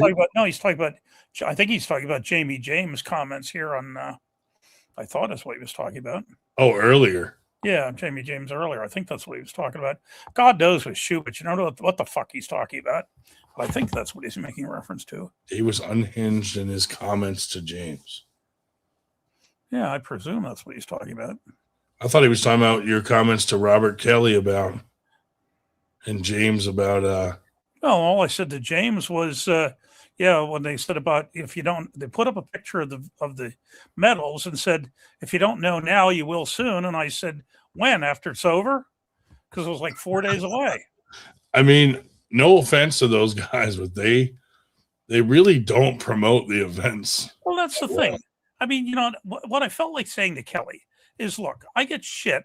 I must be doing something right because I get shit on both sides. On the one hand, there's people saying, why the fuck are you promoting those assholes who don't do anything for us? On the other hand, I get Kelly when I do say, try to give him some decent advice, and I'm going to block you. Not block you. I'm going to, keep people block you from commenting. Like, what the fuck, Kelly?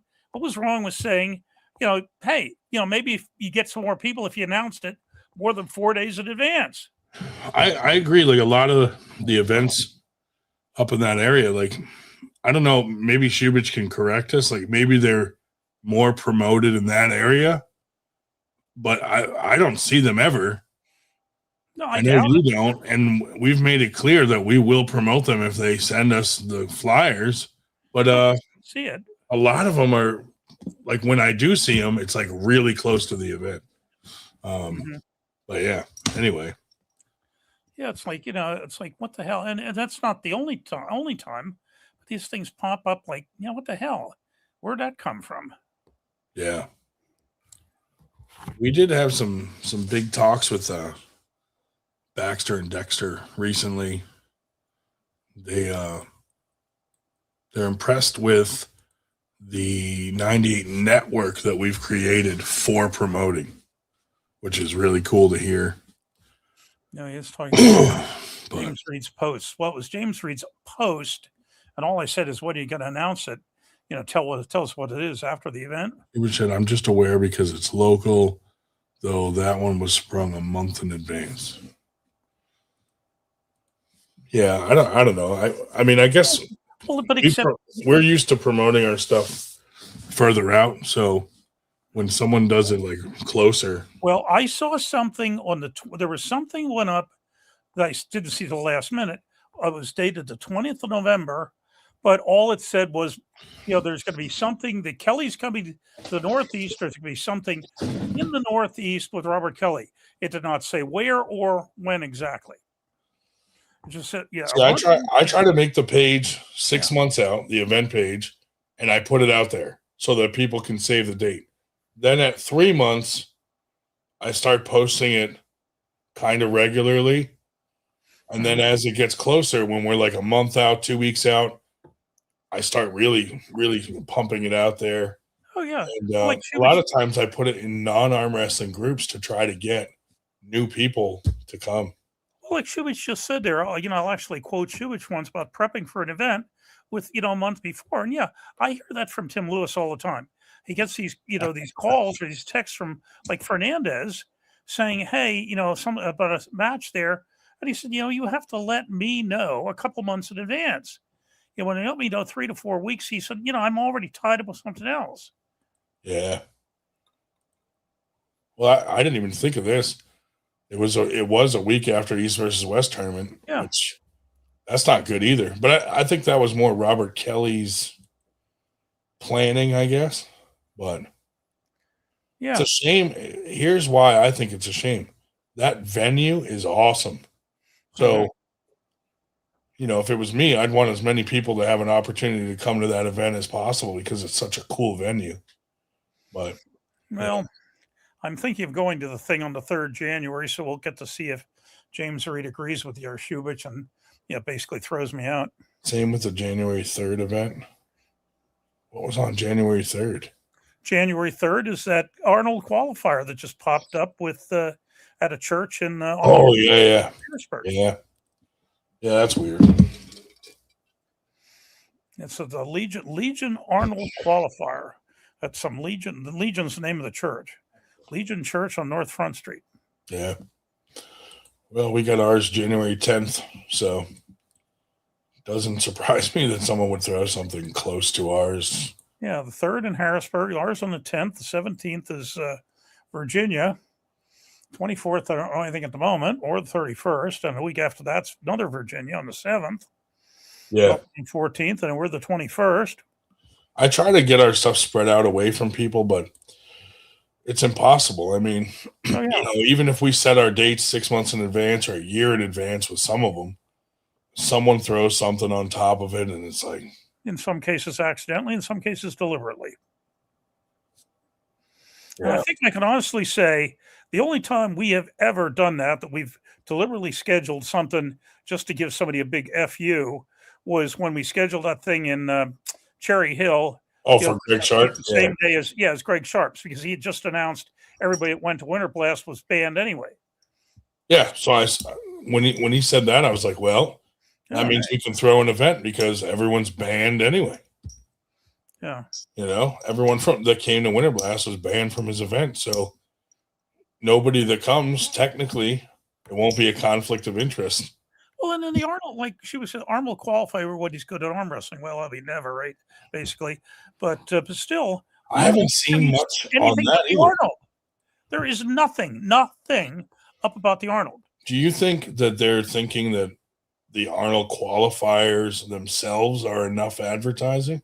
I don't know, but hell, I haven't seen crap, and it's coming quick. Like I say, when I had somebody, Bo Horner, who's qualified for the Arnold, posted something on one comment on one of mine about how the Arnold was the weekend of the 1st March, which it isn't. It's next week.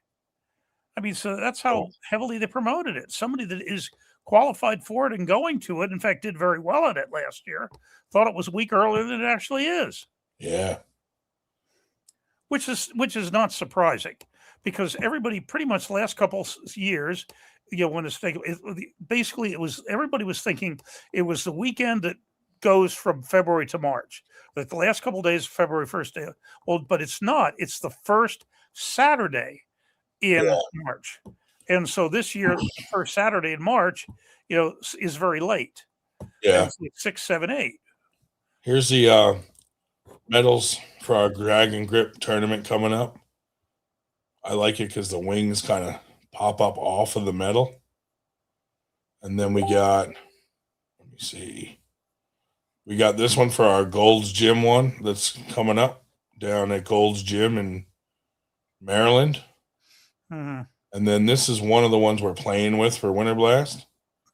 It's going to be kind of like a dragon theme with some snow, but we're not done playing with that one yet. We got time. Yeah. Diabolical Billy's being nasty to Greg Sharp. Oh, good. Let's see. In the chat. Yeah, see, Shubich has heard about qualifiers, but not shit about the Arnolds. Nothing. That's weird to me, too. Greg Sharp doesn't do beach holidays due to fear of being harpooned. I can't wait for Winter Blast. Hotel is booked, ready to go. David Marr. Nice. Always a pleasure to see David Marr and family. Yeah, Greg Sharp is a tool bag, but, you know, it's ridiculous. What he did was ridiculous. And, you know, he won't admit it, but he knows he fucked up. Shot himself in the foot.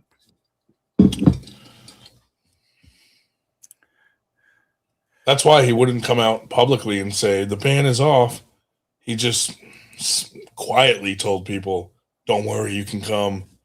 Because announcing that you made a ban to fuck up someone's tournament and then dropping the ban right after, now that it's affecting your promotion, was even shittier than doing the ban in the first place. Mm-hmm. But yeah, I don't know why they're not promoting the hell out of Arnold's already. Something that's just weird to me. Yeah. I haven't talked to those guys in a while, but I know they're planning on coming back with the Knuckles Up matches and events and stuff again. They talked about maybe doing tournaments. So, who knows?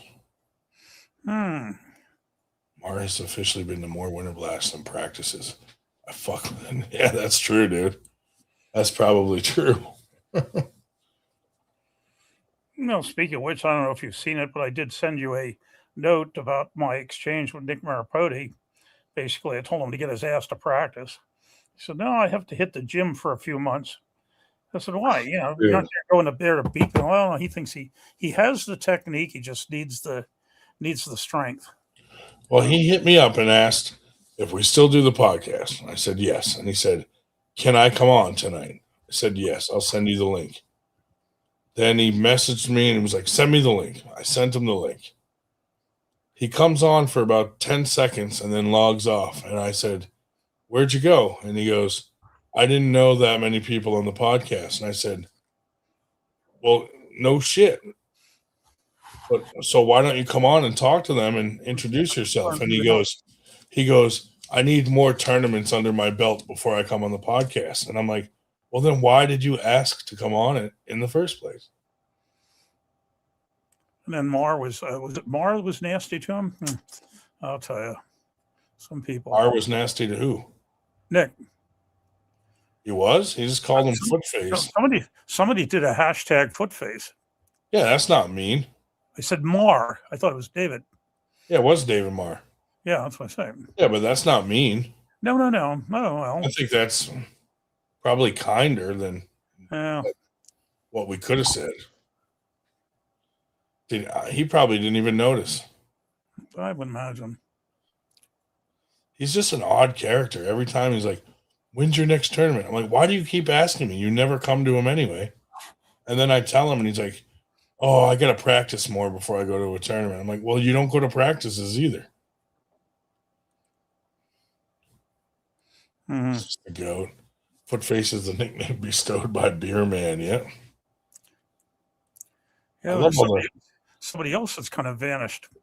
I love all the. Well, he had some serious health issues. Like he had a heart attack and stuff. But it's funny that we have all these little inside jokes from over the years. Like a lot of new people would not have a clue what we were talking about if we said that you're zigging and zagging. Mm-hmm. Yep. I will not stand for this anti-Nick rhetoric. Will Austin Jaggers come on the pod? I don't know. He was Robert Kelly ran to him and said some stuff, cried and said, Ryan made fun of you. Ryan made fun of you with the rape situation. And all I said was, Austin was at Winter Blast that year, and we had rape whistles, and no one got raped. I thought that was a pretty funny joke considering the accusations and the, it was funny to me, but I guess the way Robert Kelly made it seem to Austin that I was like really bagging on him. I'm like, dude, I told Austin straight up, hey, this is what I said. I mean, if you're offended by it, you know, I'm sorry that you're offended by it, but it was just a joke, dude. That's a good question, Shubich. What is Harlan alive? We don't know. Usually, if he's up to something, I'll get something from Kotlow telling me about it, but I haven't heard anything from Kotlow about it either. Maybe he's dead, man. So you got me. Maybe he's dead. Yeah, Yak Toast. Yak Toast arm wrestling promos, you sell out. You scumbag trying to steal the light from Kotlow, take over his league. Is Kotlow alive? Yeah, we don't even know that. Yeah. Yak says, Harlan's still in jail. I'm not sure how he knows this. He's OKKK. Oh, that's funny. How about that Yak guy?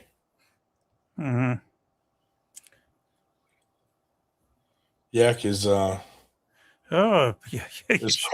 Kotlow involved in this new arm wrestling promotion or no? Shubich wants to know if Yak is still doing the helicopter. Helicopter tours. Which I'm in prison. Shubich with a good line of questions tonight. Yeah, I don't know. Anybody eat at one of those Wonder places yet?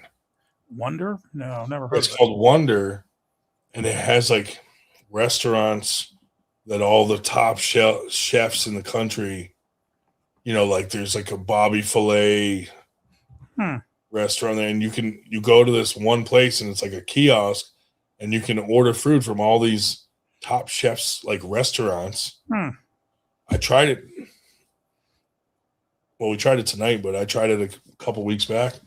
Food is amazing. But this is so where these are where this is a like they've what they're somebody else is making these chefs recipes or they're yep. Like they have it locked down their recipes and it's all. And you went where for this? There's one right near me. Huh. Yeah, apparently they're popping up all over now. Never heard of it. But I just ordered online. I didn't go to it. But I got they had like a barbecue place, really good food. Tried the Mexican. They had a Mexican place, and I tried the Bobby Filet steak. Yeah, should we say tried the Bobby Filet burger? Really good food. Yeah. Anya is homeless, as far as I know. We haven't heard from him in a few weeks now. Wasn't he in jail for a little bit too? I don't know, and I don't really want to know. He's too close. At Did he least stop Harlan's calling you? Yeah, at least Harlan's in Georgia. Shit, Nanya's like an hour away. Did Harlan stop calling you? Oh yeah, I haven't heard anything from him. Not a word. Yeah, he must be in jail. Nanya's homeless, dude. The last time Nanya was on, he was in rough shape, and he was going on about that weird conspiracy about being like gang stalked or whatever the hell. Yak wants to know how much Shubich is going to weigh for his Peter Braun match. I didn't know Shubich had a Peter Braun match. But oh well. They matched on Tinder. They swiped in the right direction or whatever. Grindr. They matched on Grindr.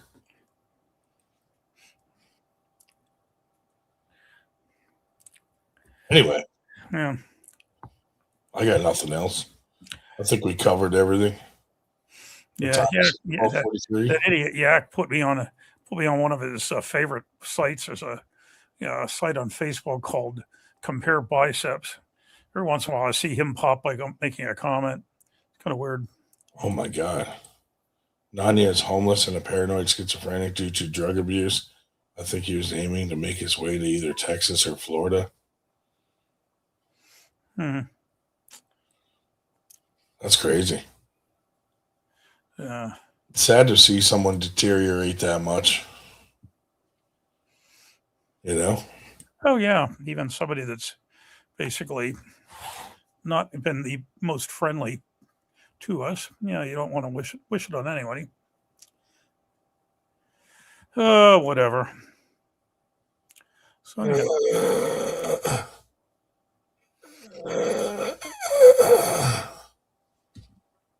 He probably is living under a bridge.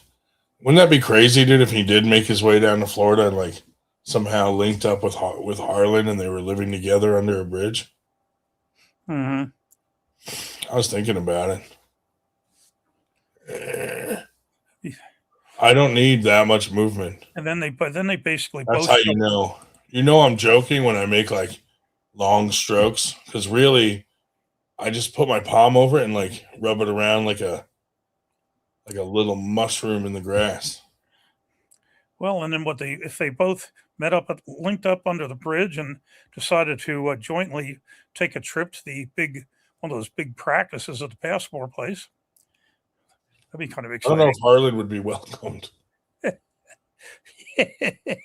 don't think Harlan's welcome at the Passmore house after calling Candy Passmore the C word Yeah, with or without Nanya. multiple times. Oh God. Holy Lord. Well, anyway. Yep. Well, hey, yeah, if you're really starting a legit promotion, dude, that's cool, man. Congrats. You know, we'll share your flyers if you send them our way. But yes, it is true. We did give them 4 hours and 15 minutes of glorious entertainment tonight. So maybe they've How long we've been on? Damn. 4:15.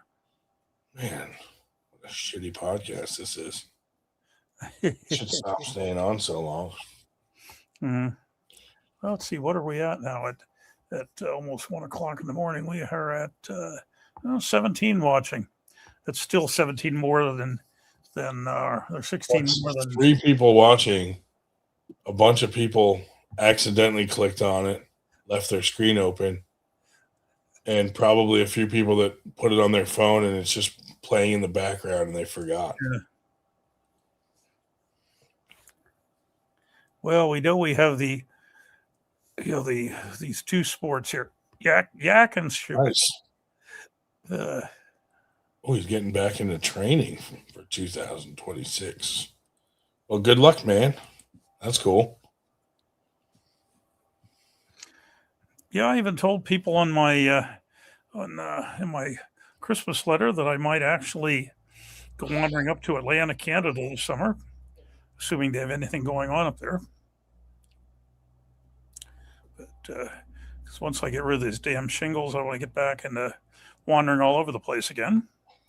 Now, did you think about when you had shingles in the beginning, when it's still contagious, about spreading it to people? No, but it's only contagious for 2 days anyway. That would have been awesome. And actually, you can't spread shingles. What I would have done is given them chickenpox. Shingles is not contagious, but you can give somebody who has not had chickenpox, you can give them chickenpox. That would have been fun to just start spreading chickenpox. But only for the first 24 to 48 hours after getting onto a oh, nice. Viral. How many people do you expect at Canadian Nationals in New Brunswick? Yeah.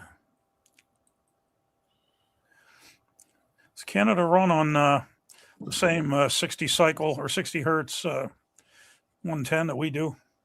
Or do I have to worry about converting? You should know. Where in New Brunswick is it?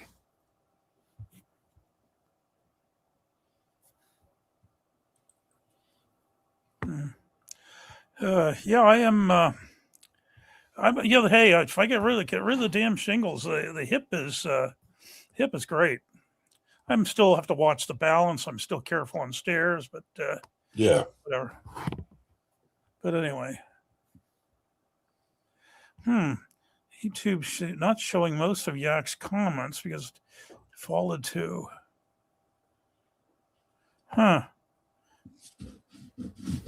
Yeah, that is weird.